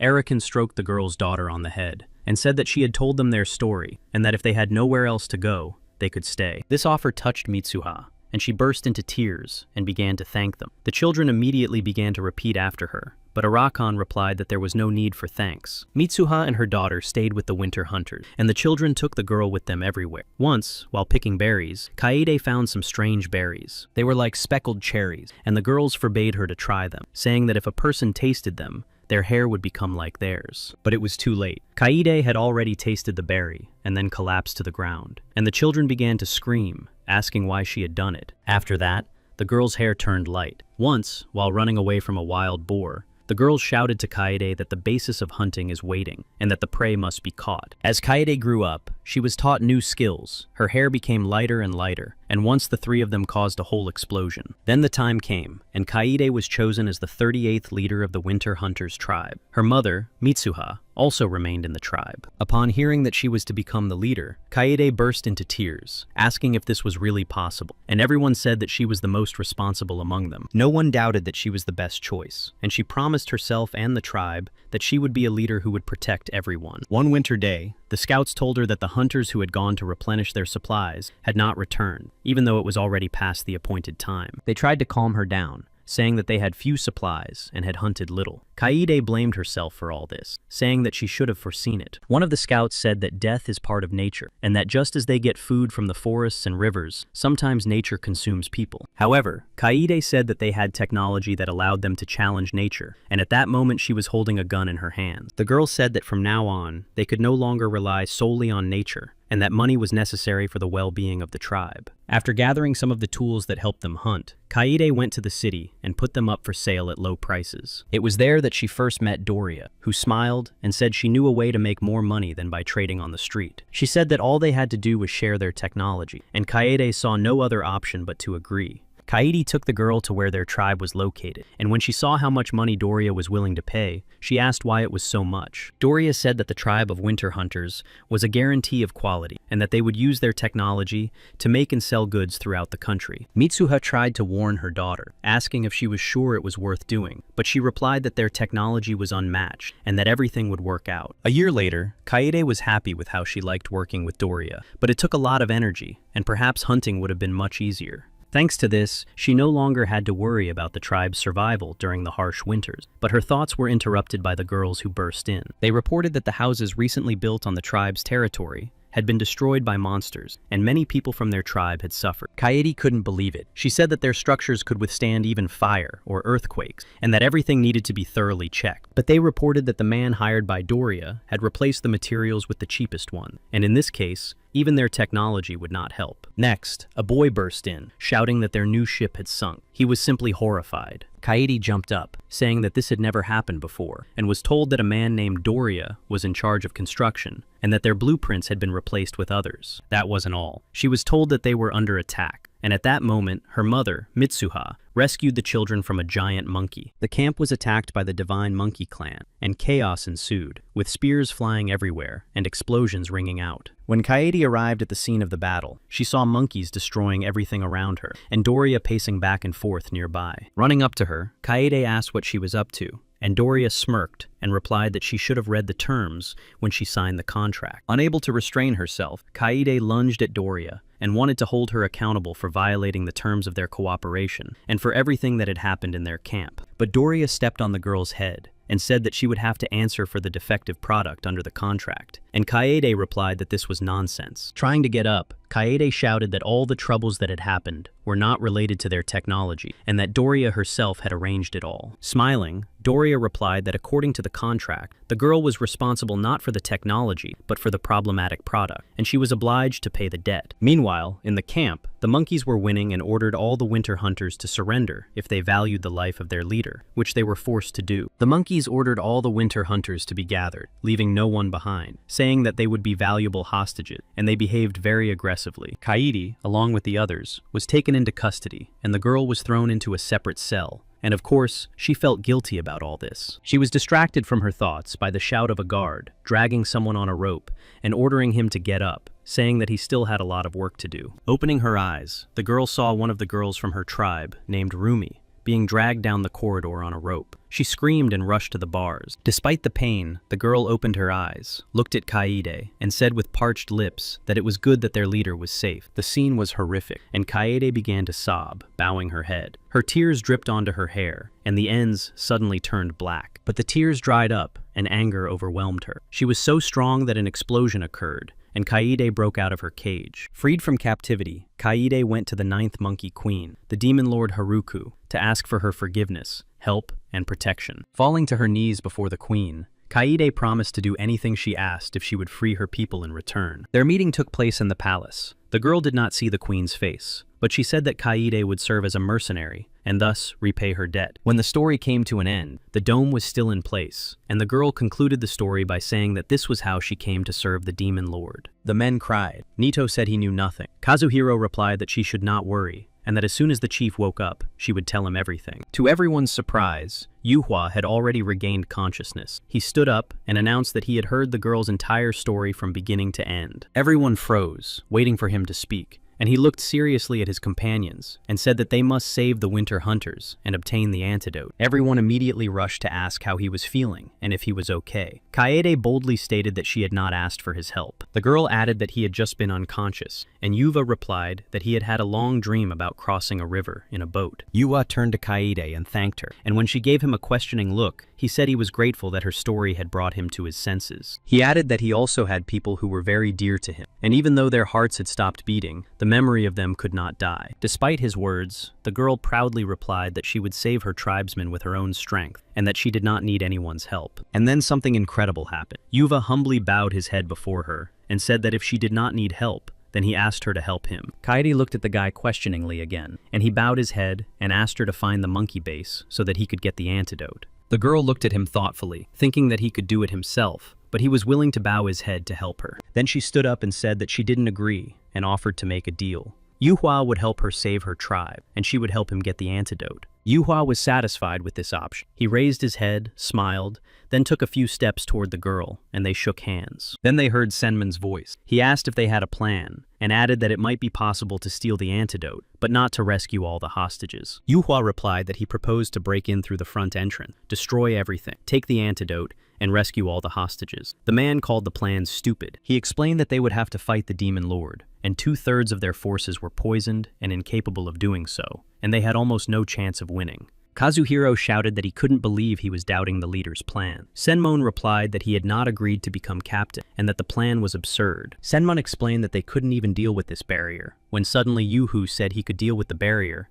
and they needed the man's help. Doubting that the guy could deal with the barrier, Senmon said that if he did, he would consider his proposal. After Senmon's words, Yuhua boldly and decisively walked up to the barrier and passed through it without any problem, shocking everyone present. Surprised, Nito asked how the guy was able to do it, and he calmly replied that thanks to his master, he had learned to understand barriers. Turning to the barrier, Yuhua said that it could work in 2 ways, either preventing intrusion from the outside or preventing escape from the inside. Recalling how Doria had built the barrier, he added that she knew he would not run away, and probably erected it so that she could freely use her technique. Yuhua added that she may have used this barrier so that no one would interfere with her attempt to win his heart, but Kaede had prevented her. Kaede, standing next to him, said that according to Doria, they would not be able to escape, and the boy asked what the girl knew about Doria. The girl thought for a moment, and then said that Doria had deceived her and her entire tribe, and the thought flashed through her mind that she had been fooled again. After Yuva explained everything about the barriers to them, Kaede and Senmon also decided to try to leave it, and they succeeded. There was one more question to be answered, which Yuhua voiced. He asked what the demonic swordsman was doing among them, and pointed to Nito. The boy didn't know how to answer, so Kazuhiro answered for him, saying that he would like to make Nito a member of his squad, and Yuhua asked why. The guy replied that even though Nito had attacked the children of their clan, he had not attempted to harm them, and had tried to take them hostage. Kazuhiro looked at the boy, and added that he was sure that if the battle had ended in victory for the monkey clan, Nito would not have harmed the children. Yuka replied, looking at Nito, that perhaps that was true, and the boy would not have touched the children. But he did not have time to finish his sentence before an explosion sounded that surprised everyone. Before the explosion, Yuka swung his sword and aimed it at the boy, and then there was a loud bang, and dust rose. When the dust cleared, everyone saw that Nito, in the form of a huge monkey, had sunk waist-deep into the ground, deflecting Yuva's sword strike. Despite being larger than Yuva, Nito looked at him with a pleading gaze, saying that he was indeed a demonic swordsman, but wanted to change. Yuhua pushed Nito away, and shouted that he had already drunk the blood of the demon lord, and would not be able to overcome his thirst or change. Wielding his sword, he advanced on the boy, and said that one day he would not be able to control his thirst and would crawl on his knees to his lord, but Nito denied this. With another powerful kick, Yuva threw Nito away, adding that for a sip of the lord's blood, he would be willing to do anything he wanted. Nito did not attack Yuva, he only defended himself, holding his sword in front of him, shouting that this would not happen until Yuva finally cut his sword in half. When the sword was cut in two, the huge monkey turned into a little boy. He fell to the ground, and Yuhua asked him why he wanted to join their clan. Looking at Yuhua, Nito replied that when he saw Kazuhiro protecting the children in the shelter, he realized what a miserable life he had lived before.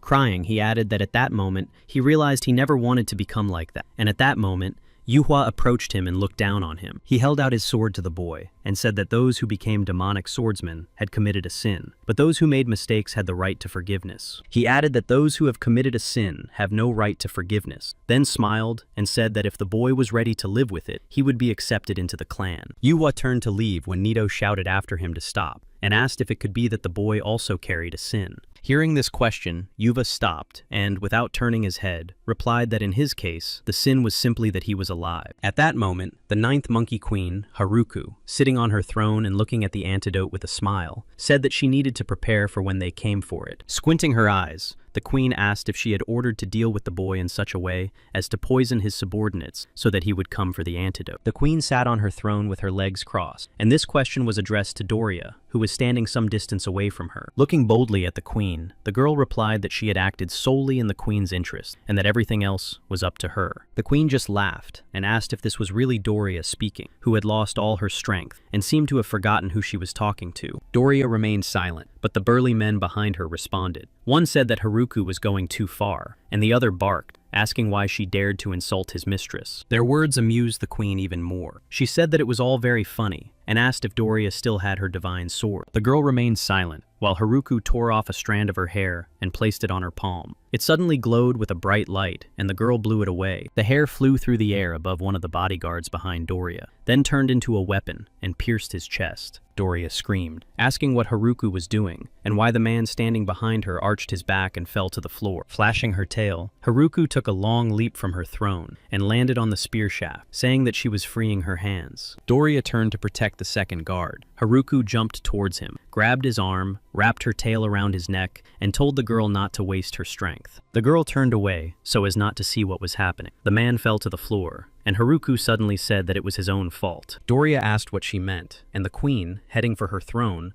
replied that she found it very strange that the girl hadn't noticed this herself. Turning her head slightly and smirking, she said that, did she really think she could hide from his eyes and ears behind the barrier? Seeming to realize something, Doria asked if Haruku had deliberately sent her to the boy, knowing that she would go against his will. Taking a few more steps toward the throne, and without turning her head, the queen said that while she was trying to buy time, she would take care of Yuve. Doria raised her head in surprise, and asked if that would make her his enemy. The queen smiled, and said that it might well be so. Meanwhile, Yuve and his team returned to the village, where the Divine Dog Clan's camp was located, and they had a council meeting. Senmon asked Nito what the Monkey Queen was like, and why she was involved in trade and extortion, perhaps for money. To everyone's horror, the guy replied that she wasn't interested in money, and just liked to watch humans suffering. Kaede replied that she used contracts and demons to make money, and the guy replied that this was because money was the most reliable tool. Looking seriously, Nito added that in any era, there was no temptation sweeter than money, and a person who succumbed to temptation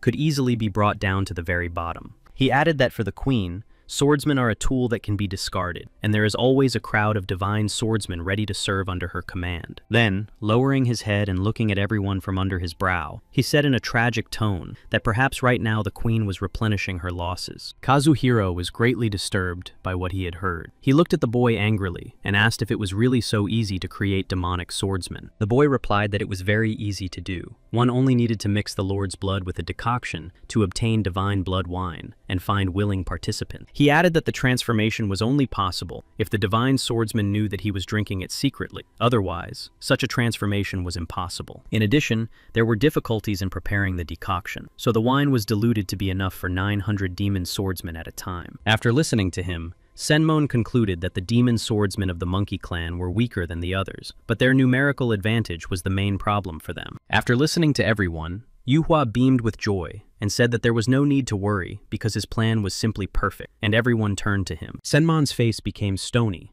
as he said that if you counted them, there would only be 5 people against 900 demon swordsmen. Kazuhiro looked at the clan leader in confusion and asked what he had counted, but instead of answering, Yuhua lay down on his back and pretended to be asleep. Then he told everyone to go to bed because they would be leaving at sunrise. There were no more questions, and everyone went to their houses. Heading to his house after the council, Kazuhiro met So, who was walking towards the clan leader's house, and looked at him for a long time. When they were side by side, the captain of the second squad said that tomorrow morning they would go to the monkey clan to get the antidote. Seeing how his comrade was looking at him, So turned around and asked what was going on, and if he was really going to pretend that nothing had happened. The man remained silent, and So shouted that he had run away again, and that it was his fault that his comrades had been poisoned. He demanded that Kazuhiro say this to his face. Without answering, Kazuhiro turned around lightning fast and punched the guy in the face with all his might, bending him in half. Looking at the guy for a long time, Kazuhiro said that he was no longer a trembling child hiding behind his back, just like his subordinates. He added that the guy should no longer fight as he did before, protecting children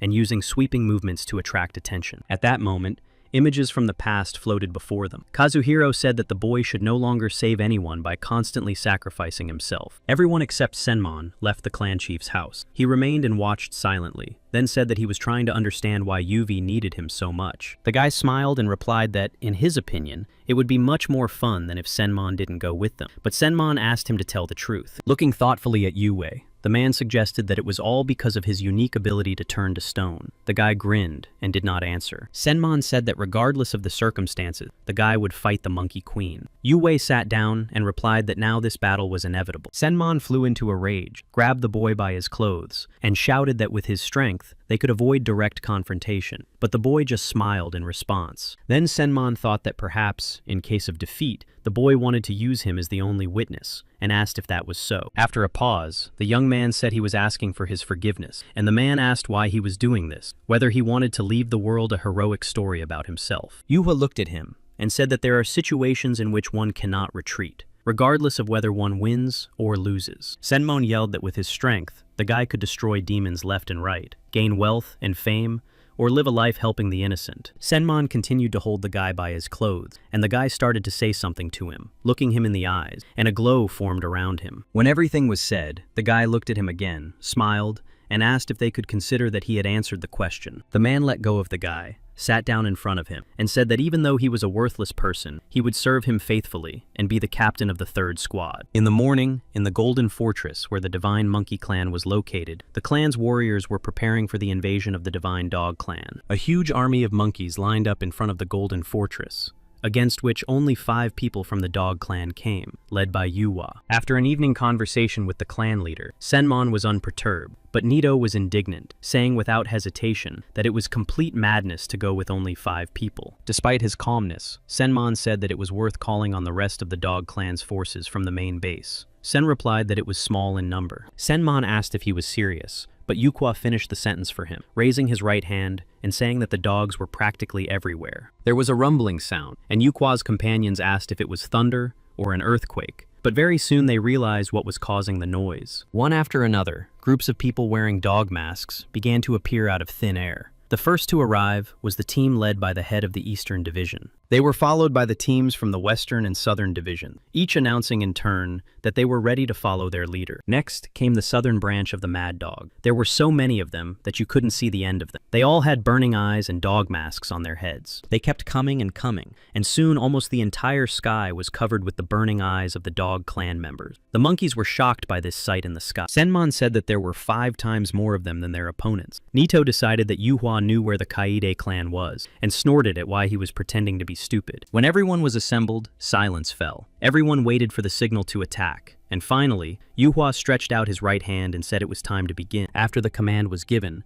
The entire huge choir with burning eyes roared in unison that they would bite their way through for him. Having made this promise to their leader, the dogs immediately rushed to attack the monkeys gathered near the Golden Fortress. Their numerical advantage was obvious. The dogs attacked the monkeys several to one, using everything at their disposal, true to their promise to bite their way through for their leader. Despite the fact that the monkeys were fewer in number, they were confident of victory and called their opponents nothing more than a pack of dogs, insignificant. The monkey commanders were discussing this among themselves when two dogs rushed at them, silencing them forever. The monkeys were huge and much more cumbersome than the dogs, which were smaller, lighter, and moved much faster. The monkeys stood in a tight wall, trying not to let a single dog pass, but the dogs jumped over them and fought their way through the ground, knocking the monkeys off their feet. Not only did the dogs attack, but the monkeys also grabbed swords and tried to break through the defense, but the dogs stood close together, forming a shield defense. The monkeys tried to find a breach in the shield defense, striking them with their powerful fists, but the dogs stood their ground, not moving back a single step. No matter how hard they struck, no matter how powerful their fists were, the dogs stood shoulder to shoulder,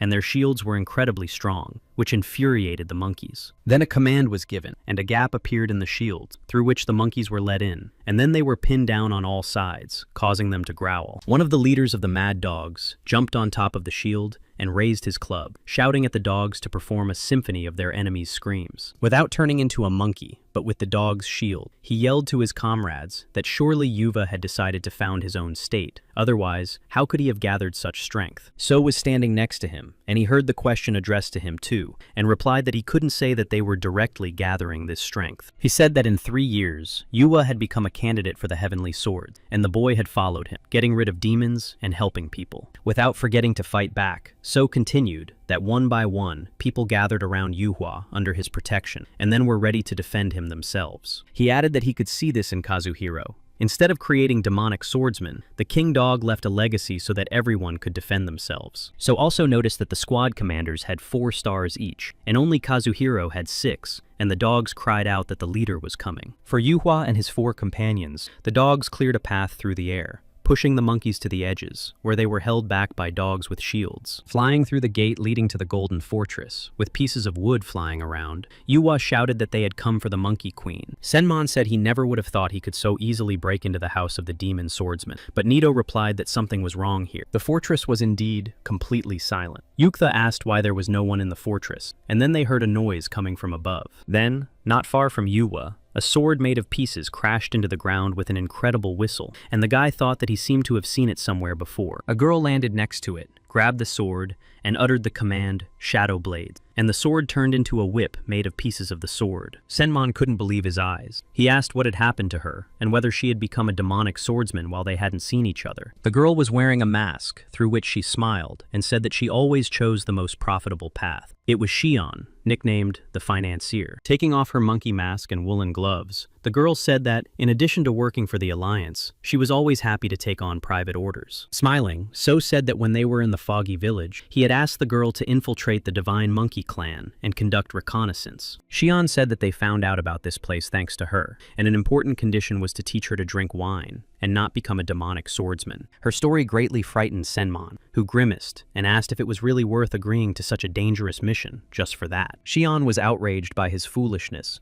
and shouted that he was talking nonsense because she could sell this information to the Alliance for a very good price. Yuhua smiled and said that today they planned to destroy the Monkey Clan, so the girl would hardly have anything to sell to the Alliance. Cheon asked if he was serious and added that no matter how strong he or his subordinates were, they would not be able to defeat the Monkey Queen. Without arguing, Yuva grinned, and flashing his golden eyes, asked if she wanted to help him. The question made the girl think. Cheon did not answer immediately. After thinking for a moment, she said that it was too late and apologized to the guy, then walked past him. But suddenly changing her mind, she turned around and said that from now on, the customer would take all the risk. Yuhua could not help but smile. Cheon said that the antidote was probably in the Red Tower, along with all the clan's treasures in the Black Tower, where everyone who had ever been taken hostage was kept. Yuhua listened carefully to everything the girl said, and she added that the Monkey Queen was in the Golden Palace in the center. After listening to her, Yuva sent Kaide and Nito to free the hostages from the Black Tower, and ordered them to take a team of medics with them. Next, so Cheon and Senmon received their assignment. Yuva sent them to the Red Tower to find and bring back the antidote to save those who had been poisoned. The boy left the most difficult part of the operation for himself. He had to go to the Golden Palace to fight the Monkey Queen, so tried to stop him, saying that since he did not have a fragment of the spiritual sword in his heart, he would not be able to use his master's skills. Turning around, Yuhua said that this was indeed the case, and so added that perhaps because of this, the boy would no longer be able to bear death. The silent Nito shouted that something was wrong here after all, and that it wasn't just him who thought it was very quiet. Cheon supported him. Then, preparing to jump, the girl shouted in a silent voice for everyone to take a step back, because there was a trap in the floor. Everyone took a step back, and suddenly the ground beneath them shook and cracked. Everyone began to look around, and Yuhua looked down expectantly. In the place where they had just been standing, a monster with the head of a bull and the body of a spider appeared. Senmon thought it might be a Gyuki demon. The man took out his spiritual sword and asked what it could be doing here, so replied that, according to rumors, the Monkey Queen used demons and controlled them. Looking at the monster that had appeared before them, Nito said with surprise and a slight sense of guilt that he could not even imagine that something like this could be hidden here. After examining the demon's armor,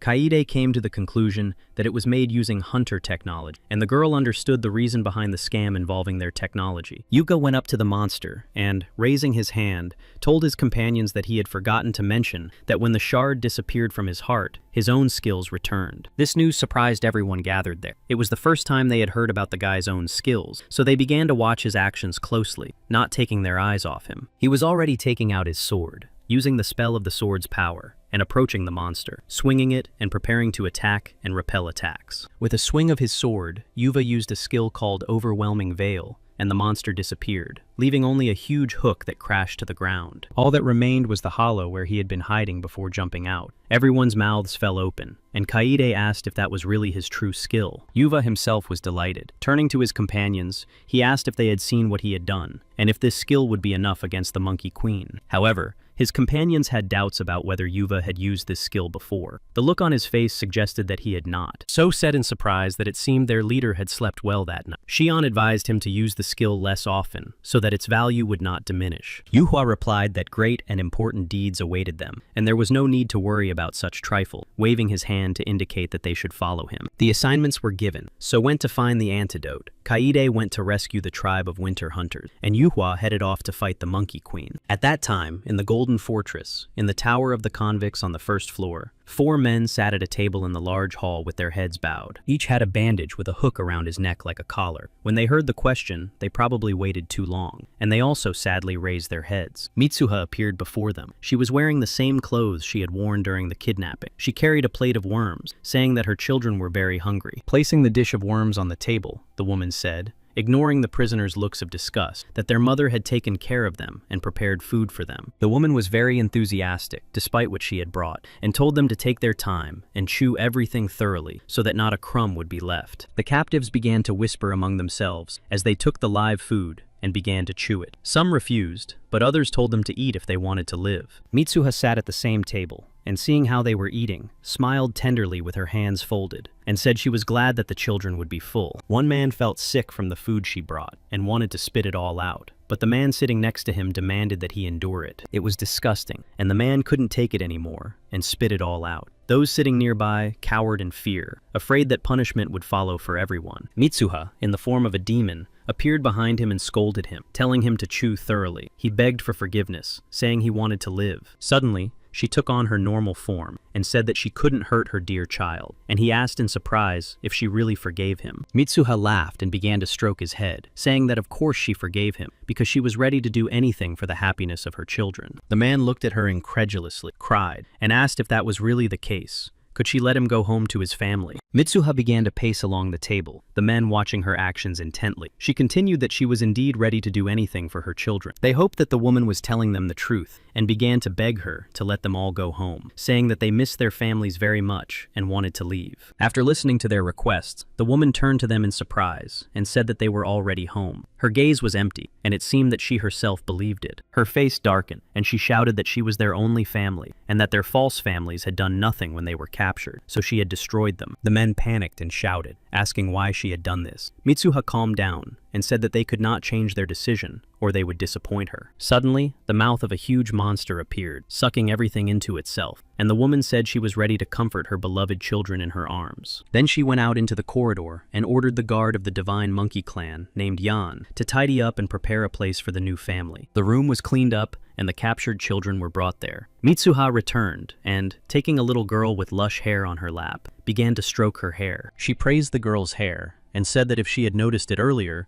she would have taken care of it, and told the other children to eat the giblets lying on the plate. The children refused to eat, so Mitsuha scooped up some of the contents of the dish and said with a smile that it looked like she would have to feed the girl herself. But at that moment, there was a crash as the doors broke, and Kaede and Nito burst into the room in the form of a huge monkey, with a guard barely keeping up with them. Seeing them sitting at the table, Kaede asked what was going on. Mitsuha was delighted to see the girl return, and the little girl whispered that the chief had returned. Mitsuha smiled and said that she was very upset when she found out that her daughter had become a mercenary for the Monkey Queen, and was glad that she had returned. The girl looked at the woman sitting in front of her and asked her rudely what she had done to her mother. She couldn't believe that the woman sitting in front of her was her mother. So Cheon and Senmon went to the golden fortress of the confiscation tower for the antidote, and, slightly opening the door, Senmon cautiously peered inside. His companions urged him on in every way possible. Cheon said mockingly that time was money, and so urged him to go in quickly, but the man was in no hurry to do so. Turning to them, he whispered that they didn't seem to understand the situation they were in, and that they needed to sneak in as quietly as possible and take the antidote. He whispered that they should avoid fighting for as long as possible. But then a girl wearing a dog mask approached the tower door and kicked it off its hinges. It was the coordinator of the fighting dogs named Hichi. Waving her fists, the girl shouted that they had come for the antidote and demanded that it be handed over. Senmon hissed loudly at her that they could break in here with a whole crowd of fighting dogs. But the girl just laughed in response to his words. She barked that the guys weren't made for such raids. Senmon asked her not to be so loud, fearing that demonic swordsmen might break in.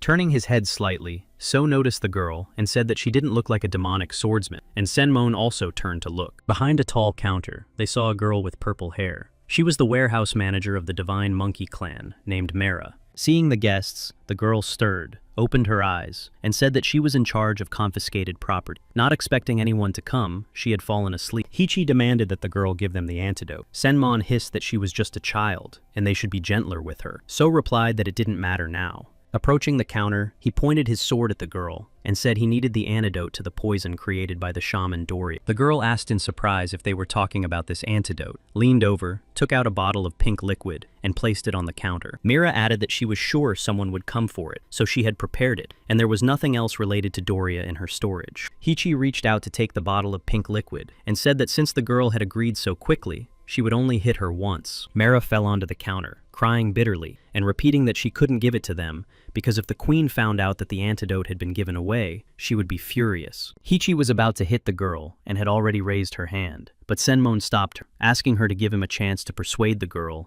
and not take the antidote by force. His words shocked Mira, and she cried out that he was standing up for her, that the swordsman didn't care about her, and that everyone else wanted to get rid of her. Reaching out to the girl, Senmon asked if they could come to an agreement with her, and what she wanted in exchange for the antidote. Her answer surprised everyone. She said she needed his kind heart. He asked her to repeat herself, and the girl replied that what people call a heart was beating inside her. Cheon said with a bored look that it seemed the man was not doing well, but he snapped at her not to interfere, and that he would manage everything himself. Looking hopefully at Mira, the man asked if he could offer her something else, and she replied that she didn't need anything else but his heart. So had lost his patience and said that it was time to end this farce, and that he would simply take the antidote. Senmon had no choice but to agree with him. After these words, the girl's eyes flashed, smoke rose from her hands, and she began to resemble a demon. The men looked at her with astonished eyes. Mira said that all people are the same, and they wanted to deceive her with sweet words, but she herself was to blame, because she almost fell for these words. The girl's body began to dissolve into reddish smoke. Senmon drew his sword and ordered everyone to step back, and then there was an explosion. At that moment, the Monkey Queen, sitting on her golden throne,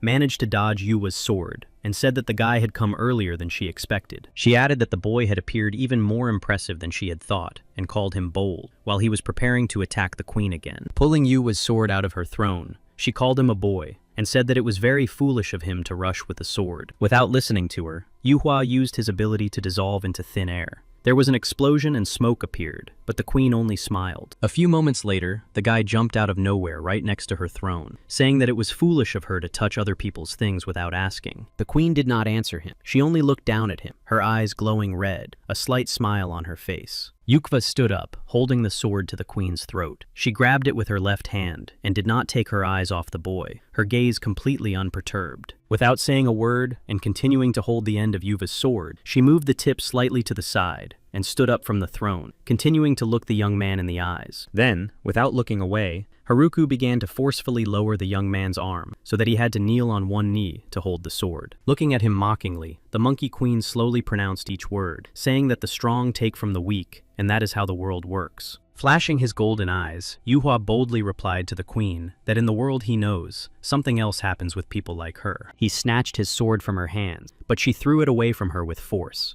and Yuva swung his sword, preparing to attack. He growled that in the world he lived in, people like the Monkey Queen standing before him usually got a good beating. The guy felt a scratch on his forehead, called her a monkey, and Haruko, putting her gloved hand to her face, said that by coming here, he had signed his own death warrant. Haruko took her hand away from her face. The glove glowed, golden hair swirled around, and the girl said she would deal with the guy, since that's what he wanted. Looking at the floating hair, Yuva thought that it seemed to be the form of her spiritual sword, which turned into swords, and the guy barely dodged them. When the swords stopped sticking into the floor, the guy stopped, and at that moment, Haruko flew through the air toward him with a smoking sword in her hand. Swinging her sword, the girl brought it down with all her might, hoping to hit the guy, but he managed to jump out of the way, and the sword crashed into the floor with a bang. After doing a few pirouettes, the girl grabbed the sword and swung it at the guy again with all her might. But Yuva managed to jump out of the way. During one of Haruko's somersaults, when the sword hit the floor, the guy managed to grab it while the girl was landing.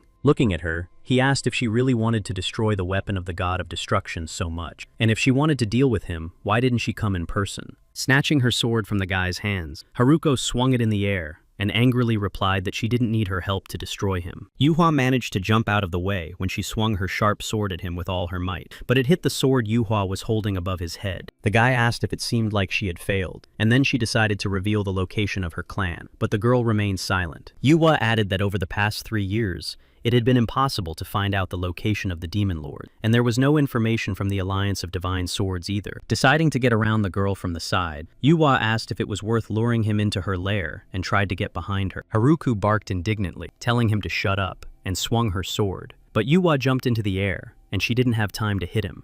Hovering in the air for a few seconds, he threw himself down, his body spinning like a top, crashed into the girl, and jumped aside. Without giving her time to recover, the guy rushed towards her again. The girl threw her sword forward, but Yuva dodged it and continued talking. Since the sword didn't hit the guy, Haruko pulled it back, but that was enough time for Yuva to jump closer to her and strike the sword. The force with which Yuva struck the girl's sword was so powerful that the shockwave shattered the floor, causing it to crack and stones to fly. Yuhua flew back to where the floor was intact and, preparing to attack, shouted that he had realized that Haruko was afraid to leave her shelter. The Monkey Queen barked so loudly that it echoed, telling the guy to shut up, but he grinned and asked what such people were usually called. Yuka tried to remember the word, and then he blurted out that the girl was a recluse. She frowned and yelled at him to shut up in a rude manner. Lowering her head, Haruko looked at him menacingly and asked what difference it made if the guy was about to say goodbye to his life very soon. Yuka realized that he had found the girl's weakness. Pleased, he sparkled and decided that it was time to use the sword's power spell. This was followed by the command, destroy. Now, waves of energy sparkled around Yuka's sword. The guy swung his sword, and Haruko froze, watching him. Yuka drew a huge circle in the air with his sparkling sword, then struck the floor with it, and used the spell of the overwhelming veil. A stream of energy crashed down on the girl from above. She didn't even have time to react. It was so powerful, and all her clothes were torn to shreds. A few moments later, she found herself kneeling on the floor, with black and red feathers from her cloak falling from above. Haruko didn't just end up on the floor. Where the powerful energy stream had struck, a hole had formed in the floor, and the girl was inside it. Looking at her, Yuhua said that she had avoided opportunities to go outside, and asked why she hated people if she never left the palace. She replied that she did not need to leave the palace, and he saw what was happening in the foggy village, and that people were willing to sacrifice others for the sake of saving children. Yuka realized that she had drawn him into the mission. He found it strange that the alliance members had said that his status as a divine swordsman would be revoked if he refused. Haruko climbed out of the hole before they spoke, and when the guy asked her why she had done this, she replied that she wanted him to learn a lesson before he died. The girl swung her sword faster and faster, and as she walked towards the guy, she said that he had to understand that saving people was pointless. Then she suddenly sped up, stopped her sword, flew towards Yuva, and brought her sword down on him with a powerful blow. But he managed to block it with his sword again. After parrying her blow, Yuhua asked her, while she was somersaulting around the sword, if she was the cause of the suffering of the inhabitants of the Misty Village. After landing, Haruka swung her sword in a circle. The guy dodged, and the girl shouted that it was punishment for the villagers' greed and selfishness. They met again, Yuva's sword burning blue, and the girl's sword burning red, and he asked if she was doing this out of resentment. She replied that he would not understand. Now Yuva attacked, and the girl parried his attack with her sword, and the boy said that he had always thought that she had some valid reason. Saying this, he glanced at her, and said that he had no reason to hold back because he considered her reason insufficient for such behavior, and he decided that it was time to use the technique of the finishing blow of the overwhelming veil, and a stream of blue energy gushed from his sword. However, he was still fighting the Monkey Queen, and after blocking his attack, Haruka said that his sword skills would not work on her this time. With that, the girl spun around, leaning on her sword, and kicked Yuhua in the chest, knocking him away. The guy flew across half the hall and landed on the steps, destroying them. Haruka said that she was not so generous as to let one attack go twice. While the guy was recovering, she explained that his skill concentrated air currents, and the sword strike created energy. She added that it was enough to stop him before he reached the concentrated airflow. Smiling, Haruka said that the guy couldn't destroy anyone with such a blow, and that she doubted he could be considered dangerous at all. The girl raised her index finger to the leather bracelet around her neck, and,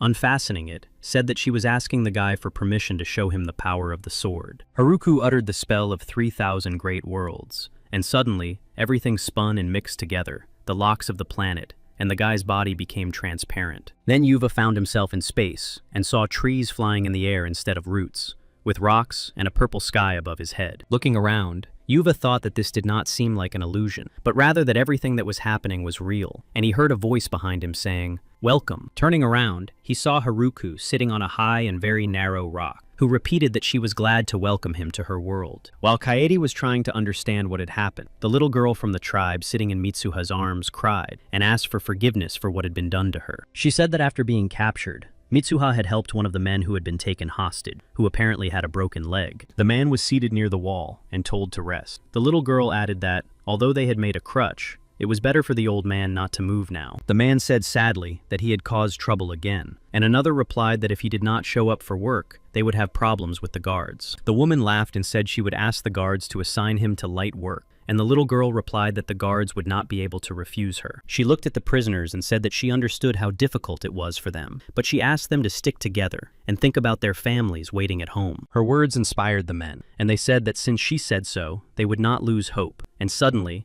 the guy sitting in the corner spoke up. Looking at them with contempt, he asked what hope they were talking about, and added that they would all meet their end here. Hearing these pessimistic words, the little girl shouted that the newcomer was tired of whining, and that, as the eldest, she had to give him a proper scolding. Mitsuha approached him, put her hand on his shoulder, and said that she was also scared, and that it was difficult for them, but the little girl shouted that she got used to it almost immediately. The woman looked at the guy with kind eyes, and said that people are strong, and as long as there is hope and they are together, they can cope with anything. The young man replied that he no longer had a family or hope, as his parents had died, leaving behind a pile of debts because they had been cheated. Stroking his arm, Mitsuha replied that the young man still had a future, and that if they all stuck together, they would be able to cope. Her words made the guy think, but at that moment, a guard looked into the cell and told her to stop talking to the prisoners and leave. He added that the warden had returned from vacation, and if she saw a woman talking freely with the prisoners, she would deal with everyone. On the way, he said that although he had decided to help them, the warden had not, and Mitsuha asked if it was true that the demon was evolving by devouring people. The little girl said that she could fight polar bears with equipment, and the guard laughed that she had recently been crying over her leader. She stamped her feet, saying that it was true, but it was a long time ago, and Mitsuha said that she understood why the man cared for them. She continued that the Monkey Queen treated the prisoners as her property, and if they were injured or fell ill, it would result in losses for her. He replied that the queen did not care about those in captivity, and told the woman to think about why she took prisoners, and then persecuted their families. Mitsuha replied that they needed to show that they could work better in good condition, and asked why Eito did not become a guard. He smiled and said that it was better than senseless suffering, and that perhaps someday he would establish his own rules in this fortress. He wanted to say something else to the woman, but he didn't have time because he was dealt with. Look at the Yan Tower. It was huge and took up the entire passageway. She growled at the man, asking how he could consider himself the boss, and added that she was surprised that none of the prisoners had died during that time. Then Mitsuha shielded the girl with her body, and now the little girl was looking at Kaede and crying, asking her forgiveness for not being able to protect her teacher. Kaede listened to this story with a stony face, not a single muscle twitching. Nito tried to calm her down, asking the girl not to act on her emotion. Turning his head to Kaede, he noticed that she was showing him something with her right hand behind her back. This sign meant that everyone had to wait for her command. The entire team of dogs that had come with Nito and the girl to free the prisoners froze, and he thought that she seemed to be a natural leader. After listening to the little girl,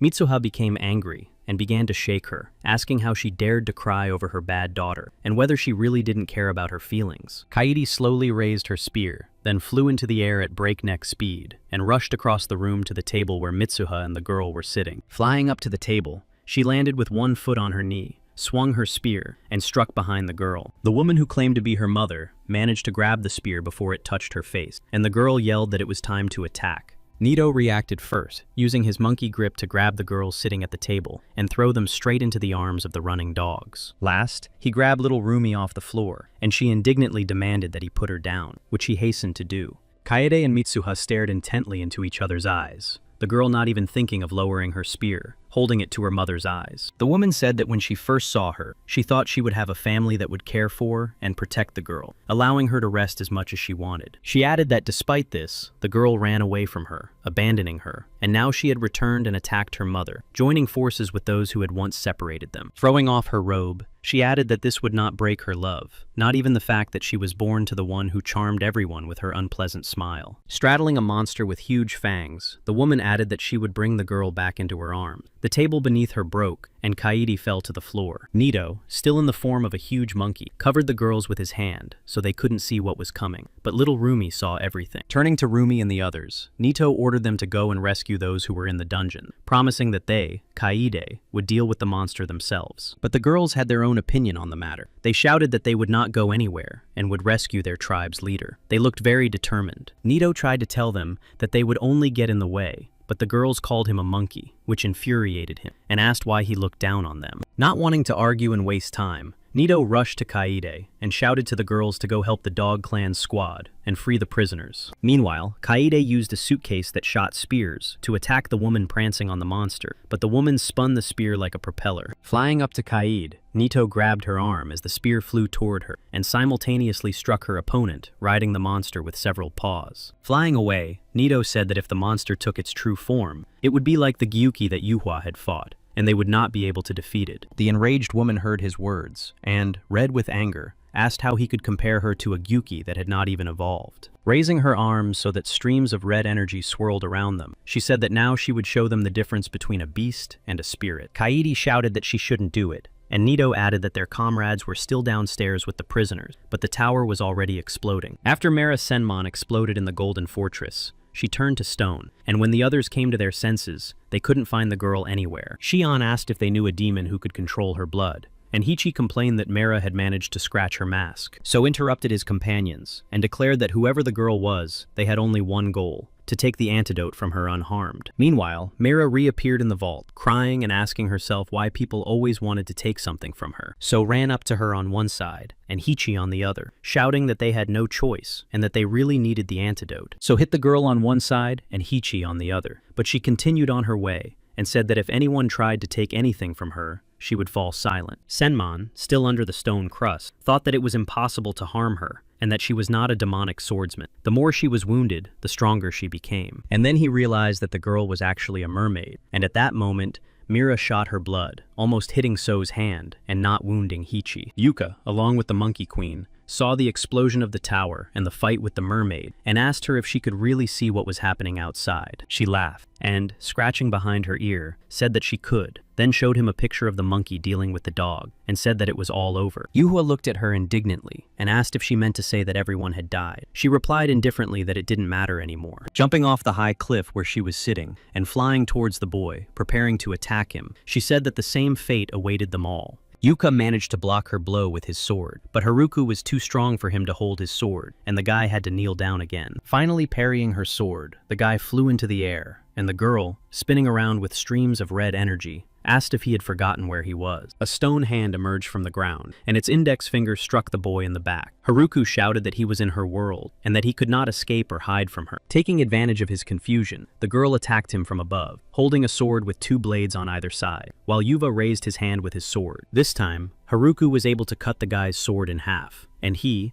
having lost the magic of the sword, slowly but surely fell down onto the stone ground. The girl managed to get down to the ground before him, and she was safe and sound, while the guy crashed into the rock as he fell, sending fragments flying. With a single leap, Haruku closed the distance between them, clinging to the sheer rock face and hanging over the guy to check on him and see if he could still fight. Yukva grabbed a new sword and wanted to attack the girl, but she did a somersault and threw a stream of energy at him, embedding him in the rock. Waiting for him to come to his senses, she said that he used to be more talkative, and perhaps he had lost the desire to see his dead subordinates. Yuva replied sarcastically that he just needed a little more time to get used to her new power. He added that he had no subordinates, only comrades, and that he believed in them despite what she had shown him, because she hid lies among the truth. Haruku looked at him with displeasure, and Yuva added that she did this all the time, forcing people to see what she wanted them to see, deceiving them. Pulling himself away from the rock and stretching his muscles, Yuva said that her actions only made him more confident, and now he was sure that his allies would not lose. Now he would be calm for them, and that would allow him to put aside all other thoughts and focus only on defeating her. Waving his sword,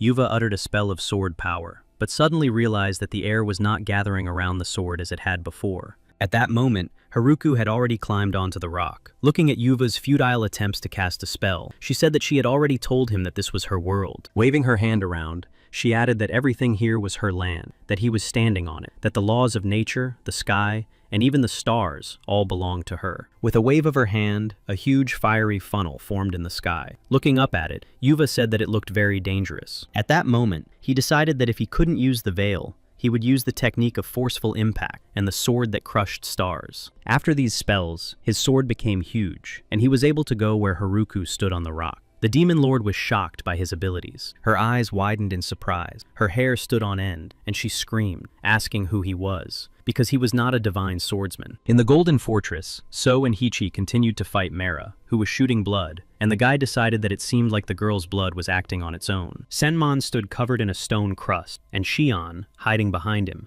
took out a whip and decided to use the sword power technique, activating the shadow blades. When So and Hichi ran up to her, the girl reminded them that she had asked them to be careful, as she herself was waiting for the right moment to attack. Sharpening her blades and preparing to attack, the girl smiled and asked if her comrades remembered that gratitude was accepted in cash. Mira's blood splattered on Hichi's mask, cracking it and causing it to fall. The girl gasped and cried, wondering how she would fight without the mask given to her by the leader. Cheon drew her sword and told Hichi and So to retreat, as she, Cheon, an expert in debt collection, was taking over. Cheon looked like a real girl, but she was a master with weapons and was determined to defeat Mera and take the antidote from her. Mera repeated that people always wanted to take something from her, but she was only asking for the life of one of them, and why couldn't they make such a sacrifice? Behind her, Cheon cast a spell with her whips, which glowed with blue energy. The girl asked again what Mera wanted to sacrifice one of them for. Taking a step forward and throwing her whip, she shouted that it was not profitable. Mera turned to her,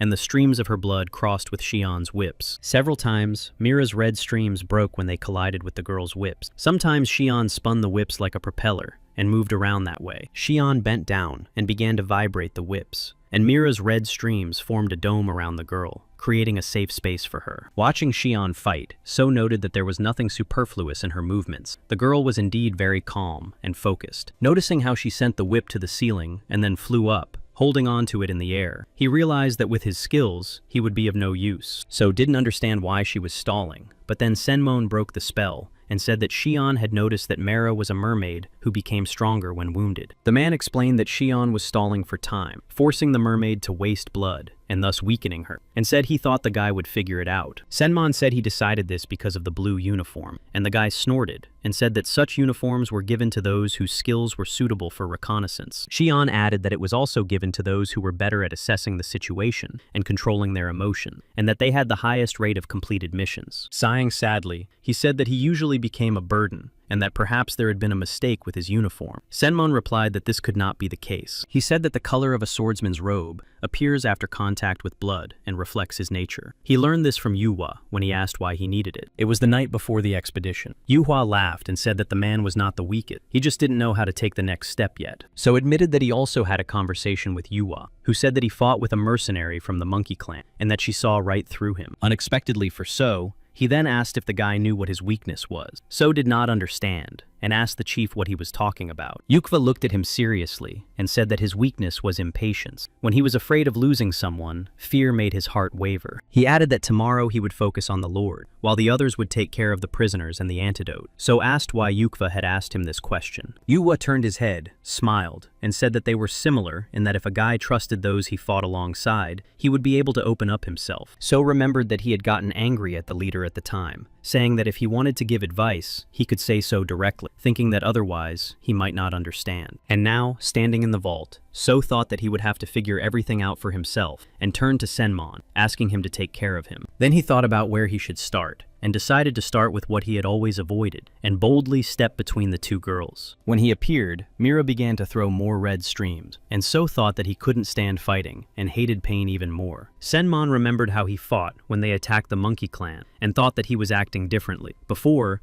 he had attacked the enemy head-on. Dodging the red streams, the guy wondered if he could reveal himself, and when Senmon asked how he was, So thought about whether he should run away. Hiding around the corner, So thought that he had never been caught before, even when he stole food, while Kazuhiro was often caught. Breaking the window at the top of the storage room, the boy jumped into the room, and the red streams rushed after him, while he thought about how to proceed. He saw red streams burst through the window, and hid behind the counter, thinking that his ability to hide would help him survive among the demons. Then he came out from behind the counter, and a red stream from Mira rushed towards him, but Cheon, who appeared just in time, managed to intercept it with her whip. Looking at his sword, So decided that it was too cumbersome for him and no longer suited him. The sword was the size of a man's arm, and very heavy. So thought that the strongest would now take on the leader, and he no longer needed to be in the front lines. So he rushed towards Mira, unarmed. When he freed himself from the sword, and thought that he should only do what he did best, energy flows swirled around his body. Senmon, watching the boy's transformations in surprise, decided that it looked like he was going to change the form of his spiritual sword. At that moment, he flew towards Mira, and was already preparing to grab the jar of antidote, thinking that he had to do it for the sake of his poisoned comrades. Then something happened that neither Cheon nor Senmon, who were accompanying him, nor Mera, the guardian of this place, expected. The guy cut off his own hand. He held the sword in his teeth and grabbed the jar of antidote with his left hand. It all happened so unexpectedly that Mera didn't even have time to react. Faced with what he had always feared, namely the loss of his limbs, the guy got the antidote and ran away before they could catch him. Running past his companions, So shouted that now everything else was on their shoulders, and without slowing down, rushed away from this place. Picking up Hichi, and without letting go of the sword from his mouth, the guy uttered a spell. The lizard shed its tail, and he and the girl disappeared as if they had never been there. Cheon and Senmon were stunned. They looked at each other in surprise, and asked if So had really managed to steal the antidote, but then Mera distracted them. She was already quite weak, having lost a lot of fluid. Looking at them, she asked if they had taken what belonged to her, and were now going to run away. They stood shoulder to shoulder. Cheon warned the man that the mermaid looked dangerous and asked him not to get involved. Senmon replied that he knew what to do. Cheon said doubtfully that if he meant his technique, it wouldn't work. The man laughed and said that in this case, the technique would not work. Seeing a sword appear in his hands, Cheon was very surprised, and he shook his head and said that their comrade So was not the only one who had changed today. Taking the antidote, So and Hichi moved to a forest near the Golden Fortress, and the guy said that Hichi should deliver it because he couldn't move. Having lost the mask that Yuhua himself had given her in battle, the girl hid her face under her long blonde hair. leaving only her left eye visible. Since the antidote was urgently needed, the girl immediately ran away, and so breathed a sigh of relief that he had one less problem to worry about. Then, in the nearby bushes, the guy saw 3 pairs of glowing eyes, and thought that his peace of mind had not lasted long. In the vault, Cheon suggested that Senmon escape, since they had the antidote, but he replied that Mera would follow them and cause destruction outside. The man asked the girl to trust him, and promised that they would free the hostages, and that this time he would take care of everything. Cheon thought she had no choice, as it was difficult for her to refuse when someone spoke in that tone, and with that expression on their face. Turning to him, she asked if he remembered what happened when someone broke a promise. He smiled and thanked her for her trust. Mera's red streams rushed towards them, each looking like a snake with its tongue sticking out, but they stopped thoughtfully right in front of the man. Cheon turned slightly, and noted with surprise that Senmon had somehow managed to stop their attack. She became curious. Looking at Mera, the man smiled, and said that he was right, and that her blood did not attack those who did not show hostility towards her mistress. Hearing this, Mera was quite surprised, and her surprise grew even more when the streams returned to her and began whispering something to her, behaving as if they were alive. Senmon remembered the night before the trip to the monkey clan, and his conversation with Yuhua, when he promised to serve him faithfully, even though he was a worthless man. He asked if it would be okay for such a weak man to go on an important mission, or if there was anything he could do to become strong. Yuhua replied that, unfortunately, the man had already reached his limit, and there was no point in continuing the harsh training. Senmon was very upset to hear this. He had hoped that he still had some chance to become stronger, and he was afraid of disappointing his master. After a pause, Yukva laughed and said that he knew how to overcome Senmon's limit. Senmon flew into a rage, saying that the guy probably wanted him to turn gray. Yuhua took out his spiritual sword and said that Senmon's sword skills were much stronger than he had thought at first. The man stood silently and waited for what would happen next. Then, Yuhua began to wave his sword in front of him, saying that Senmon could withstand such an onslaught perfectly, and could even hear it perfectly. After these words, Senmon froze, and Yuhua added that only his shell was hardening, and that sword skills were not an accidentally acquired ability. The mind is an inner force that perfects breathing and accumulates energy, while physical practices are an outer force that develops strength and endurance. He poked him in the stomach and added that sword skills come from a combination of internal and external strength, and in his case, training and fear in the subconscious. Despite the fact that the man was petrified, he heard everything, and Yuva asked what could defeat a swordsman who trained only his external strength. He punched the man in the stomach so hard that he trembled, and said that it could be a technique that uses only internal energy, bypassing external energy. The trembling spread throughout his body, and Senmon's stone mask began to crack, and Yuhua punched him in the stomach again, using a through-punch technique. This time, the blow was painful for Senmon. He could not even stand and fell to one knee, his stone crust crumbling completely. Yuhua continued as if nothing had happened, saying that his skill might work on a stupid demon, but a swordsman would be able to find his vulnerability. The main thing was to know the basics. Yukva said that the man was very lucky to have lived to see this day, and he replied that his opponents probably had no intention of finishing him off. The leader said that he could either train his internal energy, or, knowing how to destroy the protective shell from the outside, find a way to do it from the inside. After listening to him, Senmon doubted that he could cast aside his fears overnight, and even if he destroyed the stone shell, he was still a weak swordsman. Then Yuhua told him that a divine swordsman cannot be weak. Senmon just doesn't know what to do next. He gave him one piece of advice. He recommended that the man change his thinking and consider whether there might be another way to use his defensive skill. Leaving Senmon in thought, Yuhua said that he would also discuss this with So. But first he had to ask Kaede how the girl had discovered his weakness. As he was leaving, he turned and said that he had one more request. It concerned a mermaid that had appeared in the monkey clan. Yuhua asked that she be brought to him alive. Hearing this request, the man couldn't believe his ears. He asked again if they were really talking about a mermaid, whose blood and flesh grant eternal life to humans. Yukva replied that this was complete nonsense, invented by humans. But despite this, it had caused the death of many mermaids. He asked why the guy had decided to entrust this mission to him, and the guy replied that according to rumors, if you harm a mermaid, her blood attacks the offender. Turning around, Yuva said that the others would obviously attack first, but knowing Senmon, the guy was sure that he would hardly be able to harm her. Mira shouted at her red streams, not to let her attackers escape, but the man said that she would not obey her, because she had her own will. He added that the blood had self-awareness, and even if it attacked them against its will, they still had no way to avoid the fight. Hearing him, Mira threw even more streams at him. Senmon immediately froze, thinking that she was reacting immediately to hostility. Each stream had a snake-like head at the end, and the streams hit the stone crust on the man's body, and could not break through it. One of the streams changed shape, and Senmon thought that he did it to deliver a blow that would cause internal shock, revealing his vulnerability. Under the crust, he blushed and thought that no matter how ashamed he was of his ability, he could not have imagined that his vulnerability could be exposed so quickly. He thought that this was karma for a coward who avoided battles that were too difficult for him, and that there was no turning back, and his stone crust began to crack. As it cracked, Senmon thought that if the weakness in his defensive skill had been found, he would have to erect an even stronger defense. Seeing the stream of blood rapidly approaching, he decided to use the unbreakable sword skill technique and completely freed himself from the stone mask. Then, using the summoning of the spiritual sword technique, he pulled a huge sword from his neck and immediately supplemented it with the technique of uniting soul and body. He rushed forward, using the complete defenselessness spell, and when Mira screamed, he thought that it seemed he would not be able to carry out the head's order. The final blow was so powerful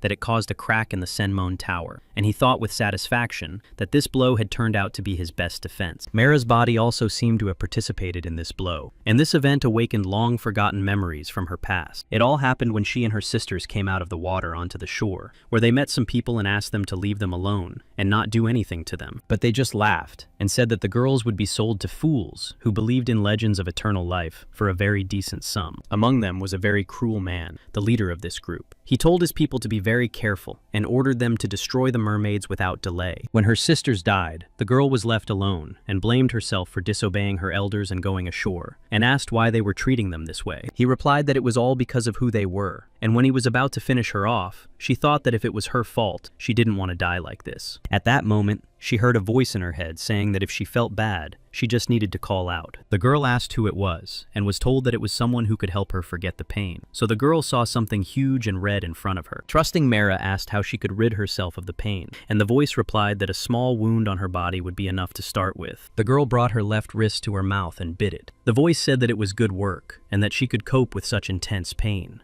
After that, she dealt with all her offenders. When she came to, she remembered nothing, only that her head was spinning. Then Mara saw her parents. They were stained red and told her to remember that their kind could not live with pain. When Mira grew up, she got a job at a tavern, where she was constantly rushed to work faster, and the girl apologized all the time. Once, she scratched herself on a wooden table, and then the blood called out to her, asking if it hurt. But the girl said she could handle it. For everyone who was in the tavern that evening, it was their last. Mira ran away, and thought that since she had ruined her parents, she could not return to the sea. Hiding between houses, the girl thought about how hungry she was, but she no longer wanted to accidentally hurt people and was afraid to go to them. Suddenly, two guys noticed her and asked what she was doing alone in such a place, and if she was hungry, and offered to take her with them. The guys promised not to hurt her, and said they were just offering her food and didn't expect anything in return, but she said it might be dangerous for them. Suddenly, the guys fell right in front of her, and Mira heard a woman's voice saying that they had a mermaid here, and now it was clear where the smell of blood was coming from. Mira saw Doria, and next to her a big guy, who said that the girl should stay away from people who say they don't want anything in return. She added that these two wanted to take something that belonged to the girl, and offered her a job in exchange for food and drink. Looking trustingly at the girl,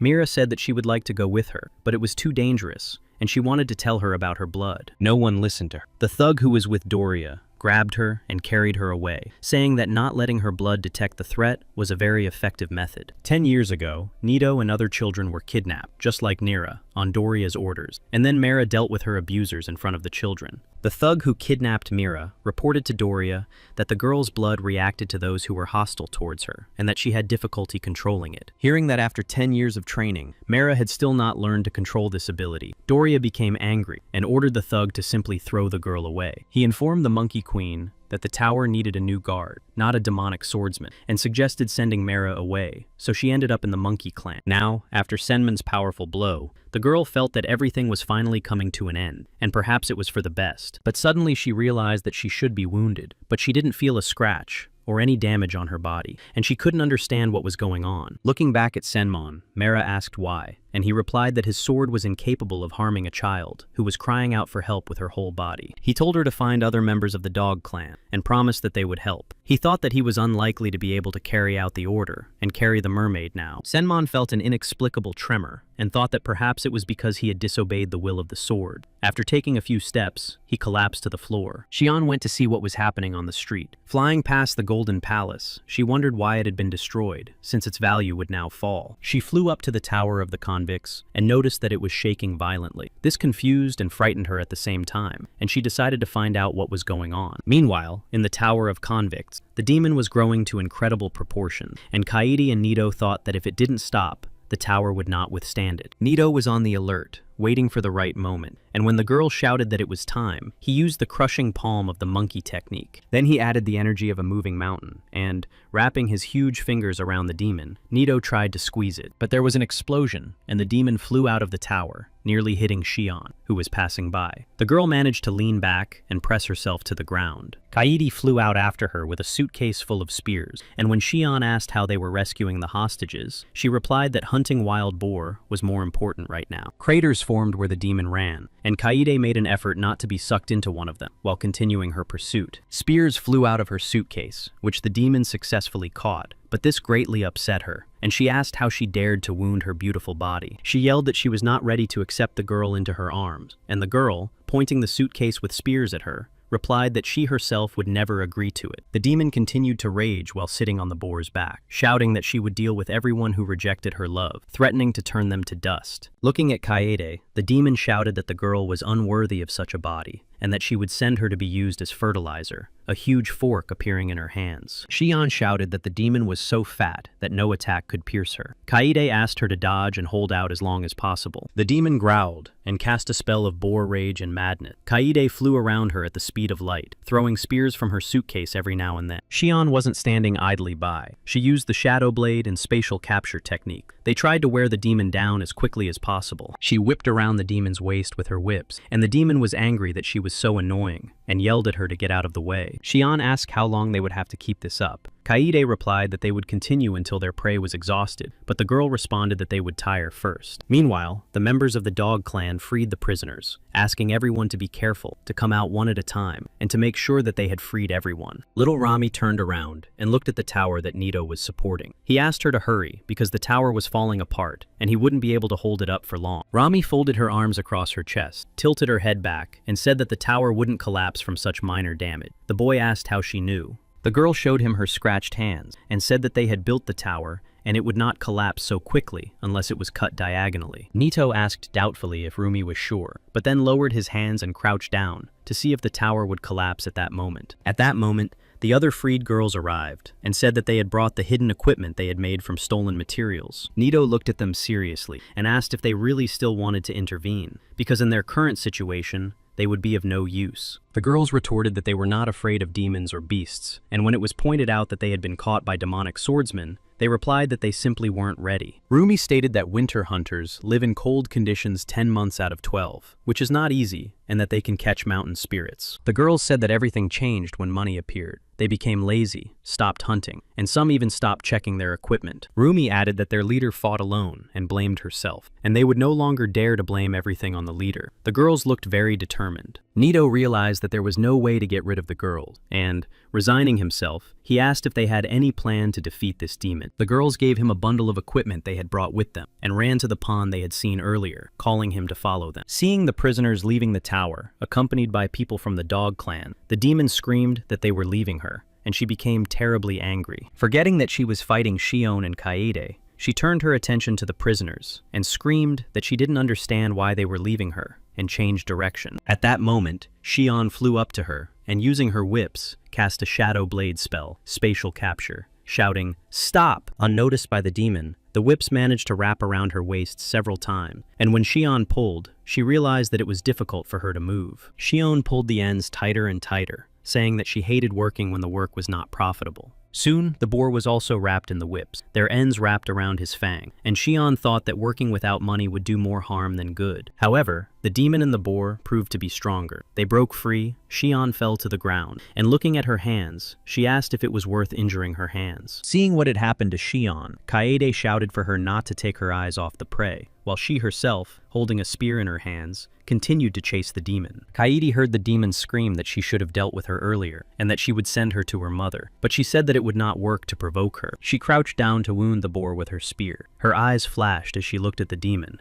and shouted that she had been angry for a very long time. Nito and the girls were preparing everything to carry out their plan when he wanted to go help the girls, but they told him that everything was already ready. They approached some kind of structure with Rumi, and when Nito asked what it was, the girl replied that she had prepared it for the battle with the Monkey Queen. Nito didn't understand how the structure worked or what to do, and when he honestly said so, Rumi told him to shut up and immediately start turning the lever. Nito grabbed the lever and began to push it, doubtfully asking if it would really help. But Rumi asked him to turn it with all his might. Without stopping for a second, Nito looked defiantly at the girl and said that if he broke something, she shouldn't dare blame him. He used the monkey hands technique, and the wheels of the structure spun like crazy. The guy's hands flashed back and forth, and lightning flashed between the stones. Nito continued to turn when silver dust appeared in the sky, and Rumi shouted that everything was ready, that this was what it had all been organized for. Silver particles flew out of the instructions. The girls raised their index fingers and gave the command to fire. Nito looked at them in surprise. These particles gathered into one huge cloud and flew straight towards the demon, who was busy with Cheon at that moment. The demon was distracted when the cloud of dust began to scatter on her. She brushed it off her shoulder, asking in surprise what kind of dust it was. Nito continued to turn the levers like a madman. He didn't quite understand what was happening or why he was doing it, but he didn't stop. Although he was already quite tired of it, the girls stood with their index fingers pointing upward, and he shouted, asking them if that was all. Suddenly, something fell right on his nose, something sparkling, and the guy looked in surprise at the tip of his nose. It was a snowflake. As the particles grew larger, they turned into snowflakes and gathered into snow whirlwind. The girls shouted that it was their victory. Suddenly, snow fell everywhere. Cheon lowered her injured hands to the ground to cool them, and when she exhaled steam, asked where the snow could have come from. Kaede sat down on the ground and noticed that it had started snowing, and that it had already covered the ground with a thick layer. She asked in surprise when the girls had managed to prepare this. Turning her head, she saw a tent behind the ruins of the tower, with the emblem of their tribe, and the girls, led by Rumi, who supported her. Behind them, she also saw the invention they had made to create snow. The girls shouted that they believed in their leader and her victory. Kaede smiled, feeling the snow on her skin,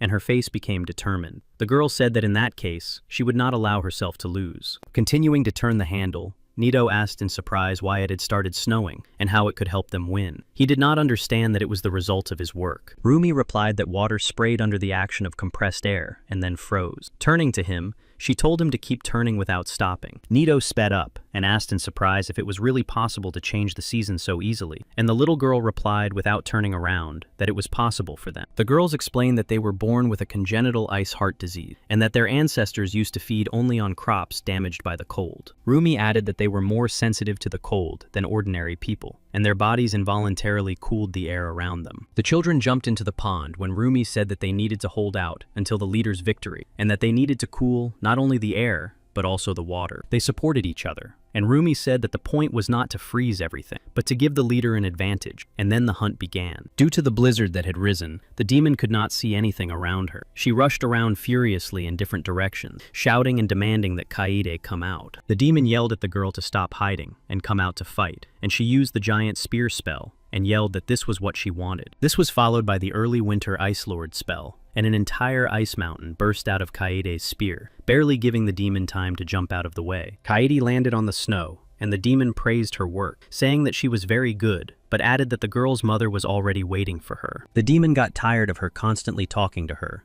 and shouted for her to say goodbye to life, and swung her four-pronged spear at her. But Kaede ignored her, struck the ground with her spear, and began to recite a spell. The words were about the fierce wind that had blown for many years. When she uttered the words, contrary to all expectations, the ground suddenly split open, and a huge pillar of ice rose from it in a powerful whirlwind. Kaede ceased to resemble herself. Her hair flew up, and she glowed when she finished the spell with the word, soar. The demon realized that something was wrong. The spell was part of a ritual to summon the giant spear. When Kaede struck the ground again, a huge ice mountain rose straight out of the earth. It grew where the demon was sitting on her boar, and they were both trapped in ice. The demon froze at the moment of the scream. Finally exhaling, Kaede said that even though she hadn't destroyed the demon, it was no longer destined to thaw. The girl's hair turned black again. Snowflakes continued to fall from the sky when Kaede heard a chorus of cries. The chief and the little girls rushed to her and hugged her. The girl sat down with them and began to apologize for what they had to go through. But Rumi interrupted her, saying that it was not her fault. Looking up, Rumi asked how Aunt Mitsuha was, and Kaede replied that they needed to help the others get out, that her mother would have wanted that too. From her words, the girls understood that they would never see Mitsuha Mitsuha again, and they threw themselves on her, weeping bitterly. Nito was silent, not knowing what to say. Kaede asked the girls to join the other groups and wait in a safe place, saying that she had something she needed to do. But the girls unanimously declared that they were not going to leave and that they wanted to fight together. Kaede refused, saying that it was the leader's order. The girls were visibly disappointed, but then Kaede smiled and, striking her spear, asked if they really meant to say that they didn't believe in her. They beamed at her, looking at her with wide eyes, finally seeing their former leader,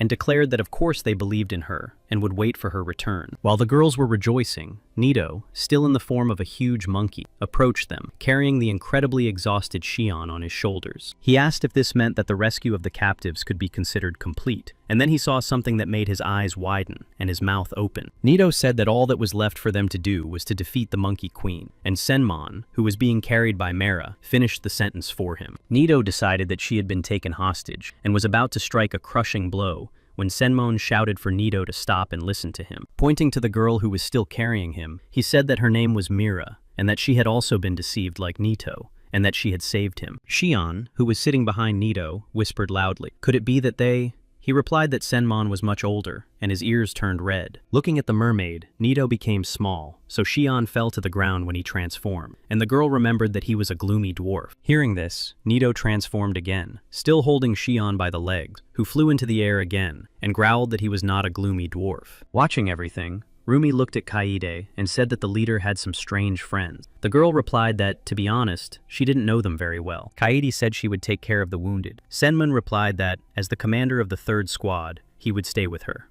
Cheon declared that she hadn't been paid yet. The battle between the monkeys and the members of the dog clan continued. The opponents were strong. One of the monkeys yelled, asking why the guy had come to his certain death. Everyone was exhausted, but they got up and continued to fight. When one of the dog clan fell, the monkey thought that he didn't even have the strength to stand on his feet. The fallen man raised his head and said that the monkeys, having lost their humanity, would not understand what they were fighting for, to which he replied that he was not interested in the reasons. The dog clan was initially larger than the monkey clan, and at one point, there were about 900 monkeys left against almost 5,000 dogs. The battle was so fierce that in the end, no one from the monkey clan remained, and with one survivor from the dog clan, victory was won by the dog clan. After locking the demon in ice, everyone went to the Golden Palace, where they found a huge ball on the floor, and Rumi declared that someone was fighting inside it. When everyone came closer, Nito said that Yuhua and the Monkey Queen were fighting inside. Senmon replied that it didn't seem like the boy's abilities. They caught the moment when the Monkey Queen, looking at the boy in shock, asked who he was, and claimed that he was not a divine swordsman. Looking at Haruka,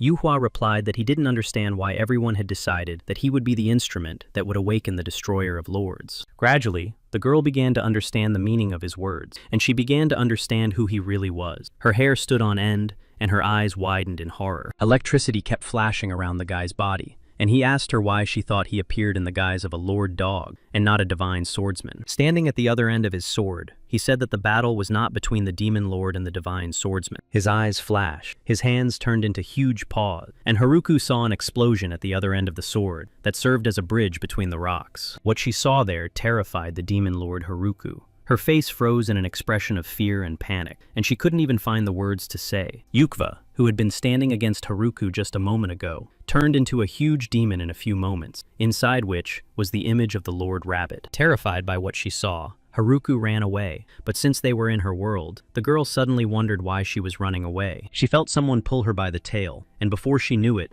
she was on the ground, knocked down by someone very powerful. The blow was so strong that Haruka flew headlong down, breaking rocks so that debris flew in all directions, and her tail remained in the monster's hands. Getting on all fours, the girl yelled that her opponent seemed to be mocking her, but he only smiled, and her tail lay next to him. Summoning all her strength, the girl glared at the demon and shouted that this was her world and how dare he hurt her in it, her eyes burning with anger and resentment. At that moment, a huge stone hand emerged from the rock and loomed over the demon. The girl shouted, ordering it to immediately deal with her abuser. But suddenly, something incredible happened. The demon raised its head, and one of the planets that had fallen out of orbit rolled down the sword that served as a bridge between the rocks. All Haruka could do was watch with wide eyes as someone changed her world without her permission. The demon waved his hands, and the planets gathered into a pattern, The sky lit up with multicolored colors, and the girl realized that he wasn't even using his skill. The stone hand that was supposed to deal with him collapsed without even touching him, and Haruko realized that he had subjugated her world with his primal power. The girl ran away. The bridge between the rocks dissolved. She collapsed to the ground, and a demon in the form of a rabbit with burning eyes approached her. In the place where Haruko lay, a stone hand rose from the ground, and the rabbit struck with its huge paw right in the center of the hand where the girl lay. All she saw in front of her was a huge black muzzle and eyes burning with fire. And then Rumi's voice rang out, asking Kaede who this monster was. All this time, Yuhua's companions watched the battle between the rabbit and Haruko through the ball, until Rumi finally voiced the general opinion that she was very scared. Kaede understood perfectly well why the girl was scared, because no matter how hungry and cruel the beast was, it couldn't have such a look in its eyes. Nido, covering his face,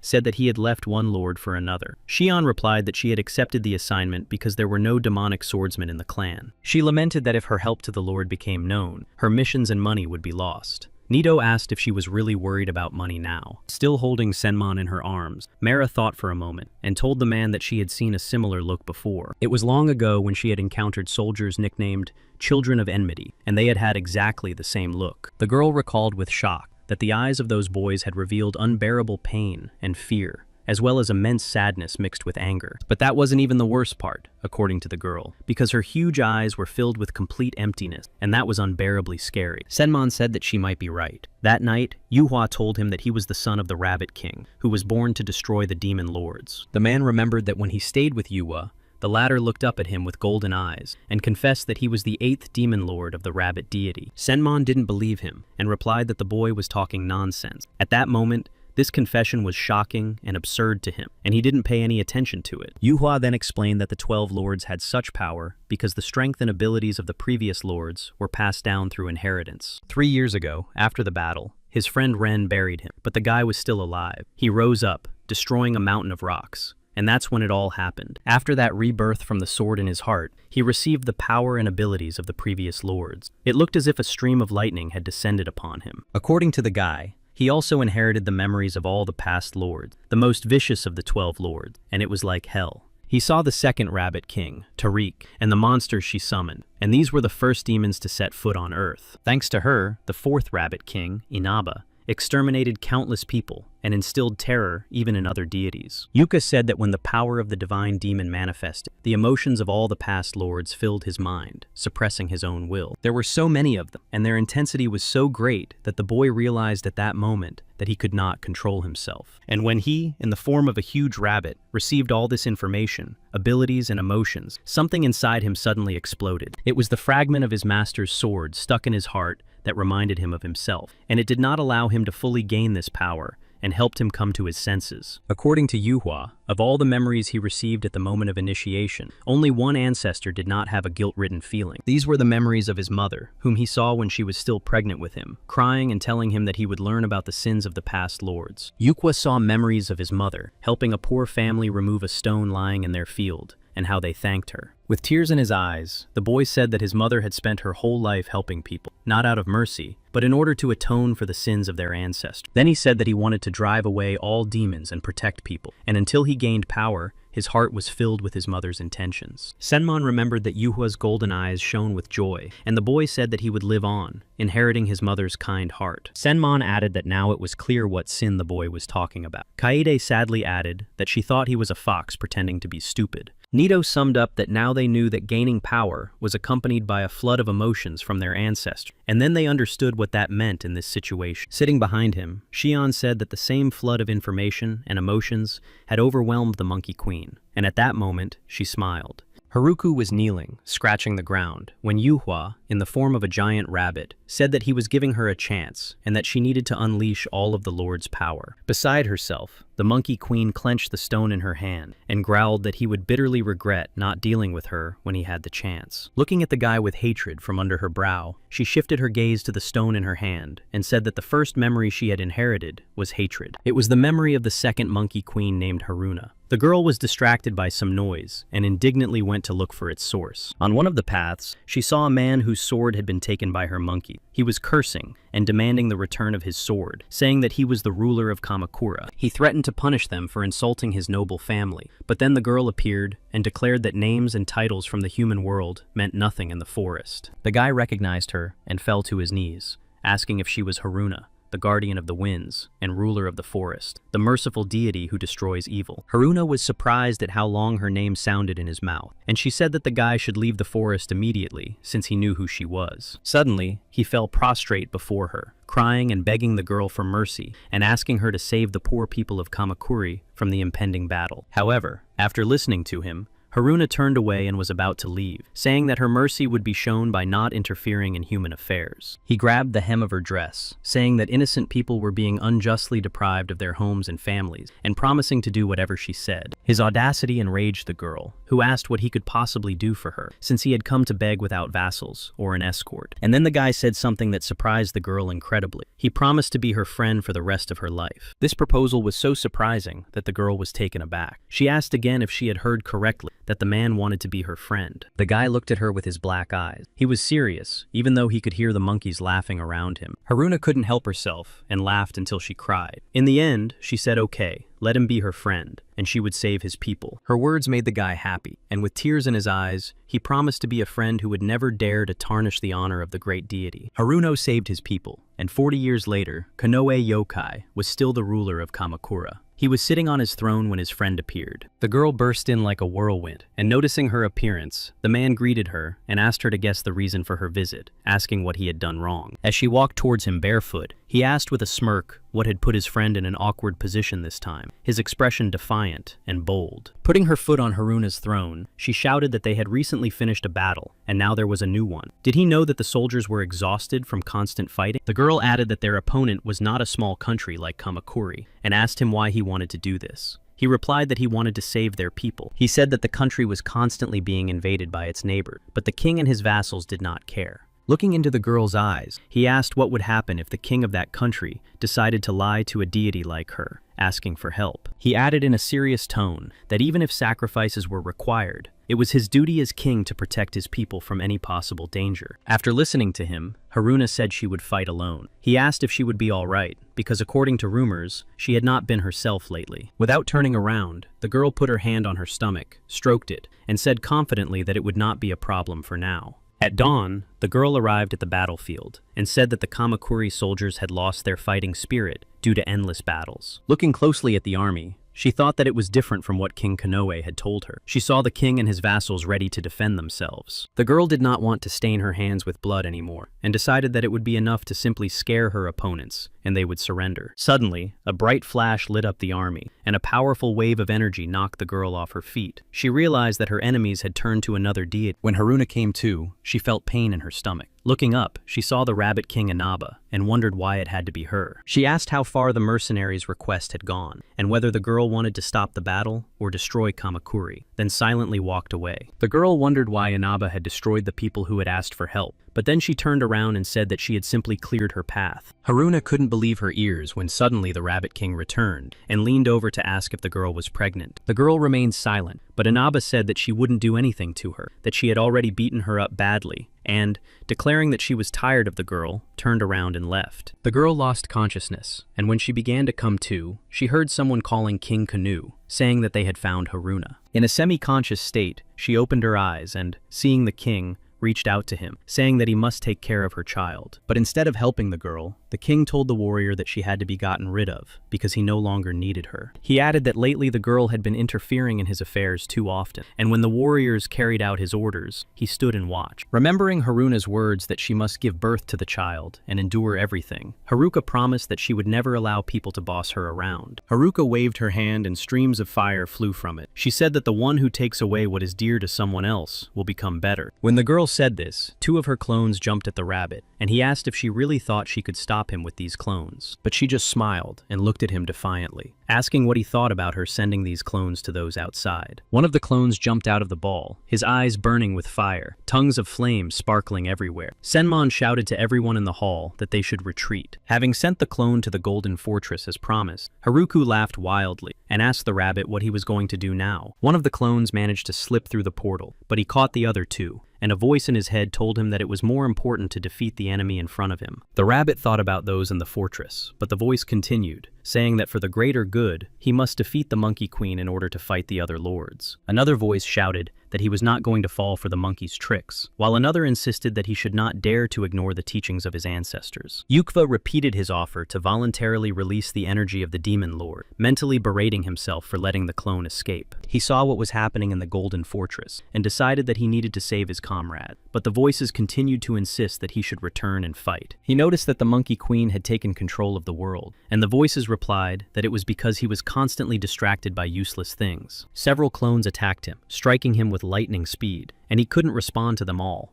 as the voices in his head constantly distracted him. Haruko asked sarcastically what she should do with the clones, saying that the fewer there were, the stronger they were, while he stared intently at what was happening in the Golden Fortress. He was worried about his comrades, and looking at what the clone was doing, he thought that he had gone off the rails. The voice kept saying that he needed to forget about people and fight. Another voice said that the Lord's power came from the desire to rule, and the rabbit shouted that he didn't need such power. Haruko said that his head was a mess. Before he could scatter the clones, Haruko flew up to him and struck him several times in the neck. The rabbit flew away, hitting his own huge sword. After that, the girl laughed wildly, saying that unlike him, she had become much stronger. But Yuva got up and took the sword again. Continuing to laugh, the girl said that it seemed he was resisting the voices of his ancestors, sounding in his head because of the people outside. Then she bent down, and with a powerful kick upward, she summoned lightning, saying that it was a very pitiful sight, and then ran forward. A sphere with a curved sword appeared in front of her, and the girl shouted that in order to gain the power of the ancestors, one must follow their will, which even she knew. Grabbing the sword, Haruko used the spell of 3 generations of deity, then the union of heaven and earth, and numerous bolts of lightning flew from it. Yuhua thought she was too fast and moved silently, and he couldn't keep up with her,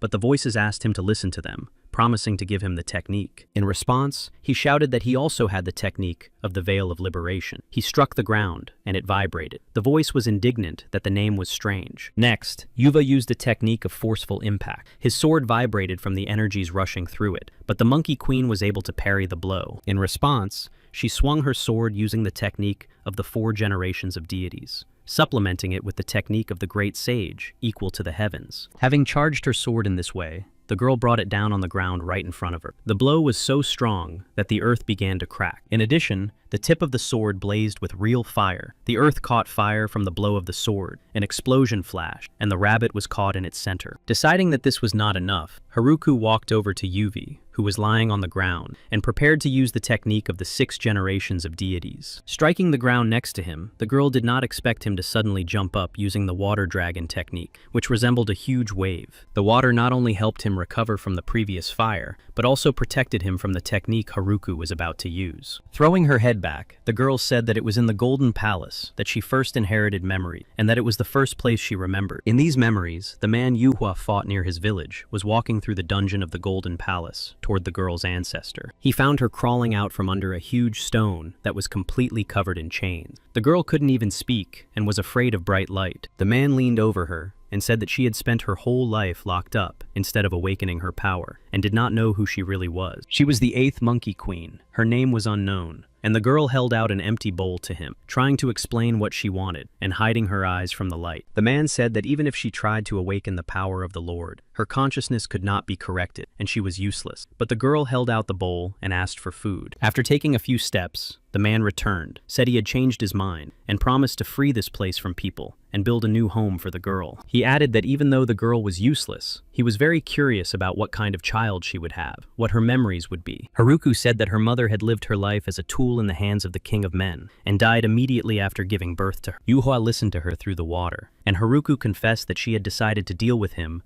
when she learned that a tool like her mother's had appeared. She shouted that the boy was not just a tool, but a destroyer of gods, and she was waiting to see the face of the King of Men, so that he would understand that everything had gone wrong. The spell of 6 generations was ready, the sword twisted, and raising it, Haruka shouted that Yuhua's end would come here and now, and she would come out into the light. A memory flashed through her mind of Inaba walking away from Haruna, who was writhing on the ground, her words about deception, exploitation, and betrayal. She screamed that it seemed this rabbit would never disappear from her memories, and rushed straight at Yuhua, intending to pierce his protective cocoon. And when her sword was about to touch his body, Kaede appeared out of nowhere and stopped the girl's sword by striking it from above with all her strength with her spear. Looking at Haruka with hatred, Kaede shouted that no matter how difficult her life and the lives of her ancestors had been, it could not justify her actions. Haruku's body was already entangled in Cheon's whips, so she had to drop to the ground. The Monkey Queen, boiling with rage, shouted, asking how they got there. They were all there, and they dived into Yuhua Nito's water cocoon, holding the girl with their whips. Rumi shouted that she had left them a door, and they couldn't help but enter. Haruku decided that she could use the appearance of Yuhua's companions to her advantage, and laughing, shouted that his weakness was actually to her advantage. Yuhua was not as happy about their appearance as the Monkey Queen. He shook his sword and shouted for them to get out of there, because he could handle it himself. With that, he jumped out of the water cocoon and rushed toward the queen with chaotic movements, hoping to catch her off guard. Following Yuhua, all of his companions jumped out of the water cocoon, trying to figure out how to help him. Haruku laughed, asking if he really thought the defender could defeat the invader alone. He replied that even if he lost, he would not lose anyone. The voice in his head said that the Lord was strong when fighting alone. Haruku laughed, saying that it seemed he had once again disagreed with his ancestors. Kaede's spear struck one side of Haruku's sword blade, and Nito's sword struck the other. Nito asked sarcastically if the queen hadn't noticed their approach. The next moment, Yuhua heard a woman's voice shouting at him to duck immediately, which the boy did. Mira, who was in a water cocoon, was already casting a spell on the mermaid's technique, strengthening it with a spell of 3 forms of current. Waves of energy stretched from her hands. A moment later, the spell was ready, and a powerful stream of water flew from the water cocoon to the Monkey Queen, knocking Haruku off her feet and flooding her with water. Shaking herself off and spitting, the girl got to her feet and growled at the mermaid, calling her names and saying that she would be punished for her betrayal. She had barely gotten up when another stream of water hit her in the face, but then Mira got scared and decided that she could stand up to the Lord. She began to panic and rush back and forth, worried that she would die right there. Yuva told her to get out of there, saying that it was his battle. Nito and Kaede were standing nearby. The girl looked at him angrily and shouted that they had not come to protect him, but to fight. Rumi shouted that she had come to protect her leader. Nito said that he had come to start over, because if he ran away, he would not be able to change. Cheon was in her usual form and declared that she had come for the money. Mira was worried that she also needed to say something, but she couldn't think of anything. While she was talking, Haruku snapped her fingers, and the water cocoon disappeared. She yelled that if everyone had come here to die, then they should attack. Yuhua noticed out of the corner of his eye that the portal through which his comrades had entered was disappearing, but they didn't even look in his direction. Rumi shouted that Haruku had no right to speak as if she had already won. Then she yelled loudly for Rumi's team to get to work. Cheon was the first to rush into the attack, using the power of her sword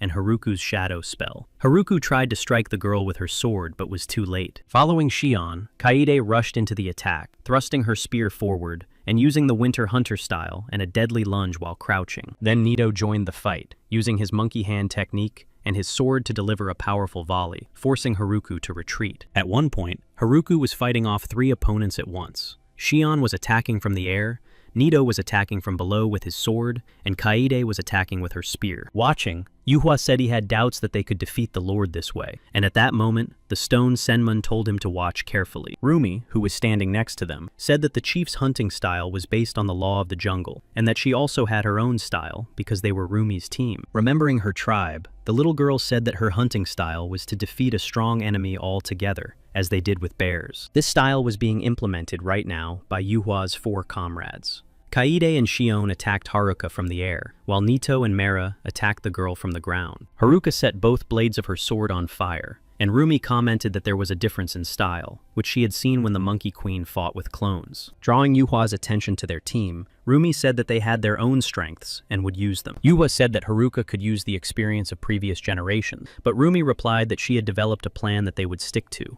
The little girl stated that the Monkey Queen was no different from a child with great power, lacking experience because she had never left her palace. While Haruku was preparing a new spell, Nito was digging something with all his might. Cheon asked him to hurry up, but the guy's hands were already moving like crazy. Meanwhile, Haruko was preparing a spell of the third generation of deities in the Haruna style, when Rumi shouted that they needed to attack right now, all together. By this time, the whole team was already in the pit dug by Nito, and Mera, stretching her arms forward, was casting a spell of the third form of the mermaid technique. Next was the Sea Maiden's Abode spell, and when lightning flashed in the sky, Haruna's 3 generations of deities' sword spell took effect. Haruko added the technique of connecting heaven and earth, and a temple appeared and collapsed right above the pit where Rumi's team was sitting. Thanks to Mera's technique, no one was hurt. The temple debris flew past, and everyone in the pit was able to get out freely. Rumi looked at the team, which included a mermaid who possessed power but could not control it, trying to glide on the water when she was not there. Nito, whom she nicknamed Monkey because she didn't know how to use her power properly, as she had only been involved in looting before. Cheon, who during the attack on Haruka was indignant that she could pull her arm despite her injury, possessed excellent agility and flexibility. There was also Kaede, the best leader of the Winter Hunters tribe, whom the little girl admired and who had an amazing animal instinct. Rumi looked at Senmon and, thinking about who he was, switched her attention to the one who had united this whole company and made them first-class warriors. It was her, the brilliant and dazzlingly beautiful Rumi, who would leave the enemy without a single chance. The little girl smiled, believing in the team with all her heart. She told all this to Yuvi, whose voice in his head said that trash is trash, and if he trusted him,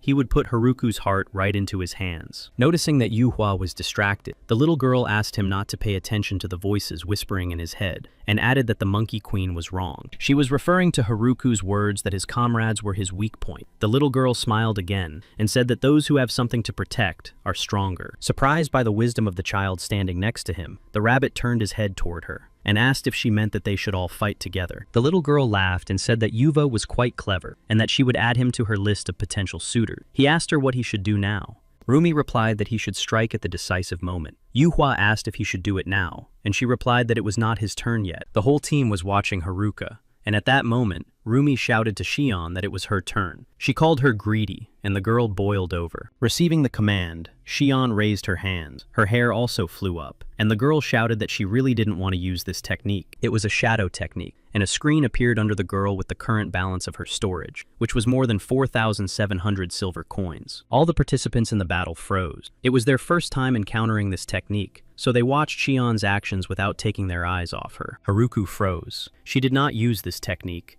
and behind her, purple lightning began to gather. It was a debt collection technique. After Cheon announced that she would use the shadow technique of debt collection, she became a copy of Haruko, with the same huge hairstyle. But at that moment, a scoreboard appeared, displaying information about the penalties imposed on the girl for using the technique. Each such message was also voiced, causing Cheon to shudder, but she went on to fight the Monkey Queen. Hearing her approach, Haruko turned around, but Cheon grabbed her waist from behind, and pieces of Cheon's shadow flew around, gradually scattering her. Cheon lifted her up, and she flailed her arms and legs, while the system continued to deduct silver coins from her as a penalty for using the technique. When the amount of the penalty became critical, the shadow weakened and loosened its grip, and the Monkey Queen collapsed to the ground, laughing wildly. The shadow began to crumble faster as the amount of debt on Cheon's storage balance grew, and Haruko continued to lie on the ground and laugh wildly. When the debt reached 20,000 silver coins, the shadow completely shattered into pieces, and the girl fell backward onto the ground. A piece of paper fell on her face, stating that she was bankrupt and prohibited from using the shadow vault until the loan was repaid. Realizing that the girl was not dangerous, Haruko stood up and said that she had foolishly shown people her abilities, and they had forgotten that they were in her world. Sitting down like a sumo wrestler, spreading her legs, lowering her arms, and leaning forward, Haruko declared that she decides where this world begins and where it ends. Her words seemed suspicious to Rumi, and the little girl decided that something was about to happen, so she shouted for everyone to retreat and hide immediately. And so it was. As soon as everyone gathered together, there was an explosion, and they ran. But fortunately no one was hurt, not even Senmon, who was caught by Nito. Everyone fell down, and Rumi said they had done a great job. Mera replied that she couldn't fight, and the little girl replied that they had done enough. Then she shouted that it was time to deliver the decisive blow. Behind her, the rabbit Yuhua stood in a huge stream of water, preparing to attack. Haruko was already rushing forward in the form of a fire demon. Everything burst into flames where she flew, and the girl shouted that Yuhua would be buried along with his friends. Voices shouted that Haruku would destroy the world, and that Yuhua needed to surrender. Otherwise, he would remain in this world and have only one chance to get out alive. Yuhua replied that he was not the only one with a chance, but Haruku was already splitting the world in half, using the 3,000 worlds technique and the collapse technique. The rabbit jumped using the curtain technique and then the release technique, and where he flew, everything was covered with water, and he slowly moved towards the fire. Haruku split the ground with her fiery sword and set everything around her on fire. The fire seemed to rise from the center of the earth and swirl into a giant funnel. Yuwa's comrades watched in horror. Senmon said that Rumi was wrong, and that the opponent's powers were incomparable. Kaede asked hopelessly if this was really the end. Yuhua became himself again. Smiling and stretching out his hand with his palm open, he asked them not to worry, saying that he would not lose. This time, he used his absorption technique, and the planet slowly began to be covered with water, centimeter by centimeter, extinguishing the fire. For a while, it still vibrated with energy, but then it simply disappeared, and the whole team found themselves back in their world, in the estate of the Dog Clan. Cheon was upset that she had a lot of debts. Kaede asked in surprise how they got out. Nito was glad that the space created by Haruku had disappeared. Mira asked hopefully if the Monkey Queen had really disappeared. The girl was still afraid of her, while Rumi rejoiced, shouting that the big-eared one had won. Senmon lay covered in a stone crust when Yuhua smiled, his golden eyes flashing, and said that it wasn't him who had won, but all of them. After his words, Senmon destroyed his stone shell. Yuhua said that it was time for them to return, and they all hugged each other and went home. A month later, a meeting was held at the headquarters of the Alliance of Divine Swords, led by the Alliance leader Miyabi and her deputy Ken. Miyabi began the meeting by greeting everyone present, saying that she knew they had things to do and thanking them for coming. The head of the southern branch, Hiroyuki, welcomed her, while the head of the eastern branch, Masao, was indignant that not even half of the 8 heads were present. The head of the western branch, Emiko, noted that they would be punished. Masao yelled at a guy, asking how he dared to sit where he was sitting. The guy replied that he was in 7th place and was sitting where he should be. The girl next to him supported him, and someone pointed out that 7th place was considered last. They were the Heavenly Swords, Yusuke, Miku, Eri, and Shohei. He asked if they had gathered because of what had happened not long ago.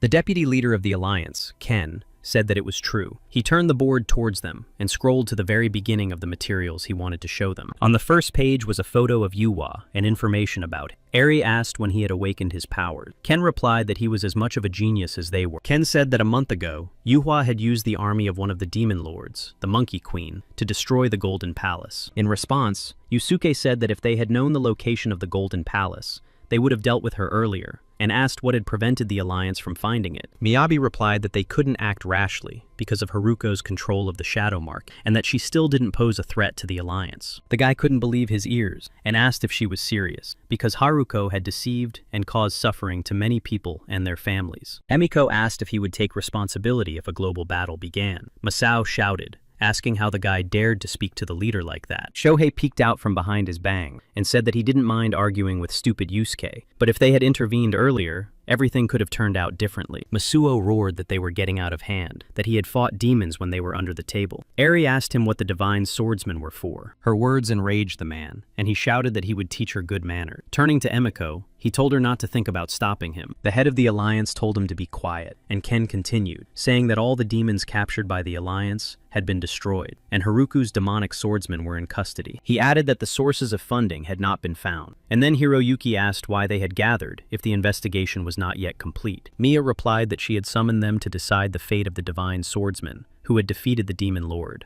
as he had 4 crimes to his name: the creation of his organization, the destruction of Haruku, the assistance to the village, and the reference to the lords in the clan's name. Masao and Emiko declared that such things could not be forgiven. Hearing their opinion, Miyabi suggested resolving everything right there, and asked if she should strip Yuvu of his title of Divine Swordsman. At that moment, a man wearing a dog mask came to Yuvu in the Divine Dog Clan to report that a man from the Alliance had arrived and wanted to see him. Looking intently at those gathered, Miyabi asked if they could solve this problem at its root by which she meant Yuhua. Shortly before that, a man wearing a dog mask and a burgundy cloak was spotted in the settlement where the divine dog clan, Senmon, and Kazuhiro were located. They tried to catch up with the guy when one of the clan members rushed at him. Kazuhiro asked Senmon if he knew who he was. It seemed that Senmon recognized the uninvited guest and asked how he found this place. Kazuhiro asked again if the man recognized him and cursed. Then he realized that if Senmon had not yet turned to stone, it meant that either the guest was not dangerous to them or he was too weak. Hearing his words, the guest stopped and took off his mask. Turning sideways to them, he asked why they thought he was weak and that Senmon recognized him. It was Nisei, the one who pretended to be a fake divine swordsman and wore a blindfold over his eyes. Senmon considered him a candidate for the heavenly swords. He helped the guy who had knocked him down to his feet and said that he had come to deliver something to Yue, but they had attacked him. He had also heard that Senmon was now with them. He was taken to Yui, who told him that he had been corresponding with Yui, and that So had asked him to pretend to be Yui, but now he needed to see the leader. He asked about So,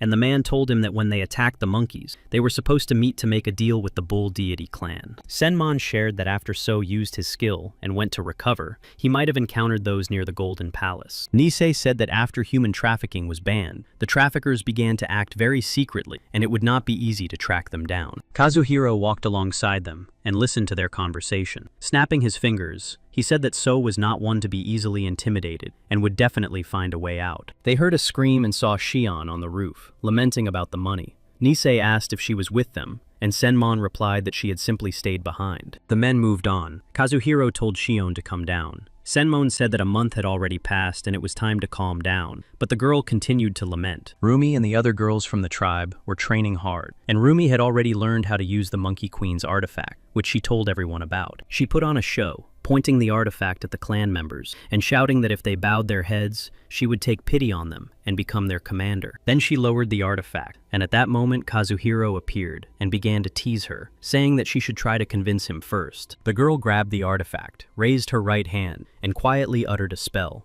Kazuhiro was immediately engulfed by a huge column of water. Nisei and Senmon moved on. The guy said that many people had their sights set on this place, and the man replied that he had earned indigestion because of these fools. On the way, they met Mira, who was carrying a load of scrolls. One of them fell, and Nisei picked it up and handed it to the girl, who rushed to apologize. Seeing that the girl couldn't pick it up herself, Nisei decided to help her and put the scroll on top. She bowed, and the scrolls scattered around again. The men began to help her gather the scrolls. Mira apologized with wide eyes, saying that she was nothing but trouble to everyone. Senmon looked at the girl and asked if Yuhua had asked her to stay here, and she said that she was writing down everything that came to mind, but there was still a lot more. The girl remembered how Yuhua had called her and said that he had wanted to meet her for a long time, and the girl assumed that he wanted to take her as his bride. Mira, not listening to him, said that no matter how hard he tried to convince her, it was all pointless because she knew that he did not have long to live. Yuhua looked up in surprise and asked how she knew. Mira was surprised that he knew too, and told him about the song her mother used to sing to her. The song had words about a mother holding her child, her tears becoming a river, and the image of the boy on the water's surface being distorted by a swaying tree. Mira looked sadly at Yuva, with a gaze full of anguish, and said that the boy in the song about the 12 gods of the zodiac, who was soon to perish, was him. Someone above said that mermaid songs were like prophecy. They could know about the heredity of lords, and could predict a nervous breakdown in a child. The girl listened to these words in surprise. Then someone sitting above was about to jump down. Yukva calmed Mira, saying that it was one of their own. Very clumsily, the man jumped down several times, hitting the ground. It was the elder of the divine dog clan named Shiva, the weakest ninja in history. Despite his clumsiness, Shiva smiled charmingly at the girl and said that Yuva had learned about the mermaid's song, thanks to him.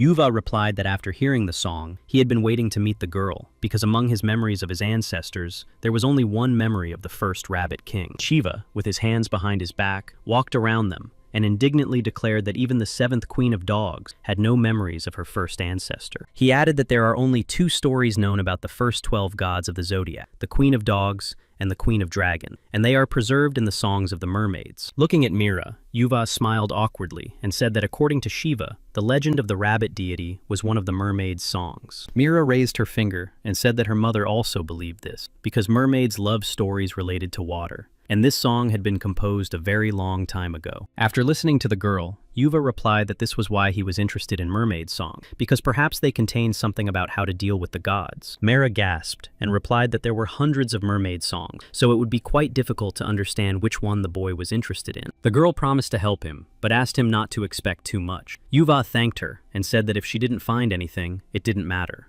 This conversation flashed through the girl's mind as she gathered the scrolls, and she confidently said that she would find what Yuva needed no matter what. Having said that, Mira suddenly ran off. Nisei, watching her go, asked Senman if her eyes looked scary, and he agreed. Suddenly, there was a powerful explosion, and stones flew toward the men. One of them hit Senmon right in the forehead, and Nisei barely managed to dodge it. The man shouted in rage, asking what was going on. And then, when the smoke cleared, he saw Kaede training with her spears. Nito was helping her with her training. He was in the form of a huge monkey, and raising his paw, he apologized for the inconvenience. Senmon asked them to be more careful. Kaede shouted that she wanted to continue training. Nito threw stones at her again and asked for help, saying that this had been going on for several days. He added that the girl was constantly eating berries and forcing him to train. She was covered in sweat, but glanced at Nito and told him to continue. At that moment, one of the boys they had rescued ran up to her and said that he wasn't sure, but there was a possibility that her mother, Mitsuha, might be alive. He added that Yan was jealous of her mother and locked her up. And then there was a rumor that she had died, but the boy was sure that the guards could have helped her escape. Without turning around, Kaede replied that she also did not believe her mother was dead, as she had saved her from the underworld when she was still very young. An image of her mother flashed before the girl's eyes, smiling lovingly at her, and she said that her mother was waiting for her, so she would definitely find her. Nito had already prepared a cobblestone for her and threw it at the girl, who grabbed a spear and prepared to deal with him, thinking that she had to become stronger. Kaede jumped up and smashed the cobblestone into pieces with a blow from her spear, thinking that she had to find her mother and all the winter hunters who needed her. Nisei was struck by Kazuhiro's aura and Kaede's movements, and it was hard to believe that they did not have the gift of a divine swordsman, which meant that he had to train harder. Meanwhile, they approached the house where Yuhua lived. Slowing down, he said that they had arrived, and that the boy's employer and his current leader lived here. Senmon opened the door, and Nisei crossed the threshold, paused for a moment, looked at Yuhua, and then asked him to accept his congratulations. Yuhua was sitting on the floor. He looked up at the guy with his golden eyes, and the guy added that he was now the 8th Heavenly Sword of the Alliance of Divine Swords. Yuhua became a member of the Heavenly Swords, ranking 9th, and the head of a subsidiary organization of the Alliance of Divine Swords, called Black Dog.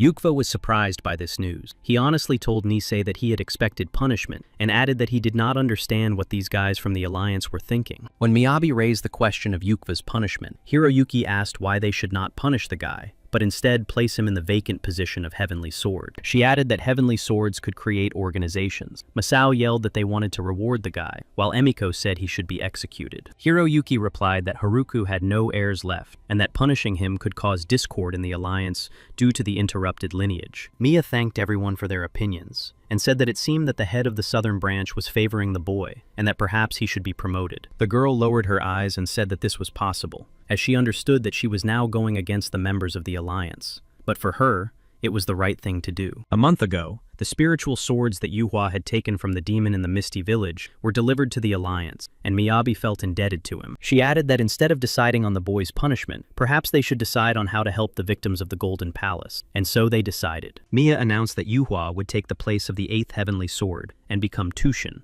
and after becoming a Heavenly Sword, he would take that name. She added that another Heavenly Sword would be the Raven, who would take the position of the 9th Sword and renounce his former name. Now he would be called Sura. Yusuke asked how the rankings would be distributed, and whether Tushin would probably move them up. Eri replied that the rankings were determined based on results, according to the rules. Shohei, who had been silent until then, asked Ken, the deputy leader of the Alliance, how many points would be awarded for defeating the Demon Lord. He replied that he had not considered the possibility that any of the Heavenly Swords would defeat the Demon Lord, and that Tushin was currently in 9th place. Each of the swords had their own attitude towards the newcomer, with Shohei saying that they could not compare to their achievements over the past 10 years. Masao shouted that they, the powerful Heavenly Swords, were obsessed with some stupid rating, his expression extremely contemptuous. Emiko replied that the rating determined the support fund and tax break, so of course they cared about it, as did their subsidiaries. Ken smiled and announced that if Sura's points over the past 3 years were counted, he would take 4th place, which made Yusuke unhappy. Eri was also very surprised to hear this, and asked if the guy's achievements over 3 years really surpassed theirs. Masao shouted that the achievements of 1/7 Heavenly Sword were comparable to the achievements of the Alliance brand. Emiko added that one person couldn't have done it alone. Ken laughed at all their objections, and replied that he could. The 9th Heavenly Sword was Ren, and he was in 4th place in the rankings. At Yuhua's house, Nisei asked why the 9th Heavenly Sword was looking for the golden-eyed swordsman, who now had to pretend to be Tushin. Tushin asked in surprise if Nisei had really met him, and he told him what had happened to him a few days ago. The guy was going about his business when suddenly someone called out to him, asking if he was the divine swordsman with golden eyes, but he asked what the big deal was. Then the guy felt a sharp pain, and everything around him burst into flame. His interlocutor silently cut his mask, but it was as if he was checking something. Nisei remembered how painful it was, lightning flashing around him, and the stranger saw that his eyes were actually blue. He cursed and said that it was all a lie, and that he was not a swordsman with golden eyes. At that moment, everything stopped. The pain went away, and so did the light. Unable to stand on his feet, Nisei collapsed to the ground. His acquaintance left, saying contemptuously that he was a fake, his eyes red. Introducing Rina, Tushin thought that he would continue to search for him, but if he was a tool that had to die for him, they should not meet. Senmon asked why, if Sura had injured the guy, he was fine. Nisei snapped, saying that he had only cut his bandage, which was dear to him. The man remembered that when they met, Sura had summoned a sword from his shoulder, while his clothes remained untouched, which had surprised him greatly at the time. Senmon thought that at that moment, he was sure he could cut only what he wanted. But now in the camp he began training in defenselessness. The girls from the tribe of winter hunters invented a training device for him to practice defenselessness. He trained again and again, but without success. Returning from his memories, he asked what was going on. Sura was his friend and brother, so the guy knew what techniques he had mastered. Tushin remembered his youth when he and Sura were resting between training sessions, and the master's words that they had promised to show him something, but they were exhausted. Eiji had a knot tied around his neck, and the master told them to learn how to cut the knot.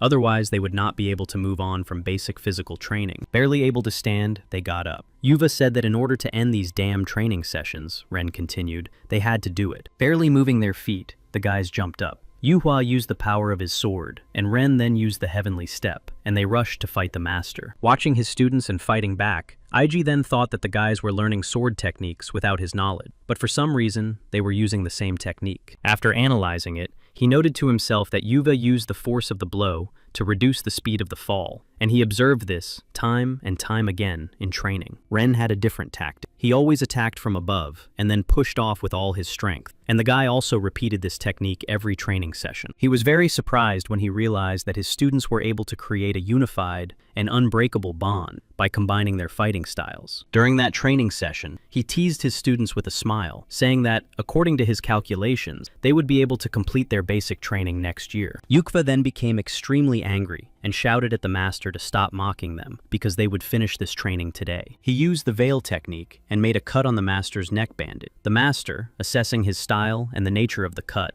realized that the cut was very unusual. Eiji thought that the guy had managed to make the cut immaterial, and the thought flashed through his mind that perhaps it was not Ren, but Yuhua, who was the lady's child. Ren used a vibration cut, and Eiji was surprised that the cut was able to pass through any object using vibration. Looking at Ren, Eiji realized that without hesitation or doubt, he had used Yuhua as bait, and the guy was convinced of his opinion. When the training was over, both guys looked silently at the master, who thought that, as expected, Ren was the child he was looking for.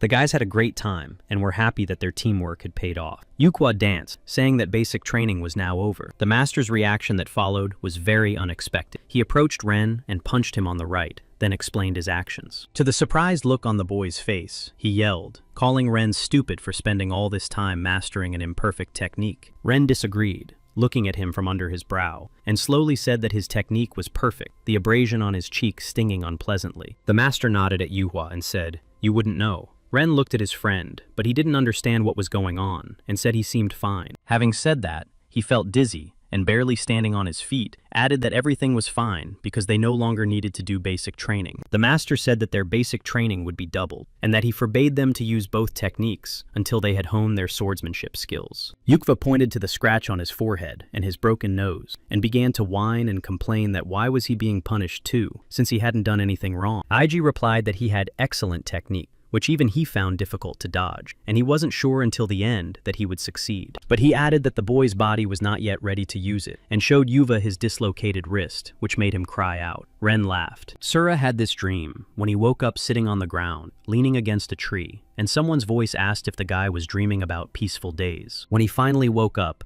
something huge with one eye was looking down at him, and he thought that he was lucky on days like this. As always, the jurisdiction of the northern branch of the Alliance of Divine Swords was located in Sharoon. It was quiet in the inquiry office, and some swordsmen were sleeping on benches. The office manager, Chie, was bored, and, not knowing what to do with herself, whined that she wanted to go home when Maki appeared at her doorstep and asked why she was sad. Sighing, Chie replied that Maki had recently visited the prosperous south and now had come to this unworthy place, and she would never understand her. Maki was surprised by her words and asked what was wrong with this place. She liked it very much. The commissions were high, and there were more battles every day. Chi shouted indignantly that this was why migrants flocked here, reducing public safety, and that was why they had more demons than in other areas. Chi added that because of this, they hadn't had any new swordsmen in a long time, and Maki said that she had just completed an assignment and brought back some stones. The girls looked at the swordsmen lying on the benches. Chi said that only these were left. Maki shared that she was burned out after the mission. Chi pointed to the board with orders to capture demons, and said that no one except Maki and that guy takes them, and Maki replied that he had not been there for a long time. At that moment, Chie saw that very guy coming and said that he was her salvation. With one hand, she raised her eyes, and with the other, she did her hair. That guy was Ren, the 9th Heavenly Sword, who ranked 4th in the Heavenly Swords ranking, and he was also carrying a bag of demon stones. There was even a whole bag of stones there. Entering the room, he threw it on the floor and said that the bag was full. Maki said in surprise, and Chie stood up with a smile. Continuing to smile, the girl said that she would check everything now and make the payment immediately. Maki asked where he had been, as she hadn't seen him in a long time. But without answering, he walked over to the board where the demon capture assignments were posted. Maki shouted, asking why he was silent when she was talking to him. The girl added indignantly that it seemed like the guy had become conceited after becoming a Sura. But his expression changed, and Maki asked what had happened to him. A few days ago, Maki told Chie a story about a mission in a foggy village, and about a guy with an eye patch and golden eyes. Then, suddenly, Ren approached her, interrupted her, and abruptly turned her toward him, asking where she had met this guy. He looked at her demandingly, and asked where she had seen the swordsman with golden eyes, and the girl stammered that it was in Nanman. Now, standing in front of the board, Ren remembered the conversation and the results of his trip,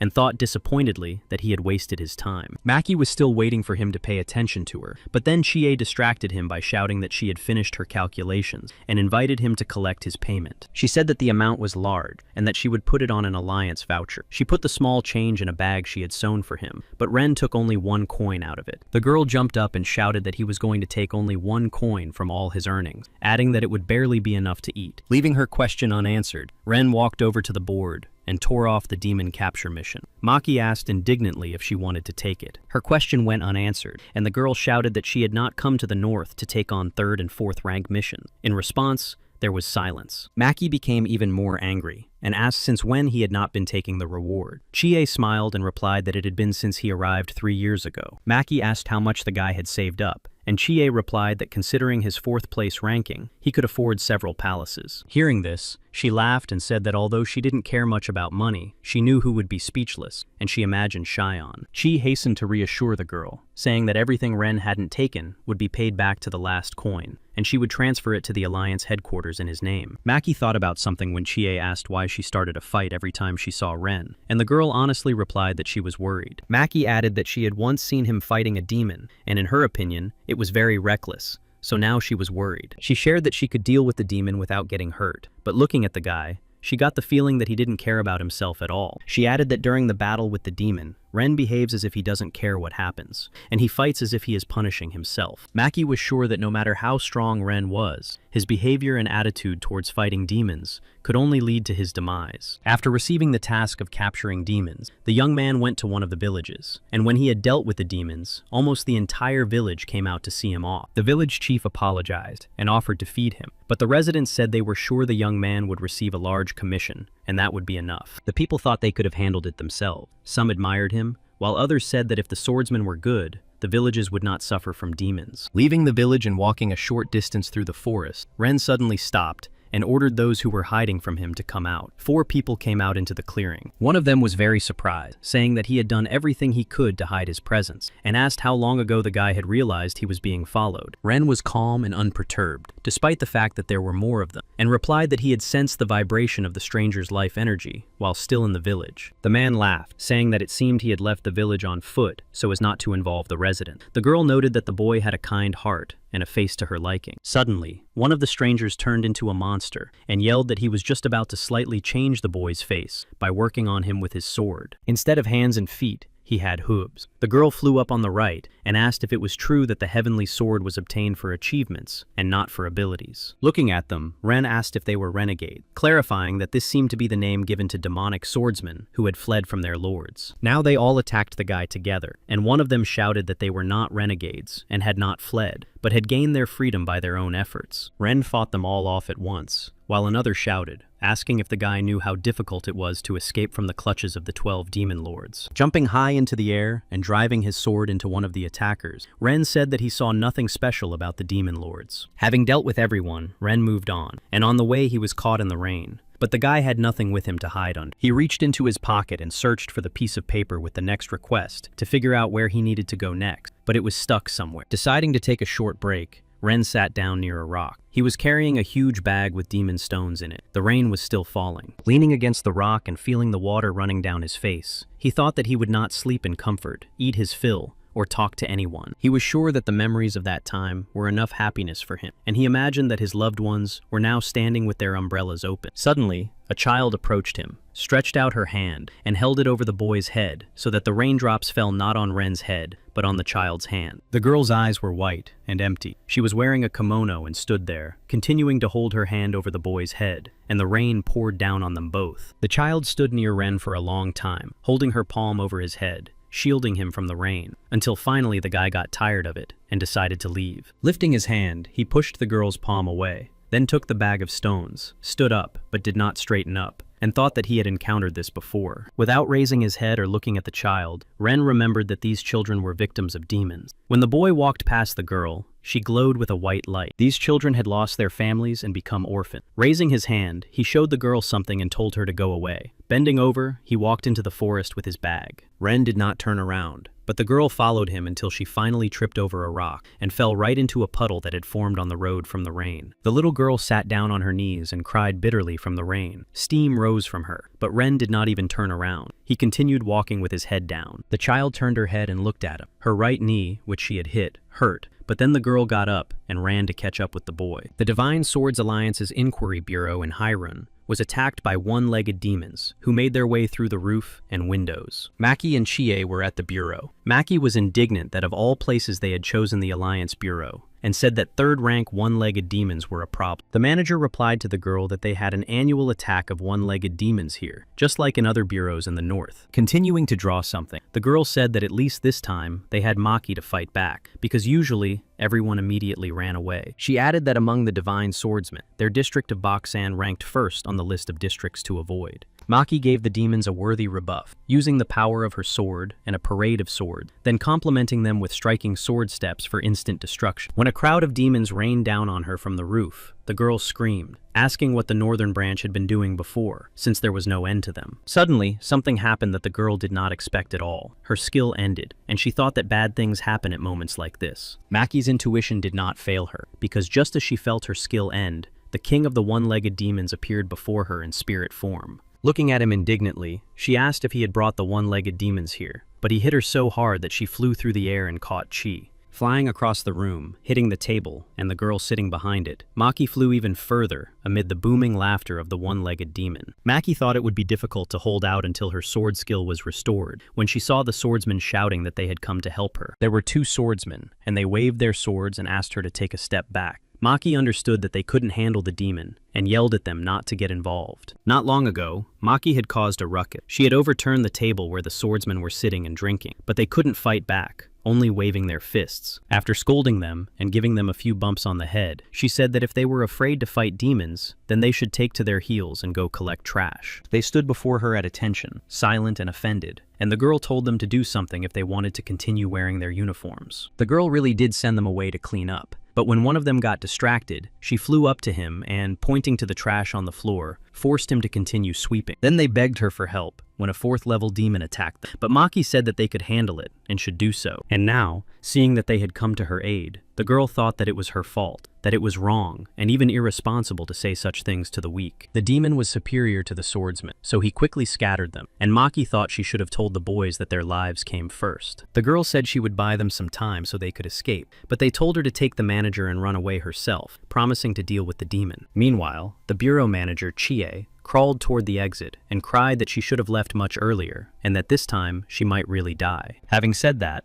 the girl raised her head and saw a one-legged demon in front of her, but it didn't have time to do anything because there was an incredible crash. Ren appeared at the door of the bureau, holding a sword in front of him, which he struck into the ground, and a circle of energy bursting out of the ground formed around the building. Ren used the power of the sword, the blade resonance technique, second form, to blow up the entire building, adding a thunderous impulse to it. The demon managed to jump out before the debris covered him. Seeing the guy pulling a huge sword behind him, the demon asked who he was. Ren looked up at him slightly and said that it seemed he had met a talking demon. The demon wanted to tell him that when he evolved into a spirit, but did not have time. With a swing of his sword, Ren made it the demon's last day. Ren said that he usually destroys them before they have time to open their mouths. Maki looked at him, not understanding how he had so easily dealt with a second-rank demon. Chie had hearts instead of eyes. Ren placed a bag filled with demon stones in front of them and said that the tasks had been completed. The girls looked at him, not daring to say anything. Maki got angry and yelled at him to open his eyes, asking if he couldn't see their dead comrades. It seemed that the mission was all he cared about. The boy calmly replied that he had become a divine swordsman to deal with demons, not to mourn the dead. Maki was ready to pounce on him with her fists, but the swordsman held her back, asking her to calm down. The girl yelled that it was useless to talk to such a child. Lowering her head, Chie asked him to come back tomorrow, saying that the office was closed. Maki shouted after him that if he continued to behave like this, he would end up alone.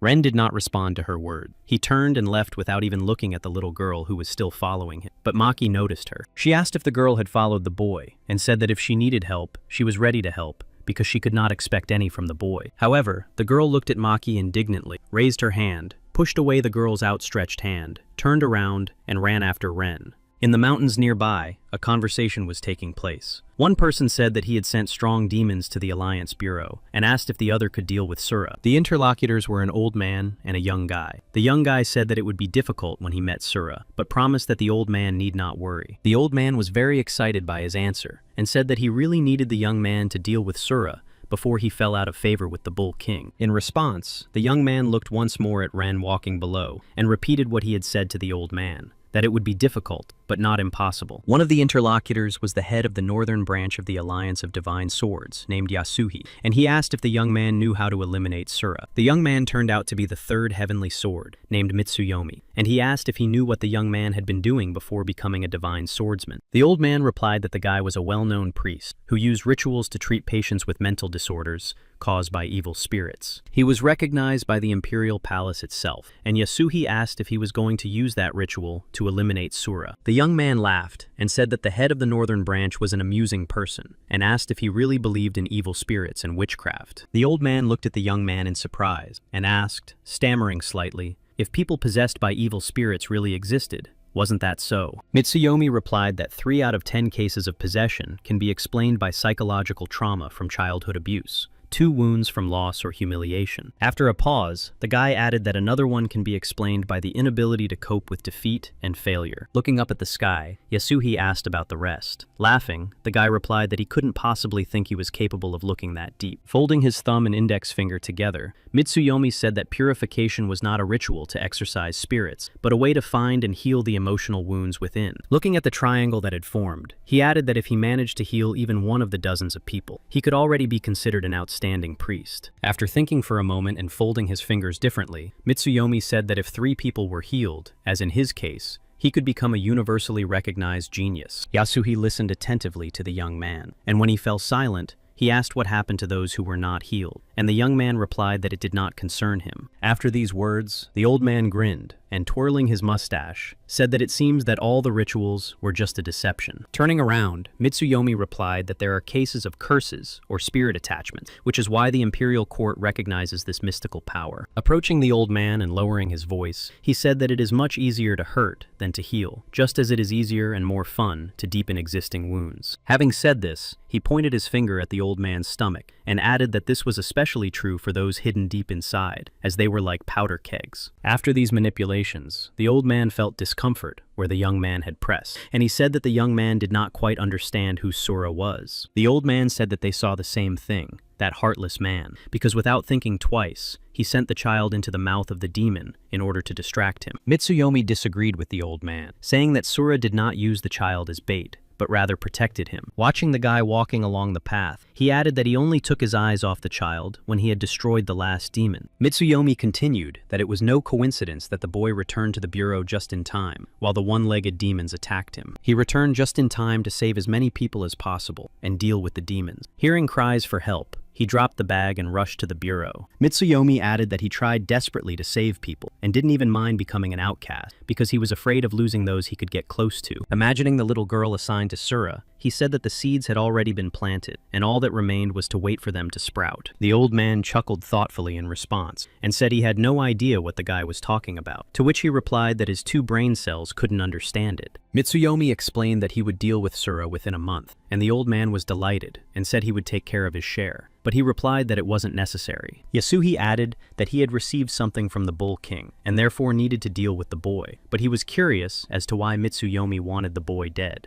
Mitsuyomi thought long and hard about how to answer this question. He looked up at the shining stars in the sky and then said that it was his mission. Mitsuyomi remembered his meeting with the King of Men, from whom he had received this mission. The king had also told him to keep 2 places free in the 9 heavenly swords. He remembered his meeting with Tushin, how he had congratulated her on becoming a heavenly sword, and how the girl had suggested joining forces to defeat more demons. There was also a guy named Sura, who was confident when they first met. He smiled and said that if he wanted to keep his place in the rankings, he would have to work hard. Mitsuyomi remembered that neither of them could hide the darkness that was their weakness, which the guy was able to easily exploit when necessary. They disappeared shortly after the election, and then Ken ran to Miyabi and told her the terrible news that the newly elected Tushin and Sura had died. Miyabi replied that it had happened again. Ken said that Tushin had died while hunting demons, and Sura had been destroyed by an attack from renegades. The girl thoughtfully said that less than 2 months had passed since their appointment, and ordered that their titles be revoked and all records of their appointments be erased. Ken suggested keeping the records in memory of his colleague, but Miyabi replied that neither the betrayal nor the death of the heavenly swords should be made known. When the new Tushin was appointed, Mitsuyomi went to see him and say hello, saying that he was passing by and suddenly learned about the new appointment. The latter greeted him very warmly and asked him if he would like to stay for a bite to eat and a chat, saying that he had been getting a lot of visitors lately. Yuka wondered whether to ask for a hot spring to be built, as there were more and more guests, and the guy decided that he could easily handle it. Watching him, Mitsuyoshi decided to see what darkness was hiding inside him, but to his surprise, he did not find a drop of darkness in the guy. While Yuhua offered him some fruit ice cream, saying he would ask him to make some for them, the guy decided that there was simply a lot of hidden darkness inside him. Looking closely, he realized that, on the contrary, it was not that he could not see the darkness inside him, but that there was too much of it. It was simply everywhere. Listening to his feelings, Mitsuyomi thought that something similar emanated from Demon Lord, but after thinking about it some more, he decided that it was different, and then he understood what he was feeling from that person. Yuva, noticing his condition, asked if he was okay, and why he had turned pale and was dripping with sweat. Mitsuyomi laughed and said that he was fine. He just remembered that he had to go,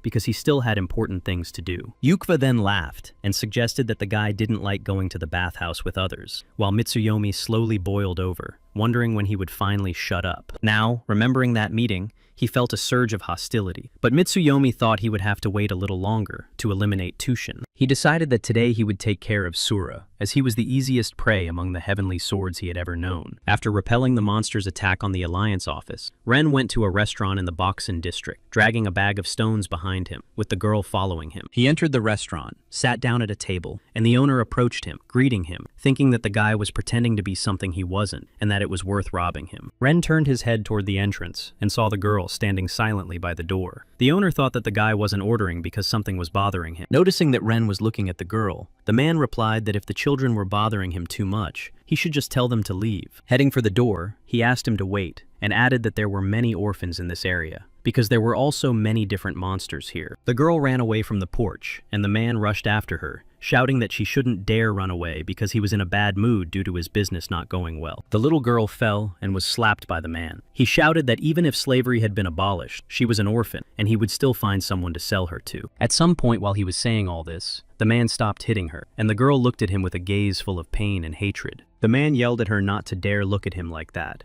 and raised his hand again to hit her. But he felt a blow to his back and somersaulted over the girl. The girl looked up at Ren with eyes full of gratitude and surprise, while the man lay on the ground cursing and asking why he had been hit. Ren approached him with an indifferent look, while the man shouted that if a divine swordsman injured a civilian, he would be disqualified. People gathered around them, and the man wailed that he had been hit by a divine swordsman and asked someone to report it to his superiors or to the inquiry bureau. Ren stood silently, and people thought that he was unlucky to get involved with this man and that he was so young, and wondered if swordsmen could beat up ordinary people. The man, putting on a pained expression, shouted that because of his serious injury, he would not be able to do business, but a silver coin would cover his losses. Ren took a piece of paper out of his pocket, crumpled it up, and threw it to the man sitting on the ground. The man was delighted at how well everything had turned out, and that he would be able to get his business back on track. Unfolding the piece of paper, the man saw a request to destroy a demon, and asked if that meant the guy would give it to him, and he would receive a reward for it. Ren said that,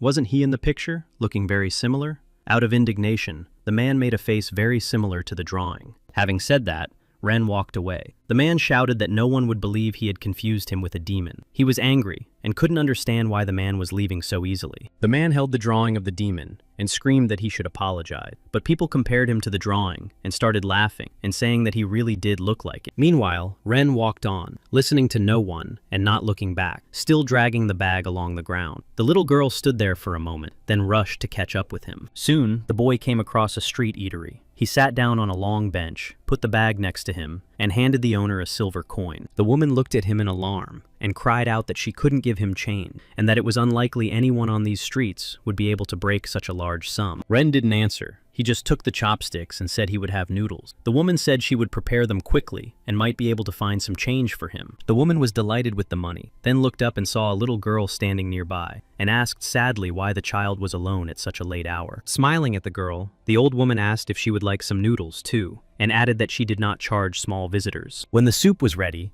the old woman placed one bowl on the counter for Ren and another for the little girl, who sat down next to him on his bag of demon stones. Watching them, the old woman smiled. She had already changed her clothes and said that she needed to leave, but that they should enjoy their dinner. When they put a bowl of soup in front of the girl, she sniffed it but was afraid to eat it, then turned and looked at Ren, who had already picked up his chopsticks and started eating. Following his example, the little girl grabbed the chopsticks and began twirling the noodles around them and putting them in her mouth, purring with pleasure and glancing at the guy every now and then. Ren ate slowly, lost in his thoughts, while the girl finished her noodles in no time, then turned the bowl upside down and drank the water. After exchanging the money, the old woman thought she had taken the money from the guy for nothing, since he was so young. Returning and finding no visitors, she thought about the change. The Alliance office building had been rebuilt, and the little girl ran there, overtaking Ren. Near the building, she met a big guy who raised his hand and blocked her way. The girl froze and looked at him seriously. He smiled broadly, and the little girl jumped up, gave him a high five, and ran on. As soon as she appeared at the office door, everyone turned around and greeted her, calling her Luna, saying she was cheerful and asking if she had eaten. The girl gestured that she had eaten noodles, and the swordsman realized that they were delicious and remembered that the old woman had opened a new restaurant this month. While Luna gestured how she had eaten, the swordsman discussed the name Maki had given her, saying that it would be awkward if the girl didn't have a name. Ren entered the office, and the girl turned to him, and there was a whisper that it seemed no one was looking for the little girl, even though she had been here for over a month. People looked at her with pity and sadness,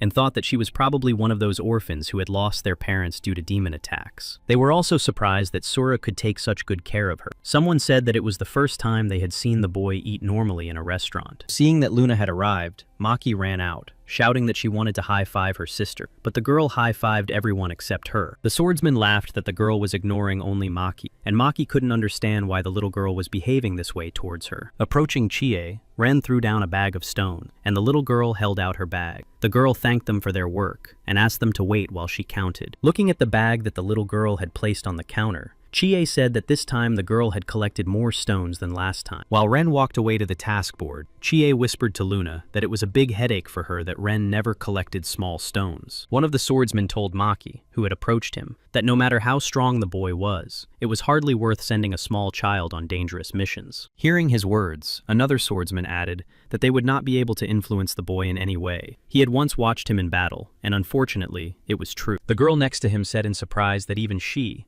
a divine swordsman, trembled at the sight of a demon, and how Luna, being so small, was not afraid at all. Looking at them and listening to them, Maki said in a confident tone that it was indeed worrying, but there was no need to worry, and the little girl was in no danger. She had been looking after Luna for over a month, and she hadn't a scratch on her, even though she was constantly with Sura while he hunted the most dangerous demons of Buxen. Ren took the money and the assignment and left. The girl added that the baby just feels that being with him is probably the safest place on Earth for her. Looking at Ren and Luna, the swordsman asked Maki if maybe they should fight alongside Sura, and the girl snorted that it seemed like they wanted to go to the other world. The Dog God clan's base was designated as the center for receiving requests, and when Yuhua disappeared, Senmon thought about how they would have to deal with the requests. He and Kaede fulfilled the requests together with other members of the Dog God clan, but half of them were fulfilled by one leader, and there were 7 or 8 of them a day. When he reported this, the girl indignantly declared that they needed to find out where the head had gone right away. Senmon said he had several theories. The head had received a telegram that So had been seen in the north near Boxen, and before that, he had asked Nisei to gather information on the Bull Queen and the slave market. Hearing that the head might have gone north, the girl growled that they needed to go there, shook the elder, and asked him to say something. At night, he watched Yuhua train and whispered that he seriously believed that it was a coincidence that the two of them had been abandoned. When he finished training, the elder, who was sitting on one of the exercise machines, jumped to the ground and said that it looked like he would have to tell the boy everything. The old man replied that they had to obey the chief's orders, and that was all they could get out of him. He sat with his arms folded and refused to speak. After a while, Rumi came into the house accompanied by Kaede. Not finding anyone there, she ran off to look for Kazuhiro, shouting that everyone was gone. Without thinking twice, he put the little girl in the cart and harnessed himself to it, and they rushed off in search of them. The guy assumed that everyone had gone after Yuhua. A few hours earlier, Senmon pointed to Nisei's telegram and said that there was something strange about it. He read the text of the telegram aloud. It said that the Queen of Bulls had violated the order to abolish human trafficking, and the Alliance had begun searching for her base. It became known that she was in the north. Nisei wrote that he had found a lot of information about the Queen of Bulls, and that these were troubled times for the Imperial family, the Alliance,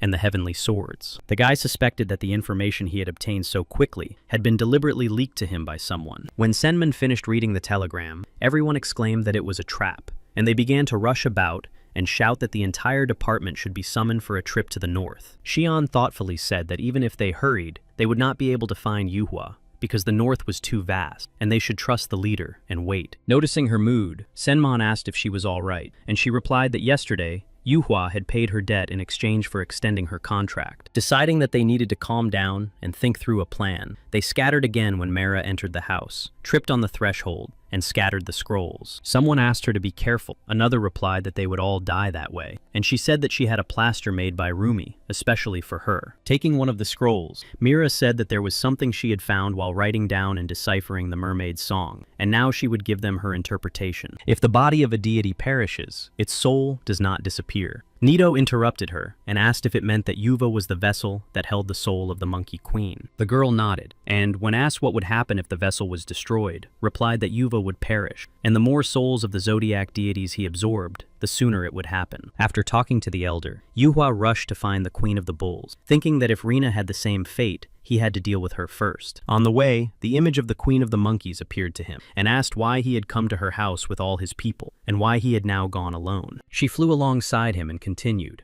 asking if he thought the Queen of Bulls and her swordsmen were so weak that he could handle them alone. The guy was silent for a long time, then replied that the girl was very stupid and that the swordsmen were the power of the zodiac deity, but she had decided to use it to torment people. After a pause, the guy added that he had decided that the dogs would be enough to defeat them. Hearing this, the girl made a displeased face, but Yuva added that because of her incompetence, his men had gained useful experience without any losses. The girl flew into a rage and yelled at him to keep his thoughts to himself. The guy replied that she had asked first, and the Monkey Queen flew on her back and asked him to choose a more beautiful place since the road was long. Then she jumped up and said that next time they would rush to the sea with him. Yukva snapped that she was feeling too comfortable in someone else's body. The girl was amused by this and told the guy, adding that she was very pleased that he had taken on all the resentment and fear that had been passed on to her by her ancestors. Smiling, the girl asked if he was okay, since her ancestors had now settled in his mind, which was already in turmoil from his own ancestors. Ren and Luna continued to walk through villages and get rid of monsters. This time, they were in an unknown village on Mount Boxen. Remembering Maki, the guy thought that apart from him and this strange girl,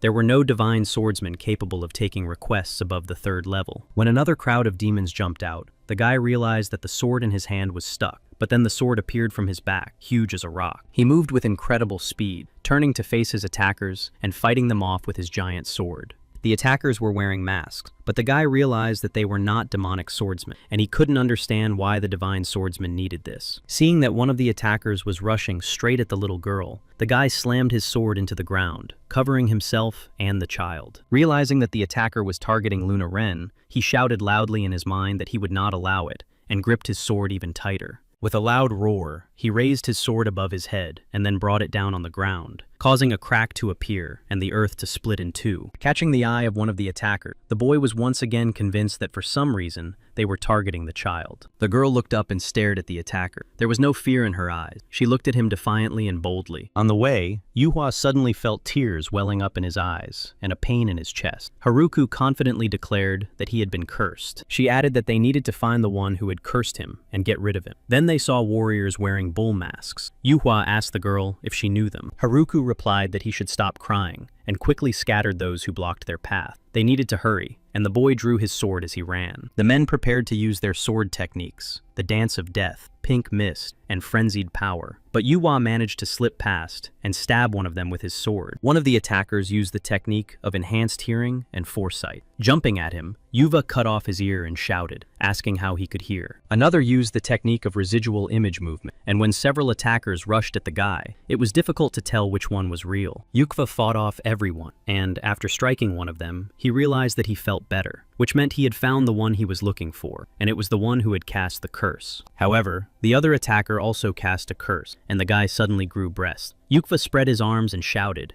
asking what kind of curse this was. Another one flew at him and used the miracle vision technique. Yuhua poked him in the eyes with his fingers and said that he had come up with it just in time. Next, they put a curse on him to love his grandmother's grandchildren. The guy got fat and shouted that if they didn't stop, he would burst. Before Yuhua could regain his form, another masked man emerged from underground, using the underground swimming technique. While he was fighting off the attackers, a crowd of masked people were already casting new curses, movement copying, and the sword technique dance of death. The attackers lined up and waved their swords, repeating each other's movements, but Yuhua, for some reason, walked in the other direction and made movements out of sync. The guy watched their movements closely, and then the masked people began to hit themselves on the forehead with their swords, and Yuhua, under the spell, was forced to repeat after them. In addition, for some reason, he began to hear the thoughts of those marching around him, and this made him terribly angry. He couldn't wait for his body to return. He saw someone running towards him, but suddenly that person hit a pillar of water. The clownfish curse was lifted, and Yuhua decided that the pillar of water had appeared for a reason. He saw a cart driven by Kazuhiro, with Rumi sitting in it, holding up the artifact of the Monkey Queen and shouting that they had come to help. However, when he saw his comrades, Yuhua, instead of thanking them, yelled at them, asking why they had come, while continuing to fight off the attackers. Kazuhiro replied that he had come to help the leader, while Rumi shouted that she had gone to the toilet at night and had followed him completely by accident. Fighting off another attacker, Yuhua yelled at them to return to camp immediately, but Kazuhiro flatly refused and declared that he would go with the leader. Using his shock absorption technique, Kazuhiro struck with the technique of a dog's fangs devouring space, and the sturdy fangs of a dog you can rely on. Rumi kept waving the Monkey Queen's artifact and turning everyone into water pillars. Kazuhiro was on the ground, and Yuhua was fighting in the air. The Monkey Queen hovered in the air. Only her spirit remained, and she could not fight. She admired how the guy's movements were not at all like before. Haruko thought about it, admiring the battle, and then said that it seemed her suspicions were confirmed, and that the rabbit deity was a deity of destruction. But she also remembered another very important thing. When a person has something to protect, they become vulnerable. Ren dealt with the attackers in bull masks, wondering why they had targeted the child, and whether it might have been better to leave someone alive to question. Luna was searching them for stones when she approached the next one. Ren said that he was not a demon and would not have a stone, and the girl screamed in anger. Ren looked at the girl and she also looked up at him. The boy thought that he had become noticeably stronger during the time he had spent with this child. 3 years ago, the boy met the King of Men, and when asked how he found him, Ren replied that he followed his scent and eventually found him. The man asked if he had any questions, and Ren replied that he would finish him off first and then ask everything he wanted to know from his lifeless body. Ren pointed his sword at him, but the man began to move away from him, and as the boy swung his sword around them, the ground broke and stones flew. Ren was sure that his sword was working correctly, but the sword still could not reach the man's face, and the boy shouted to himself that the man should not dodge. The boy asked why he couldn't hurt the man, and the man replied that his sword didn't even have the intention to defend itself, so he couldn't hurt him. He added that this was why the boy's sword couldn't even touch him. With a wave of his hand, the man threw the boy far forward, and he fell. The blow was so strong that the rocks Ren fell on were destroyed, and he flew off the cliff onto the dry trees below. The man said that if he had changed his clothes, the result would have been more interesting, and Ren remembered that Yuhua's clothes were red, the color of the protector. Then the boy realized that his clothes were gray, and gray was the color of the destroyer, and only now, looking at the moon, did he understand the meaning of the man's words. For the guy, it meant that in order to become stronger, he had to use this child. The little girl came up, sat down, and hugged his leg. Not far from the village, Mitsuyomi was talking to Miyabi, and she suggested sending the first army. But the guy said that it would only make Sura stronger. He laughed, and added that the attack was only necessary to water the seeds that had already been planted. Miyabi reported that the operation with Yuhua had been successful as expected, and that he possessed truly remarkable skills as a heavenly sword.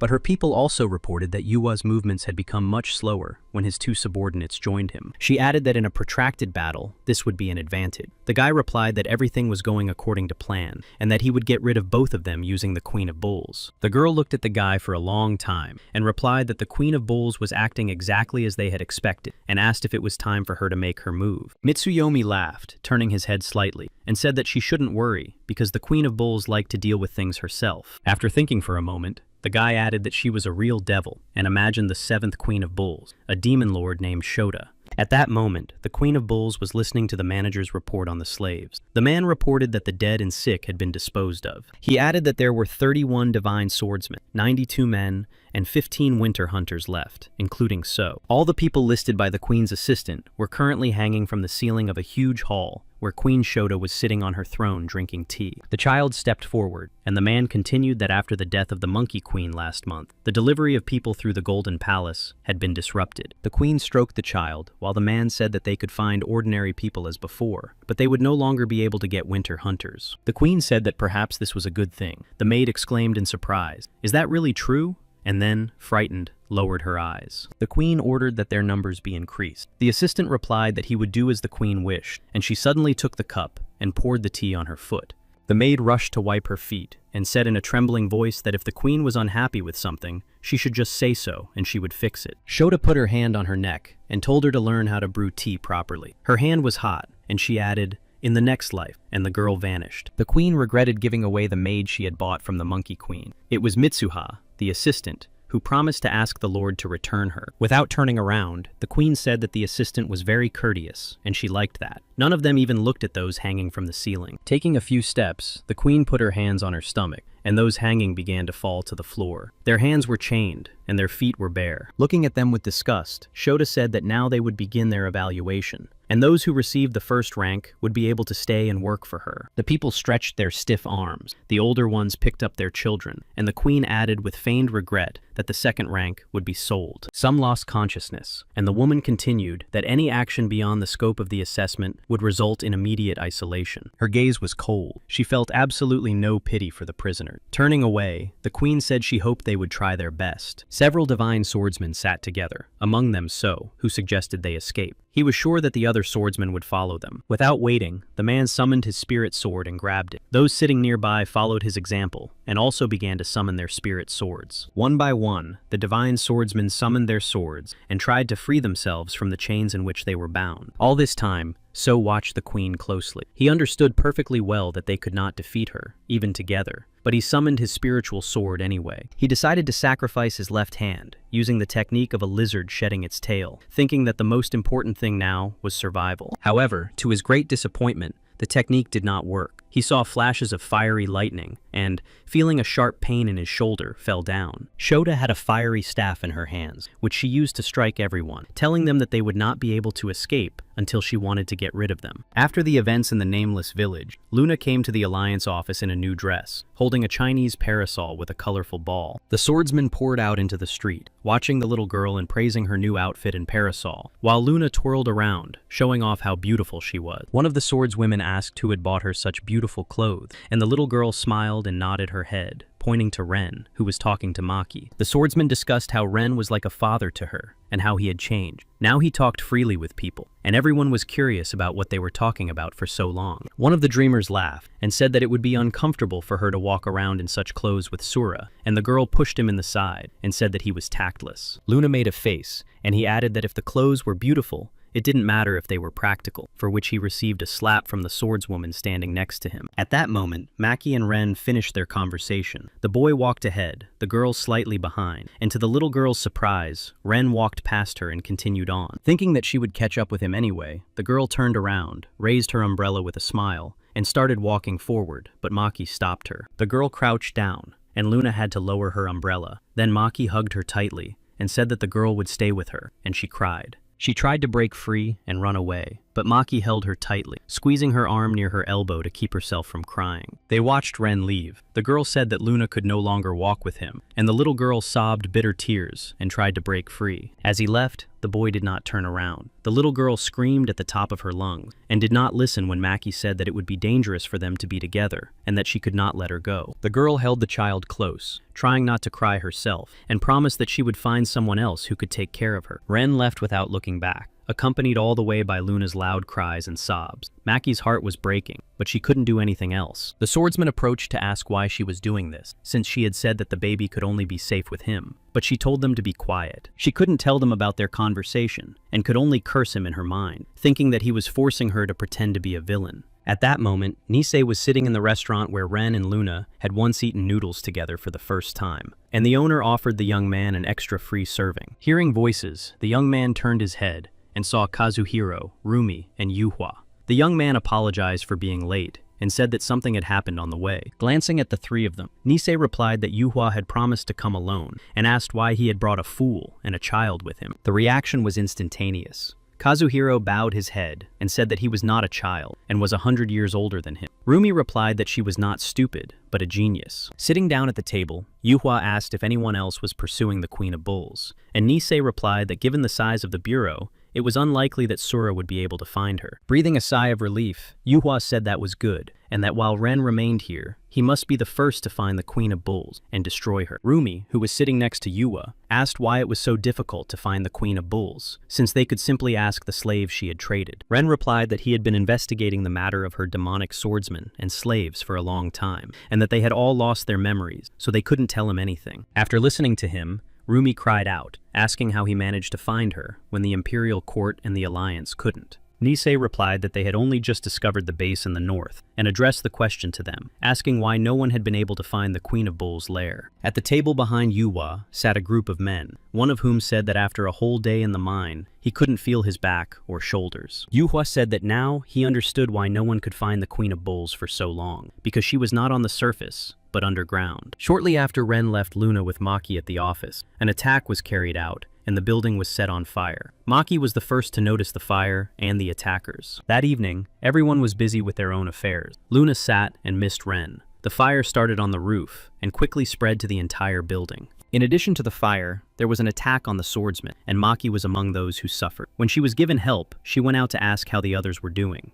The girl blamed herself for what had happened, saying that she should have prevented it, but her comrades reassured her that if it weren't for her, everyone would have died. Someone checked to see if anyone was left in the building. Someone carried water, and remembering Luna, they asked Maki, who sadly said that she would definitely save her. Then Maki heard a familiar voice asking what she meant. She already knew who it was. Turning around, the girl saw Ren standing against the backdrop of the fire. The swordsman said that the bureau had been attacked by unknown assailant, that there had been arson, and that Luna had been kidnapped. Ren asked who it was, and Maki replied that she was finding out. Chie said that they had used a spiritual sword, but judging by everything, they were not demonic swordsmen. Ren remembered their last trip to the nameless village, where they had encountered people wearing bull masks, and decided that this raid was also their doing. Suddenly, one of the wounded raised his hand and said that he had heard the kidnapper. The medics rushed to him and told him to save his strength because he was in bad shape, but the man said that they were slave traders. Hearing this, Maki said that since the baby had been taken into slavery, the Queen of Bulls must be involved. Ren asked who she was, and one of the swordsmen said that she was one of the 12 demon lords, and the guy asked where to find her. They replied that neither the Alliance nor the Imperial Court knew, and another said that a divine swordsman was searching for the Queen of Bulls in the area. He told them how to find him, and when Ren and Maki went to see Nisei, he said he had heard that the girl had left her post as inspector and moved to Boxen. Maki replied that she was surprised to hear about a divine swordsman with an eye patch searching for the Queen of Bulls, and asked if it was really Nisei. Ren asked if the guy knew where the Queen of Bulls was, but Nisei cheekily asked why the guy wasn't swinging his sword like he did last time. Maki got angry and shouted that he was still pretending to be a swordsman, adding that she had warned him about the consequences. Nisei shouted back that he was only carrying out Tushin's orders, and that since the girl was a former inspector, he didn't need to explain the rules to her. He clarified that the Heavenly Swords could recruit mercenaries and create subsidiary organizations, as well as conceal their identities if the situation required it. Hearing the name Tushin, Ren asked again, and Maki replied that surely the guy knew about the other new Heavenly Sword, since she had told him about it. Nisei thought that Sura must not find out about Yue now, and shouted for them to follow him, promising to show them where the Queen of Bulls was. Maki realized that he knew the Queen's whereabouts, and angered, shouted that if he knew, why hadn't he notified the Alliance and the Imperial family? Nisei told them to follow him, thinking that it would be better if Shota fought with 2 heavenly swords, because Yue had a plan to hide his identity. Nisei led them to an abandoned mine, and said that there was a rumor in Buxan that if they approached the mine, it would collapse, and rumors were an excellent cover. Ren rushed to the mine entrance, but Maki stopped him, saying that the place was too small to accommodate all the sword slaves and the Lord's supplies. Looking at Nisei suspiciously, the girl asked why he was so sure that it was here, since there were hundreds of abandoned mines in Boxon. The guy replied that this was one of the entrances, and explained that when he assumed that the Queen of Bulls' base was underground, he thought about it from their point of view. The place had to be in rough terrain, with a low risk of people showing up, and rumors of a mine collapse, as well as sufficient air supply. It also had to be a place that allowed for the abduction of people and the transport of supplies, and among them, he chose places with signs of recent use. He added that this place was one of them, and when Maki asked if there were other places, he replied that Tushin had gone to the most likely place, and this was the second. He added that checking 2 mines increases the chances,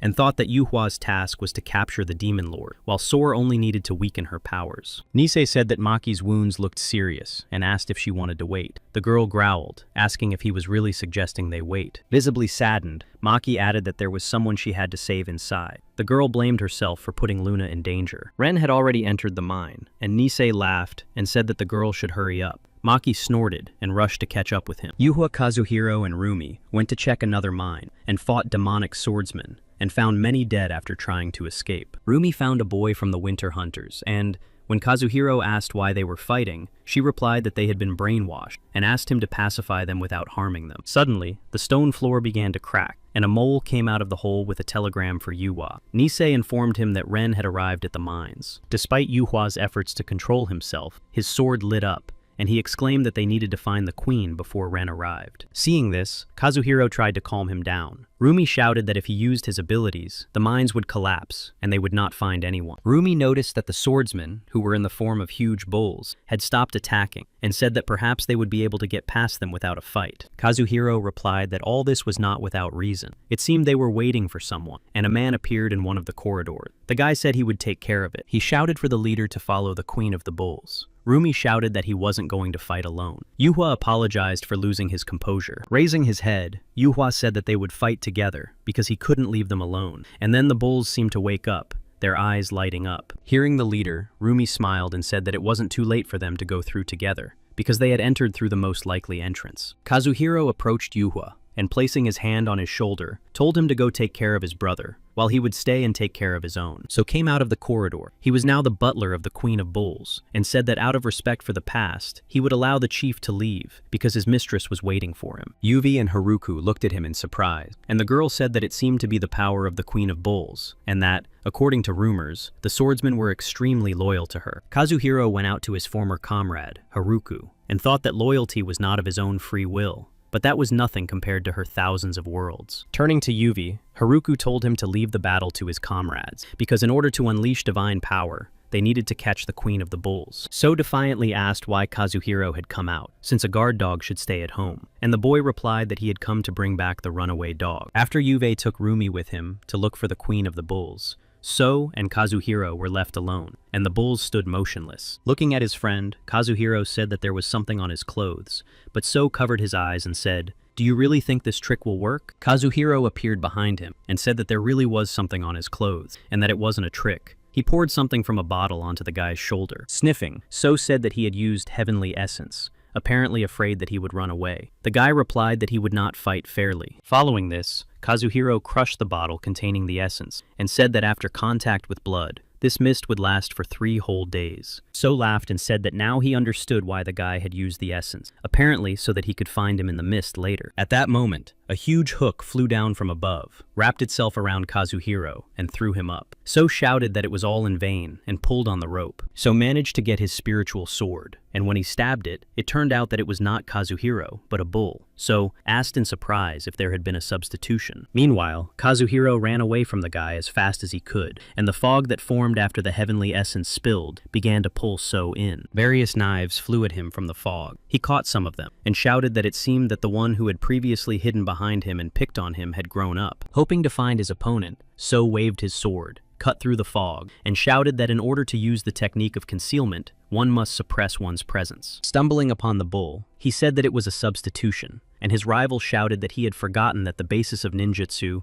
was deceiving the enemy, and then they collided. A fight ensued. Both rivals were very agile and cunning. So kept his hands behind his back. Kazuhiro attacked, but his rival dodged all the time. Kazuhiro tried to strike at his legs and arms. Noticing this, So asked if he was going to cut off his arms and legs to activate his sword skill. He realized that he had been figured out, but still tried to hit his limbs. So shouted that it was futile and that he should aim for the neck. When Kazuhiro turned his back on him, the guy grabbed his sword and stabbed him. But when the fog cleared, only his opponent's cloak and sword remained on the floor. Kazuhiro wondered why he was fighting so smartly, despite being brainwashed, and he wanted to just take the guy's fingers. Noticing a shadow, he decided it was So. Flying up to him with his pincers, he told him to fly away and think about his behavior. But when the fog cleared, Kazuhiro saw the face of another person and realized that there had been a switch, and he had almost attacked an innocent person. This was, of course, the work of So. Lying in wait, he said this so that his rival would hear that he also knew something about ninjutsu. Luna sat in a cage in the corner, holding her bright umbrella in her hand. Her eyes were full of sadness and longing, but she did not cry. The little girl remembered that 3 years ago,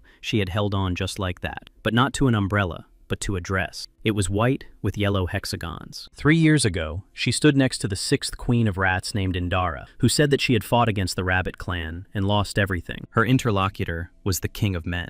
After listening to the woman, he asked if it was true that he had ordered her to take the life of the rabbit queen. He added that because of her failure, he had to get his hands dirty. She cried and said that she understood the goal he was pursuing by ordering her to do this. If the rabbit queen died, he would allow her child to consume her and pass on her memories and feelings, as if he himself were getting rid of his mother. The man said that she was quite clever. He appeared behind her and added that she was useless to him and he would have to get rid of her. The girl understood this and begged him to spare her child, Luna. But the man replied that it was not his job to interrupt the line of the 12 gods of the zodiac. When the baby's mother was finished, the man grabbed the girl by her clothes and carried her away. She screamed and reached out to her mother. He dragged the baby into a cave where Mitsuyomi was waiting for him. Throwing the girl on the floor, the man said that he was entrusting her to the young man. The young man bowed and asked if he could be of any further service. The man told him to catch his breath and said that he had no desire to write at the moment. The girl was placed in a small cage where she could only lie down and sit, and she spent 3 whole years there. 3 years later, Mitsuyomi came back, and she was still the same as when her mother died. He gave her clothes and told her to get dressed and come out.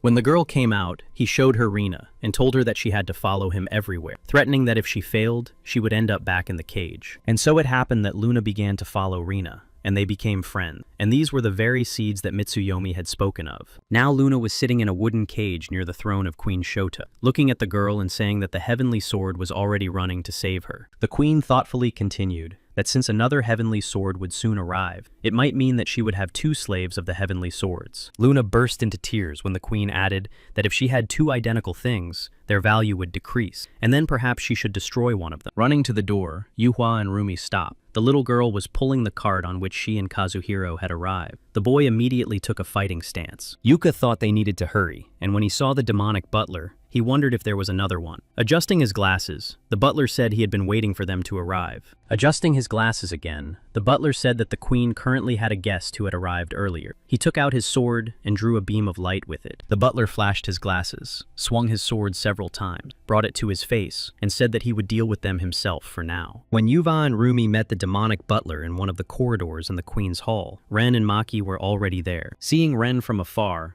Luna began to cry and scream. She stuck her hand out of the cage and waved it continuously, as if giving some kind of signal. Maki was the first to notice. Looking closely at the movements of the little girl's hand, she asked if it was just her imagination or if the girl had just told them to run away. The Queen of Bulls stood up, and a fiery sword appeared in her hand. It passed through the cage, and the woman said that the best part of trading was the auction. Maki and Ren listened carefully to her every word. The queen did not delay and said that she would give the girl to whoever paid for her with their life. Luna sobbed and couldn't calm down. Maki and Ren flared up and stood facing each other, taking up attack positions, ready to fight. Huddled in a corner, the little girl tried to move away so that the fiery beam passing through the cage wouldn't touch her. She didn't want to watch. The queen raised the beam, forcing Luna to look up, and said that it was wonderful to watch others die to save her. To distract the queen from the child, Ren struck the floor with his sword, causing it to crack, and the queen immediately threw her fiery sword at the boy's sword. Looking at her with hatred, the boy said that she would have to pay with her life. In response, the queen asked why his sword was not aimed at her. Maki replied that it was her job to deal with the queen, taking advantage of the fact that she was distracted when Ren struck the floor, and she flew up. The queen struck upward with her flaming sword, trying to hit the girl. Maki shouted for Ren to take Luna and leave, leaving her with the queen.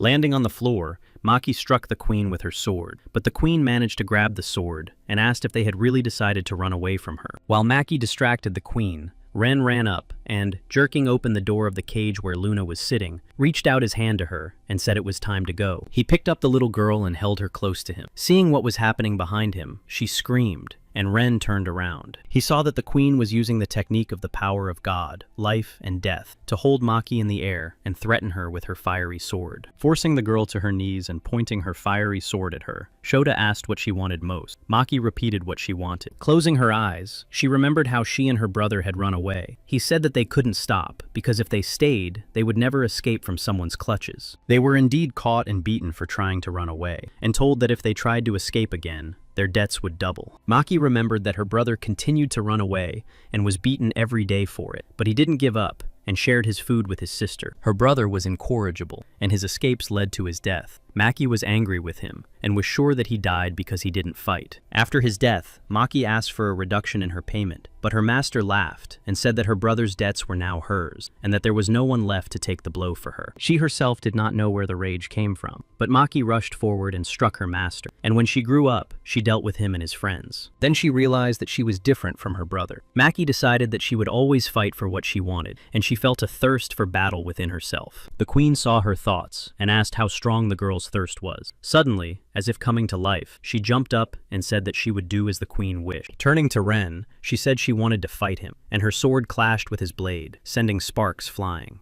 Maki shouted that Luna would go to the winner. Ren didn't want to fight, so she grabbed his shoulder and yelled at him to stop dodging. Ren continued to defend himself with his sword, and Maki got angry and shouted at him to attack her. The queen watched them silently. Shota said disappointedly that she had high expectations for the heavenly sword, but in reality, it turned out to be just a soft-hearted divine swordsman. She added that Ren was losing to her new butler, referring to So, who at that moment was holding his sword near Kazuhiro's neck. Kazuhiro twisted away and asked if he was really aiming for So's neck. So grinned and said he thought he would be ready for that. So did not lose hope of depriving the guy of a limb, so he fought using his claws, but So constantly dodged. Kazuhiro did not expect So to fight him so fiercely. He hoped to be able to activate the properties of the guy's sword. Therefore, he was constantly on guard, and when the moment was right and So struck him with his sword, Kazuhiro dodged and grabbed his former comrade by the wrist. He was about to use the pliers, but he didn't have time because So grabbed the sword with his other hand and managed to stick it between the blades. His anger at his former comrade was so strong that the sword cut through the metal of the bolt cutters, sending sparks flying. Thwarting his former comrade's plans, So used the sword to strike him, thinking that he would no longer be able to activate So's skill. Leaning toward Kazuhiro, So smiled and whispered that if he followed the leader, they would both die. and that it would be better for the boy to hide behind So as before. Looking him in the eyes, Kazuhiro asked if he had really betrayed them because of brainwashing, and if that was all his former comrade was capable of. So laughed and replied that he was the traitor, and had forgotten how, as children, they had sworn to each other that they would do anything to survive. He pushed Kazuhiro, and as he fell,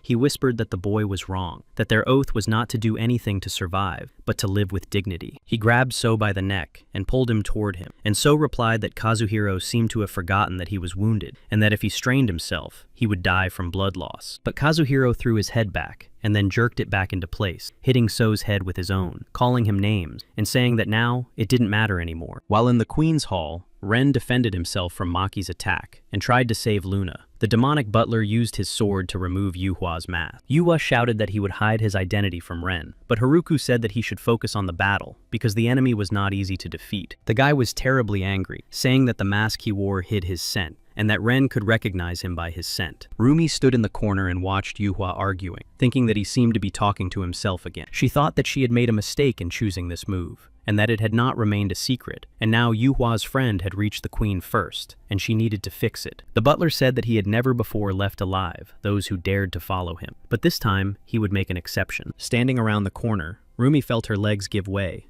and couldn't understand how this had happened from just her intention to deal with him. Taking advantage of the fact that the butler was chatting, Yuva jumped up, and, pulling out his sword in midair, smiled and said that he shouldn't be distracted from the fight. Yukva swung his sword at him. The butler parried the blow. Sparks flew, and the butler looked at the young man and said that he was very rude.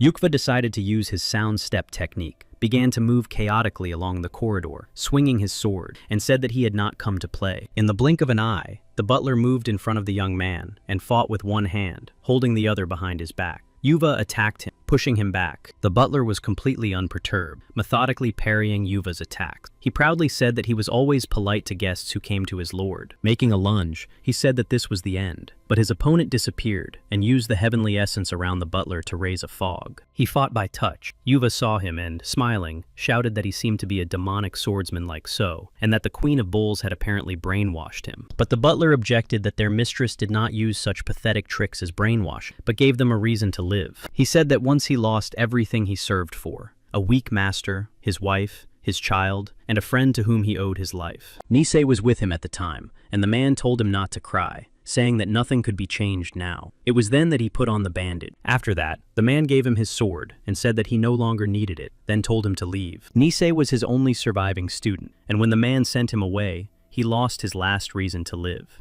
Exhausted, he fell down and began to weep. Then the Queen of the Bulls appeared and said that he had the strength and abilities of a divine swordsman. She asked why he did not fight the demons and defend his loved ones and students, but only took all their blows. He replied that he considered it foolish to take his own life, and that his pride would not allow him to die at the hands of a man, so he had come to die at the hands of a demon.